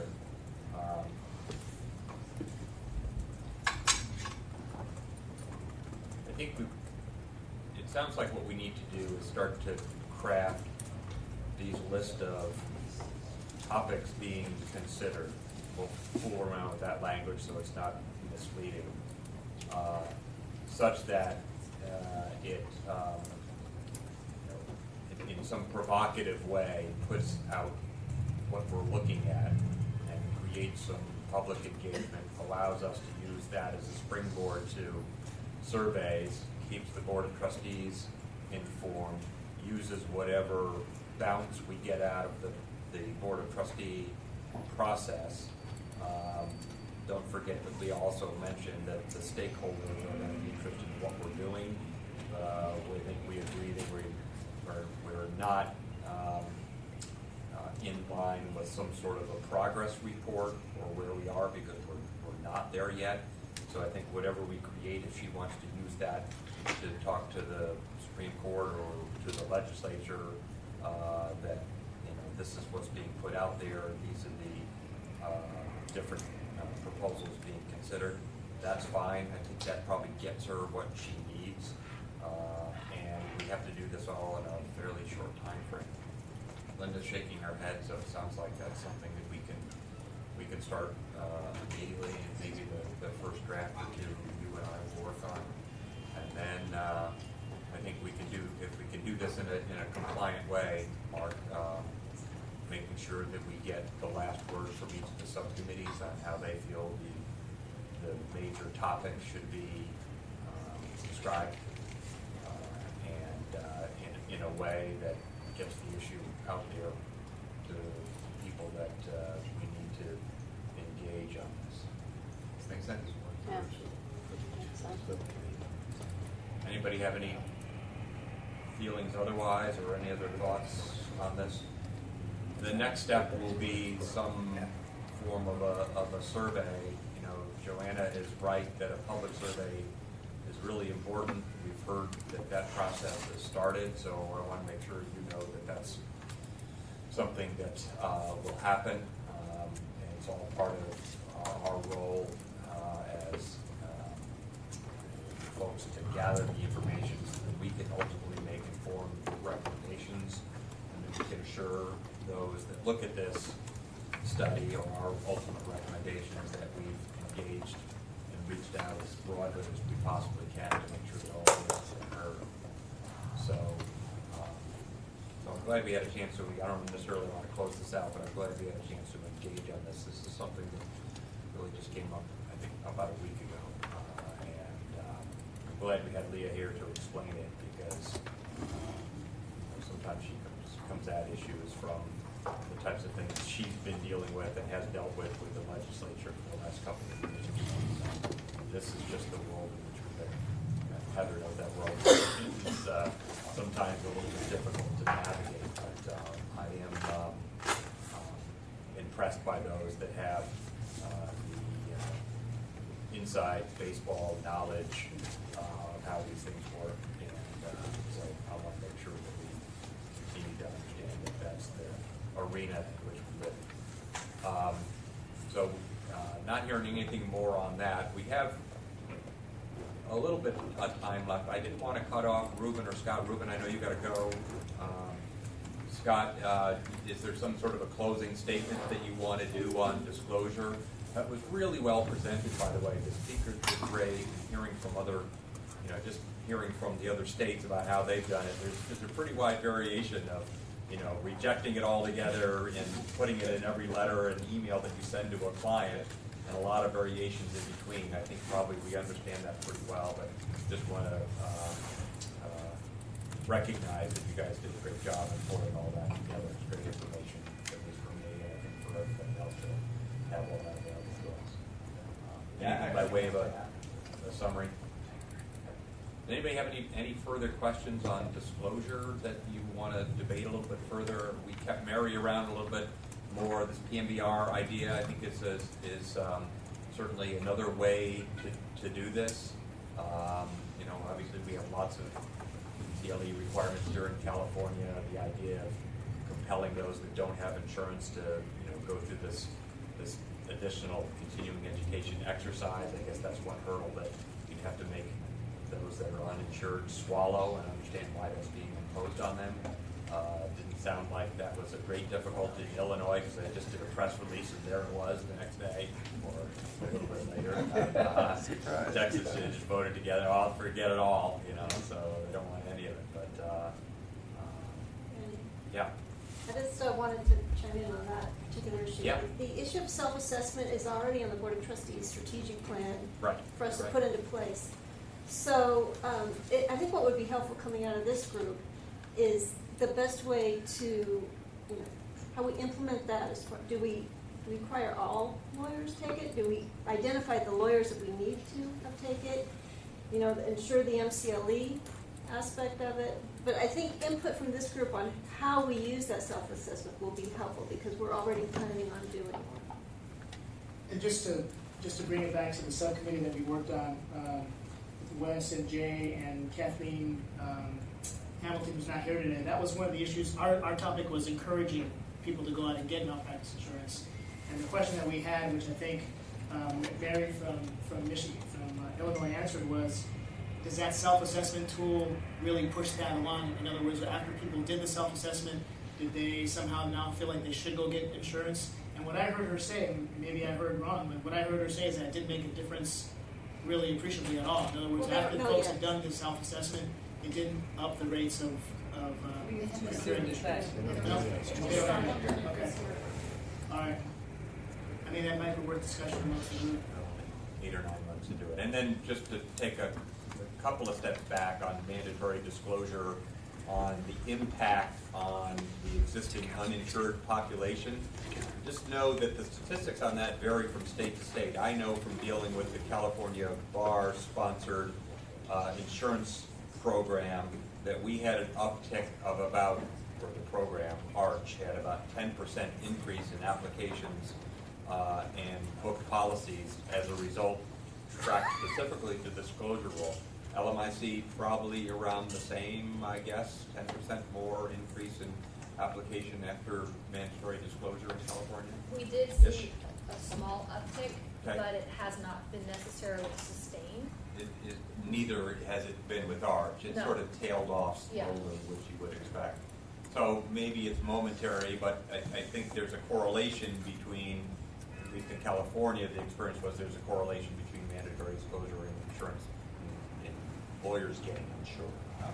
Whether it was a fear factor or some other incentive of theirs, it did prompt them to at least look at insurance. I think it's the embarrassment factor if you sit down with a client and say, oh, Yeah. by the way, I'm really good at this, but I don't have insurance. Yeah, I agree. I think there's lots of psychology to that. So at least I just wanted to put that out there. That California, probably other states have had that experience. There may be other states, and maybe there's small bars that go, I don't know, we implemented it and there wasn't any change at all. Everybody had a different attitude. But those states aren't California. Just an observation. We're different out here. Greg? I just had a question for Saul. Saul, when the proposal was torpedoed to disclose to the state bar, I understand the objections to posting it on the website and all that. But was there any discussion of an interim step where we would have to make members or attorneys report to the state bar, and the state bar would just use that information in aggregate form to report out, just so they had a better sense of the population of uninsured attorneys in California? was some discussion at one point, but it was sort of unrelated to the disclosure, what became the disclosure conversation. Somewhere in there, I think there was a conversation about, well, wouldn't it be neat if the bar had the information about who was and who was not insured and what population. What happened with that little piece is that it became the survey that we did separate and independent from the disclosure. So we did not as required from all 250,000, but we did a sample size that, according to the survey experts, was enough to draw conclusions from. That's what they do for a living. So it provided a lot of information. I don't have it anymore, but what came out of that is pretty similar to what comes out of the ABA report that they come out with annually. The uninsured population is, I think we were talking about 40% of the solos, somewhere between 20 to 30% overall. I think that's been consistent for years. The practice areas that are least likely to be insured tend to be the same. The malpractice tends to occur in the same practice areas. So there was a survey done. We did ask, going back to something that somebody mentioned a while ago, in that survey we asked those who did not have insurance to rate the reasons why. And that survey exists somewhere. Linda may have it electronically, and I can look for it, but most of my stuff's back at the state bar. I think cost was number one. 2017? What do you do, every 2 years? No, that's a different survey. I know that survey is the regular state bar survey, but we did a standalone insurance survey connected with this other project, separate and apart from the annual bar one. There's a lot of overlapping questions, but we retained an outside survey consultant, and they framed the questions a slightly different way with a little more detail on some. But the answers are the same year after year. I think that's probably true. Amazingly, I don't think it's changed a lot. Despite drilling down with more specific questions, I think the information, reliable or not, has been basically the same. Greg's question now is obviously a little bit different. That would be everybody's got to answer that question as part of registration or whatever, and just keep it in a steel vault someplace and just use it to figure out whether there's a problem or not. So it doesn't sound like that was considered quite in that fashion. Not at that level. Yeah. Okay. And I just want to throw out a couple other things with respect to probably more the mandatory insurance model. That we talked a lot about affordability, and which is why I wanted to sort of challenge Professor Kritzer today on whether there's ways to ameliorate that issue. He didn't seem to think there was an issue at all, but I don't know that how informed he was about the California insurance premium model. But in any event, I think these issues are out there and they're well understood by you, but the idea of having some practices perhaps subsidized in some way, the premium structure subsidized in some way, public way, or whether there would be an elimination at all to have public interest lawyers, pro bono practices exempted from an insurance requirement or some other model. I happen to come across some legislation in Missouri that I think has been around for at least the short term that does exactly that. It's not precisely that individuals are exempted or they're subsidized, but there are certain groups that are identified in Missouri where the legislature says, as a matter of public policy, we're going to subsidize these organizations, and so it mitigates the affordability issue quite a bit. So when we're looking at different options as part of the legislative questions, I just want to make sure that those are being considered. Perhaps they would be something that we would put on this, our options under consideration document. But the affordability continues to be a big issue, at least in my mind, and I want to make sure that it is understood that there's workarounds that are in play on that. Okay. We as a company are considering limited income lawyers as a separate category and offering a different kind of premium structure to them. But one suggestion that came up at our company was that all the carriers doing business in California would pay a stipend or whatever you want to call that amount of money money to an agency who could then subsidize the lower income or pro bono lawyers. So that's one thought, not necessarily the bad lawyers, and we talked about that earlier, having kind of the assigned risk pool, not the assigned risk pool, but the lawyers who are actually doing public service and can't afford insurance, but their client should have the benefit of insurance if something was done wrong. That's one way to approach that, and or incentivizing insurance companies to offer products that would satisfy that portion of the lawyer population. Great idea. So, Yeah, we did, there was a lot of discussion about the affordability. For whatever reason, you all keep talking about the pro bono, low bono, but at the time, I don't know how many of you have ever had a lawyer, but there was concern with your regular old, not pro bono, low bono person who must go to see a lawyer because they have no choice, family law matters, whatever. They're paying $300 whatever plus dollars an hour, 3, 4, whatever. And the access and affordability question there wasn't about the pro bono, low bono. It was about increasing what's already expensive and maybe attainable by middle-class people, but not easily. That would be even more difficult to obtain if certain things happen. So I sort of get the pro bono, low bono focus, but when the disclosure group in 7-8 was talking about access, it was not only that group. It was regular people, not regular, middle income people who must see an attorney and scrape whatever dollars they can get together so they can afford to see this attorney, not their choice. And those services would be even more expensive was the conversation at the time. yeah, fair enough. I don't think you're going to A subsidize bigger the whole issue, but I understand it, sure. Just that was the access, shorthand for access. Access means different things to different people. What's, for someone in a private practice, what's their billable hours per year? They're working full-time, roughly. Full-time, about 1,800, 1,850. Okay, Some so if firms we're go for talking about- 2,100, some are as low as 1,500. I could talk about this a lot.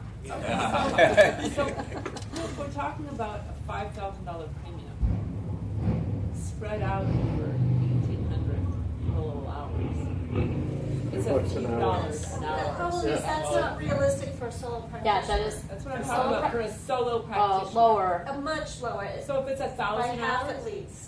1,000 hours, that's $5 an hour for a $5,000 premium.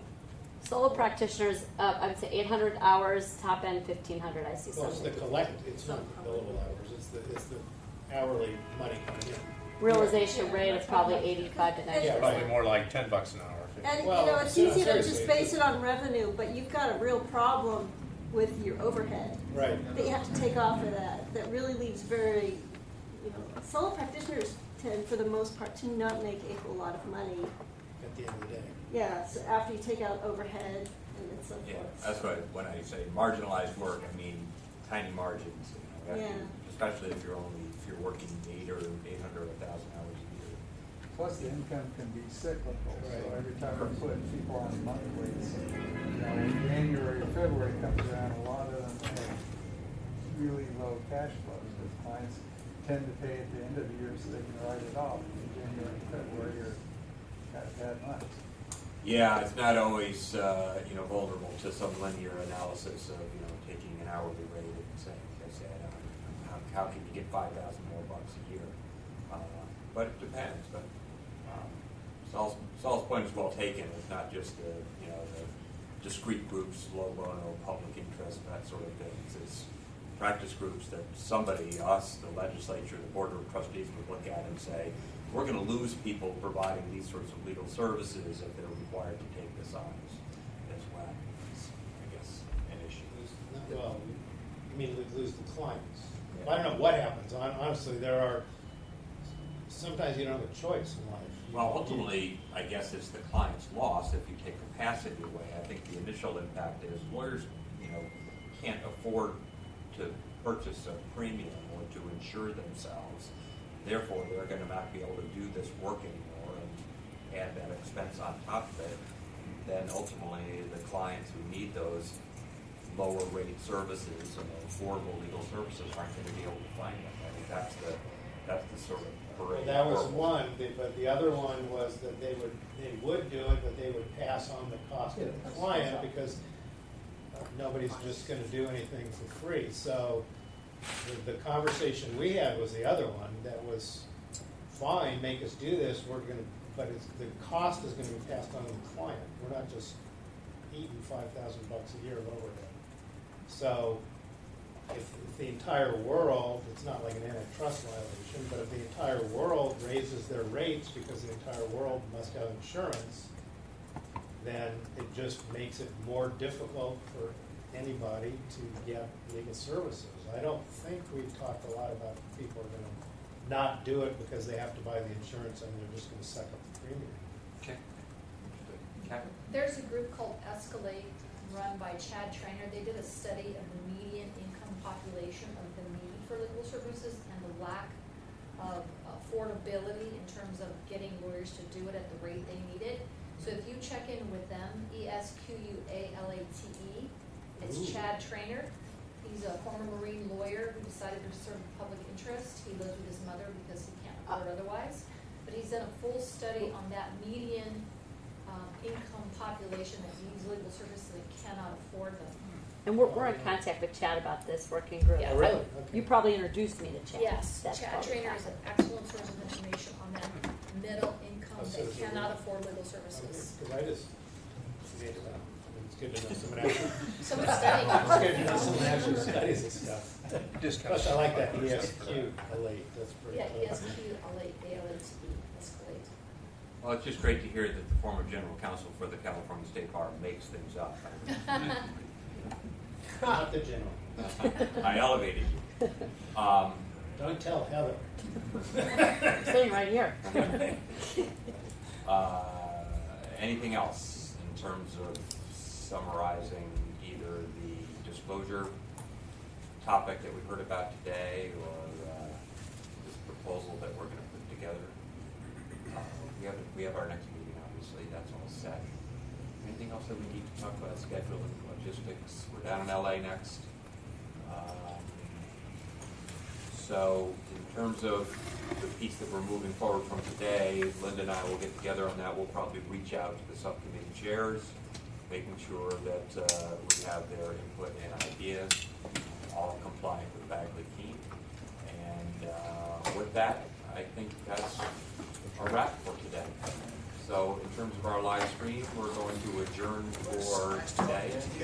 And thanks for all your work. We'll see you guys next time. We'll have a Good. All right. Jay, cookies.